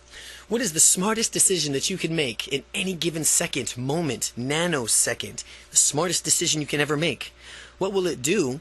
What you will do in this technique is to observe yourself in a third-person point of view. You will step outside of your body and look over at yourself, making a decision. Picture yourself on the mental movie screen, but don't jump into it yet. Just look at your on-body screen. You are a detached observer. Pretend that you are the narrator, and you refer to yourself into this as third person by repeatedly using your name. Well, as Randy currently walks over here, and then Randy went this way, and think through the decisions-making processes out loud and detach the frame of mind. As you narrate your thinking process regarding to the decision, you should be sure you have confident physiology and tonality. This will help you make a firm commitment to the decision from which you are ultimately going to arrive at. As a result, your decisions will be more rational, emotionally, literally giving yourself some distance from the situation. Another way to perform this technique is with the confidence resource triangle, described next. The confidence resource triangle. It's a confidence resource triangle. The main difference is that the triangle uses physical locations to represent the different states. The confidence resource triangle has 3 legs. Stuck state, location, a disassociated observer location, and a resource location. Again, they have 3 legs: a stuck state location, a disassociated observer location, and a resource location. The stuck state is the state where a person will experience indecision and need a resource. The disassociated location is where a person can stand back and objectively look at the situation from a third-person point of view. The resource location represents a resource that will get a person unstuck from his or her indecisive state. Find 3 different spots on the floor and label one S for stuck, one D for disassociated, and one R for resource. First step onto the S location. Close your eyes if it helps you. See, hear, and feel the element of the context where you need more confidence. Just when you're getting a taste of it, step outside of the location. Name 3 different things in the room to break your state, thus get you out of that state of stuck. Second, step onto the D location. Look at the same situation as you did in S location, but do it with a third-person perspective. Now, how different is it that you can perceive things more objectively? Think of confident resources that will help you conquer this stuck state. Third, step onto the R location, and as you do this physical step, you will mentally step into a resource by completely reliving a past time when you were confident. See when you saw, heard, and hear, and felt what it's like. Remember what it's like and crank it up. Crank up that confidence level. Now, with overwhelming confidence at your disposal, step back into what used to be the stuck state. How easily and naturally you do not get unstuck now. With all this confidence oozing from every fiber of your being, if for some reason your stuck state did not change for you as much as you would like, do this exercise again, continuing stacking up confident resources and bringing them to the stuck state until things change. Do it again, the exercise over and over until you continue stacking up confident resources and bringing them to the stuck state until things change. Disassociate, add resources, and act differently. Number 1, envision yourself in a stuck location. Number 2, step out of the stuck location and name 3 things in the room to balance yourself. Number 3, step into the disassociated location and watch how you can resolve the situation in a confident manner by looking at it third party, away from yourself. Number 4, step into the resource location and think back to a time in your life when you were exuding confidence. Technique 17, matching and mirroring. When 2 people have rapport with each other, an interesting thing occurs. Their body language becomes similar. They begin to match each other. How can we use this to our benefit? We can consciously match someone else's body language in order to increase our perceived similarity to the person. You can use matching to increase intimacy or almost in any human interaction. This technique is called matching and mirroring because your goal is to become a mirror and image the partner in a conversation. When I first learned this technique, I was confused with it as mimicking. Mimicking is something that younger children do to annoy each other's parents, or monkeys do to play with visitors at the zoo. We are not mimicking anything else. Instead, we are increasing our similarity to another person by mirroring that person's body language, which will help engender a greater understanding of his or her points of view. The way you match and mirror someone is to adopt the same body posture that person has. When the person moves, you must move and hit with him or her. Be sure to allow a certain lag time so that matching does not creep into the person's consciousness awareness. And the idea is to gain rapport at an unconscious level without attracting or notice that you're doing it. The intended effect is that the other person will feel that you are similar to him or her without even being quite sure of why. That the rapport deepnesses, as the rapport deepens, you can trim the lag time and until pretty soon you're moving exactly with the person.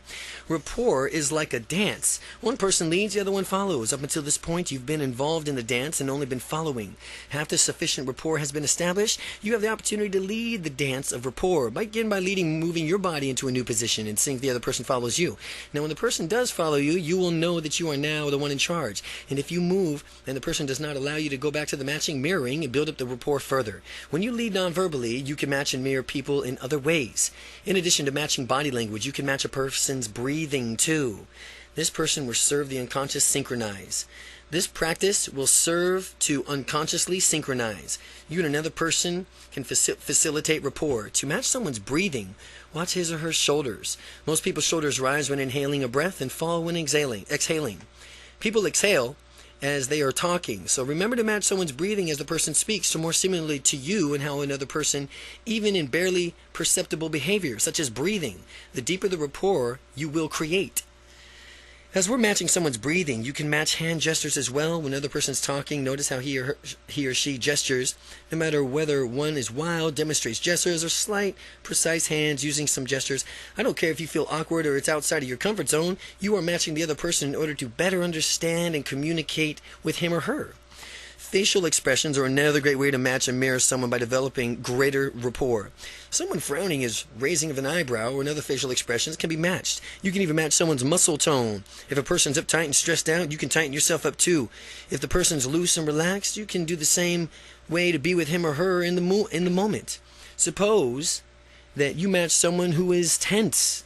You could develop a great rapport with the person and begin to lead the dance rapport gradually by relaxing. If the rapport is sufficient, the person will follow you and relax as well. The level of perceived similarity between you and another person is directly proportional to the rapport that you will experience. Again, the level of perceived similarity between you and another person is directly proportional to the rapport that you will experience.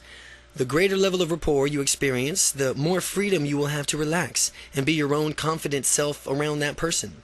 A good rule for communication is to remember that nobody is going to get a message across for you. So do whatever it takes to make sure that you are heard. Nonverbal matching somehow can help facilitate this and increase the chances that your message is received the way you intended it. It's not up to the other person to make sure that he or she gets it. As an excellent communicator, it's solely up to you to share your message loud and clear. Matching and mirroring number 1. With a friend, practice mirroring his or her movements. First, adopt the same body postures that the friend has, and next, match your friend's gestures. Third, mirror the friend's facial expressions, and when you are aware of the rapport that has been deepened, try making your own gestures and facial expressions and see if your friend matches your movements. Technique 18. Verbal matching. You now understand how to create rapport by non-verbally matching someone, and of course, you can further deepen rapport by matching someone verbally as well. Typically, verbal behaviors can match our tone, voice, volume, voice, rate of speech, inflection, for example, questioning and manding. The word usage, if someone speaks rapidly, for example, you shouldn't speak much more slowly. You should keep up with that person's speech rate. If someone speaks slowly, you don't want to be a motor mouth when talking with that person. You want to just speak near to the same rate that person is speaking. Listen to people's key words, the words they say over and over again, like they call them a trigger or hot buttons, words from which you hear these words. Use them right back and notice how the rapport skyrockets. My trigger words sprinkled throughout this book. If we were to meet and you spoke with me using some more prevalent words in this book, you would notice how delighted I became and more rapport would skyrocket. Some of my trigger words are unstoppable or fun or powerful or delight or awesome. Here's an example of how to match someone's trigger words. The conversation between an artist and her friend. The artist may say, "I like my art because it's expressive and freeing. I get to be myself, and the paint landscapes there are breathtaking and wide open. It allows me to express myself in a way that I didn't get to before. Painting is liberating because I can see the beauty of things around me and express it to others." The friend can match the numerous trigger words by saying, "Yeah, it makes sense. I understand where you're coming from. It seems like it would be liberating to really lose or express yourself to others, to be able to see a true beauty in things, to point where it takes and how it takes your breath away. That would be really awesome. I can see why you like painting so much." The result of this communication will be that rapport has deepened because of the trigger words. The painter then discusses her passions of painting, elicits someone's passion, listen to the trigger words, and then use those words when you're speaking with that person. You'll be amazed how much quickly you develop an excellent rapport. Verbal matching. To increase rapport, practice verbal matching with a friend. First, practice your friend's tone and volume of voice. Next, match the rate of speech. Finally, pick up on your friend's trigger words and use them as you respond to what your friend was saying. Technique 19. Parroting. Parrots are interesting birds because they repeat certain words or sentences that are used frequently enough. To act like a parrot, you can increase rapport. With someone speaking in pauses, repeat the last few words of the sentence right back to that person. The person's word has special significance for him or her, or they wouldn't have even chose to say it that way. Be like a parrot and repeat the exact words back. You'll discover how easily this causes a greater sense of rapport. Parroting validates the person's point of view, and the point of view validated, and they enjoy being listened to, which is why parroting works so well. It proves you were listening. As a friend, Fred, for example, Fred and Carolyn. Fred, how you doing today? Carolyn, excellent. I have a flat tire on the way to work, but I made it here all right. Well, you made it here all right. How has your workday been since that? Well, it's been pretty hectic around my office. I've got a team meeting this afternoon at 4. You got a team meeting at 4? Uh-huh. Yeah, I'm really looking forward to it. The product should be unveiled here really soon. Oh, really soon? Yeah, next week is our scheduled launch. We've been working really hard to get this project going. Wow, you must have really been working hard to get this project going. The parroting is delivered as a mere echo of what the person previously said, with the key points echoed back to the person. The speaker, upon hearing his or her own words parroted back, will either say yes or agree non-verbally, perhaps with a nod. When people are in agreement, they generally are in excellent states of rapport. Avoid active listening, which is when you change around what someone said by putting it into your own words and then spewing it back to that person by changing the words. You change the meaning and distort the true message that the person wanted to convey. People like when they get their message across, and parroting their exact words back confirms that you did receive them. So in parroting with a friend, begin conversations and practice repeating the last phrase entirely, word for word, that your friend had said back to him or her. Make sure not to rephrase it in your own words. To rephrase someone's point in your own words is considered rude. They want to hear that their point was given across. Technique 20. Nodding, leaning forward, and prodding. People are masterful communicators. Nods are the listening to others. They're doing so, they invite others to relax and share whatever's on their mind. The next time you're talking with someone, continually nod to open the person up for sharing. To practice this, get a partner and have a conversation. Say as little as possible, nod as often as you can, and this is what effective communicators do.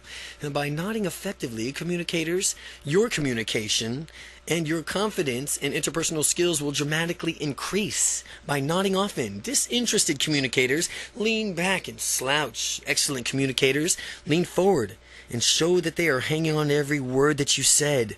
In this exercise, lean forward, and as you nod along, as you're talking with your partner, prod him or her on by throwing in following phrases at the appropriate pauses. Again, when talking with your partner, prod him or her by throwing in the following phrases at an appropriate pause. Uh-huh. Go on. Oh, go on. I understand. Oh, I understand. I understand. What makes sense? Oh, that makes sense. Oh, that makes sense. Tell me more. Oh, well, tell me more. I see what you're saying. Oh, I see what you're saying. Oh, I hear you. Yeah, I hear you. Well, that feels right to me. Well, that feels right to me. You'll soon discover how effectively this keeps people talking. I've kept people talking for 30 minutes at a time without me saying anything, just by nodding, leaning forward, and interjecting these phrases at the appropriate times. Nodding, leaning forward, and prodding. Ask a friend to begin telling you a story. Practice nodding and prodding at appropriate points in the story and see how long you can keep your friend talking. Technique 21. Ask open-ended questions. When you realize that you can talk to anyone, anywhere, anytime, you will have more confidence in yourself than ever before. The secret to being a great conversationalist is knowing what to ask questions that show genuine interest in the other person. Quite simply, ask open-ended questions whenever possible. Open-ended questions require more than a simple yes or no response. The person answering has to elaborate and describe what he or she is thinking. Closed questions do not further develop conversations, since they are usually followed by short answers. If someone repeatedly responds to you with one-word answers, there's not much work with developing the conversation. An example of closed questions and responses: Brad, how you doing today? Fine. An example of open-ended question response is: if anything were possible, what would you most like to do right now? Well, I have a passion of sailing. I would love to be sailing in my boat around the world with my friends. I've been sailing before and I love it. I can't wait to go again. So you can see how asking an open-ended question and a closed question elicits entirely different responses. Now, as you ask these open-ended questions, be sure to listen intently to what the person is saying. While you are listening to someone, use the other methods taught to you in this book to develop an even greater rapport. You can nod and lean forward, parrot the person's words back to him or her, use nonverbal matching and mirroring and using trigger words. Doing all this at once, you may You might be cumbersome at first, but therefore practicing each skill individually, and then when you've mastered them all, begin to combine them for an even better rapport with others. Ask open-ended questions. Engage a friend in a conversation. Ask open-ended questions and see how long that you can keep the conversation going. Chapter 14, Your Confident Future. Whatever we expect with confidence becomes our self-fulfilling prophecy. Brian Tracy. This chapter contains a few final pieces of advice to get you on your way, and once you've started, make sure you don't stop. Build your community. As your confidence grows, others will notice the change within you and perhaps behave differently than before, and that's normal. They are used to you acting in a particular way, and then when you behave differently, they may not have a pattern for interacting with you anymore. They will adapt to your newfound confidence and develop an affinity for it. When I first began breaking out of my shell, I was concerned about how others would treat me, and much to my delight, they seemed to enjoy being around me a little bit more thoroughly as a direct result of my increased confidence. Family and friends. Enlist the support of your family and friends to help you on your confidence journey. When they are behaving in a confident manner, they can compliment you and reinforce your behavior. Tell them that you would appreciate their support as you do these confident exercises. Similarly, if they catch you falling into an old shy habit, they can politely point it out for you, which means that you can immediately correct that behavior. Some people may have a negative reflection to your enhanced confidence and zest for life, and they are not genuine friends. Your genuine friends want the best for you, and anything less means that you're not a true friend. And if someone tries to criticize your increased confidence, view this as an opportunity to test your confidence and let that criticism bounce right off you without even making an impact. Learning unstoppable confidence with others is, in addition, I recommend meeting regularly with others, like-minded people, to teach unstoppable confidence to others, to increase your own confidence. Let this book serve as a guide. It will help your group does confident exercises with each other. Getting together with other people can be an incredible, powerful way to ratchet up your confidence. You can support each other on the journey to a greater success. And when you get together with confidence, you can talk about situations that when you were confident and other situations where you need more confidence. Others may have insights that haven't occurred to you yet, and you might be able to help them likewise. Meet with people on a regular basis. Once a month maybe would be great. Harness the power of a synergy. That is the concept of the whole greater than the sum of parts. In the case of this confidence group, the entire group's intelligence exceeds that of each individual's intelligence summed up. The whole group would become each member would become as intelligent as all of the intelligence summed up. Take action now. Your power lies in the present. That means you need not cast out procrastination and do it now, whatever it may be. I cannot emphasize this point strongly enough. Dismiss. It can wait until later. Mentality right now. The sooner you adopt the do it now attitude, the do it now attitude, the sooner you will create a better relationship, more fun in life, to fulfill your dreams. The reason doing this as soon as you can possibly is easier than procrastinating is because of the psychic weight of the things that are put off. If you typically procrastinate on something, you may not think to yourself, I should be doing that instead of this. Then you might talk to yourself and doing it later. Meanwhile, the leisure activity, which you were supposed to be enjoying, is now consequently ruined because your mind is preoccupied with what you should be doing. That is why we do it now mentality is so powerful. It's really much easier to set up and finish tasks than it is to free from your obligations. Enjoy yourself in your favorite leisure activities. The greater equalizer among us is that in each and every day, we all have the same 24 hours to invest. Everyone, rich or poor, 24 hours, here we go. Most people don't think of their time as an investment. But once you spent today's 24 hours, you can never get them back, ever. People endlessly hang out wasting time without realizing that it is time that is never to be recaptured. I'm all for leisure and spending quality time with friends and loved ones. My main objective is towards people who are acting without purpose, or rather being inactive without purpose. If people consciously choose how they spend their time, that is fine. To maximize your use of time, survey your life. Find out what wastes your time and eliminate it so you can spend more time doing what you thoroughly enjoy. If something is unbearable to you, hire someone else to do it. Or perhaps trade responsibilities with a friend, partner, or a spouse. It all comes down to this simple message. Do more of what you like and less of what you don't. The following is an exercise to discover how to invest your time. When you finish it, the result might surprise you. Go through the results and eliminate your time wasters. Maximize doing what you love, and you'll find yourself being more efficient in the following weeks. Since you will know what tasks consume large chunks of your time, what tasks can be delegated? Number 1, For an entire week, write down what you are doing every half hour. Number 2, after the end of the week, notice how you spend most of your time and what you're doing. Number 3, ask yourself how easily you can eliminate time-wasting activities. Number 4, ask yourself what you can invest more time on in your activities that will lead you closer to your goals. And finally, schedule your next week according to what you've discovered.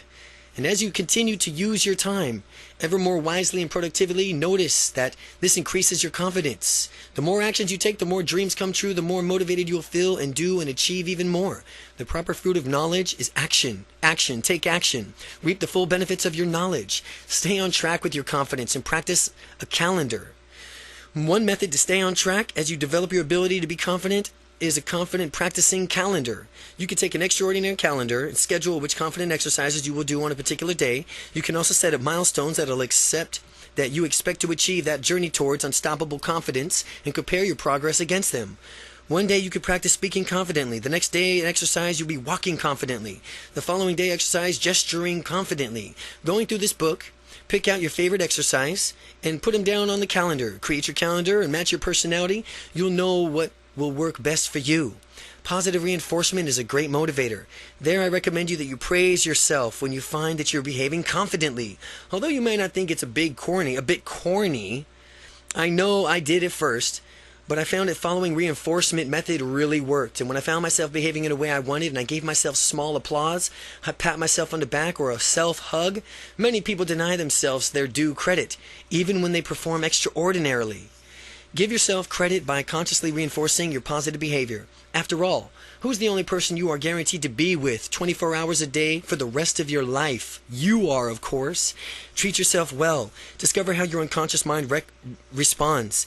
As you treat yourself better, you'll discover how you're able to access parts of your memory that you hadn't before. You're able to visualize better. Your negative internal dialogue will disappear. Many people do not treat themselves very well. They have a nagging internal dialogue making their lives miserable. They think that people are out to get them. People are causes in their lives, not effects. Disempowered people let things happen to them. Empowered people make things.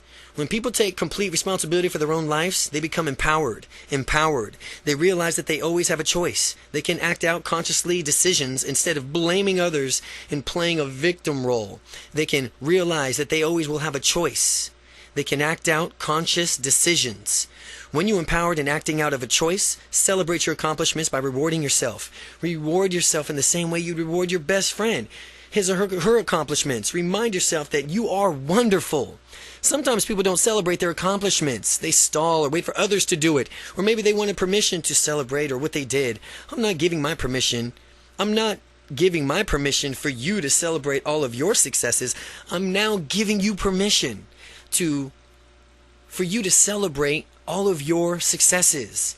Live a healthy life. Because in order to be unstoppably confident, you must lead a healthy, fulfilling life. There's 3 components that essentially to leading such a flexibility is a sense of humor and an orientation towards the future.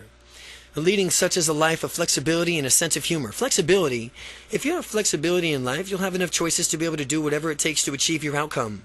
If something does not work, you'll have a wherewithal to realize that it's not working and admit your behavior. In other words, use flexibility until you eventually get your results. The more flexible people are, the more likely they will get what they want. There is a law of cybernetics, which is the science of effective organization, that states the person or component with the most choices in the system wins. Take a negotiation, for example. If someone has many options and the opposition has few, the first party has an upper hand. The fewer options you have, the less empowered you are. Maximize your empowerment by being flexible and having many options and choices as you can imagine. A sense of humor. Having a sense of humor is essential in life. It means that you won't take things too seriously or blow them out of proportion. I'm sure we all know people who take everything too seriously and end up having health problems or smoking or drinking or as an escape from their problems. The more useful way of experiencing life is maybe laughing your way through it. When times are the toughest and you are completely stressed out, the ability to laugh out loud is truly priceless. Laughing out loud will help you center you, which will lead you into a more resourceful, problem-solving state of mind. People are excessively serious and overly formal And they tend to get ulcers and heart attacks, strokes, and other medical maladies because they choose to allow themselves to get stressed out. People who laugh a lot, they're a lot healthier and live a lot longer. Be sure to keep your sense of humor as you continue on through your life's journey. Future orientation. There are 3 different ways that we can orient ourselves with respect to time: the past, the present, the future. Each can be a useful outlook, having strong orientation for the best path of living our life's dream. The past could be useful for summoning positive resources from earlier periods in your life, for gathering and tapping into experience, for example. Some people who are heavily oriented towards the past virtually live into the bygone glory days, however, continually rehashing them through the storytelling of other reminiscence. Focusing solely on the past makes it easier for you not to take any action towards building the future. People who get overly caught up in the present orientation live entirely in the moment and fail to plan for the future, and flawed outlooks can be in a direct consequence. These people want immediate gratification without having to think about the negative effects of their decisions. A certain amount of present time orientation is to cherishing each moment of your life and allowing the spontaneity to provide that you still plan for the future. The ideal orientation is to balance the future and the present together. The ideal mental orientation from now on is to balance the future and the present together. Knowing what you want for the future, planning for it, and taking action while enjoying yourself along the way is the ultimate ideal and ideal to strive for. You're constantly living and thinking about the future while still living and enjoying yourself on the way. And by delaying instant gratification and having patience and diligence working towards your goals as you thrive in the present moment, you will still have the ideal time orientation combination. When you find the balance that works best for you, you'll know it. Life is short, and we don't know what tomorrow holds, but we can plan for a wonderful future while we make the most of today. Plan for the future while making the most of today. You can achieve your dreams when you take action and work your plan, and life goes by so quickly that we must remind ourselves to cherish each and every moment. Getting going and don't stop. With your unstoppable confidence, you're going to want to tackle the world at once. When you consider all of what you want and you can achieve in your lifetime, you might want to go out and do it all right now. You can tackle the world, of course, but you should do it in a progressive stages. You will have so many dreams and passions awakened that it might seem overwhelming. Sometimes, when people feel overwhelmed, they do nothing because they don't know where to begin. We'll avoid letting this happen to you. Consider your most important immediate goals and pursue those first. Remember to take action each and every day, no matter how much or how little things brings you closer to fulfilling your goals. A journey of 1,000 miles begins with a single step. Focus on taking the next step every day. Beware, though, that if you focus on the next action as part of a larger goal, you may lose sight of what you're going after in the goal in the first place. The ideal here is to have a balance. Keep the big picture in mind, remembering what's important for you and to you about the goal and why you're even doing it, as you focus on small steps that actually get you there, taking action each and every day. Being unstoppably confident means being proactive. Decide what you want, go after it, and get it. Some people say, someday it'll happen for me. No. Or, I'm waiting for my lucky break. The problem is that those reactive people are waiting forever. Resourceful people make it happen. Luck is where preparation meets opportunity. Be prepared for relentlessly pursuing the opportunities that you'll surprise yourself at how lucky you become. Go out there and make it happen, because you are unstoppable.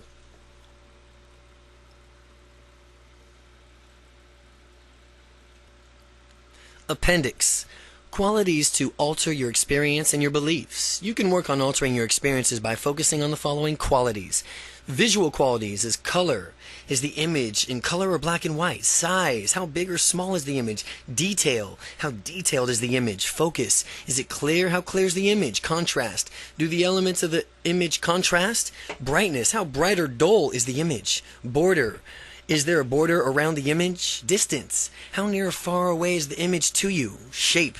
Which shape is the image? Location. Where is the image located? Perspective. From which vantage point do you view the image? Dimension. Is the image flat or three-dimensional? Movement. Is the image fixed or is it a movie playing? Auditory qualities. Location. Where's the sound coming from?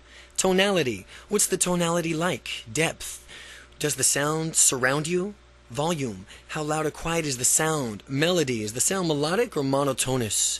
Duration. Is the sound continuous or intermittent? Sensory qualities. Intensity. How intense is the feeling? Location. Where do you feel the feeling? Speed, how fast does the feeling occur?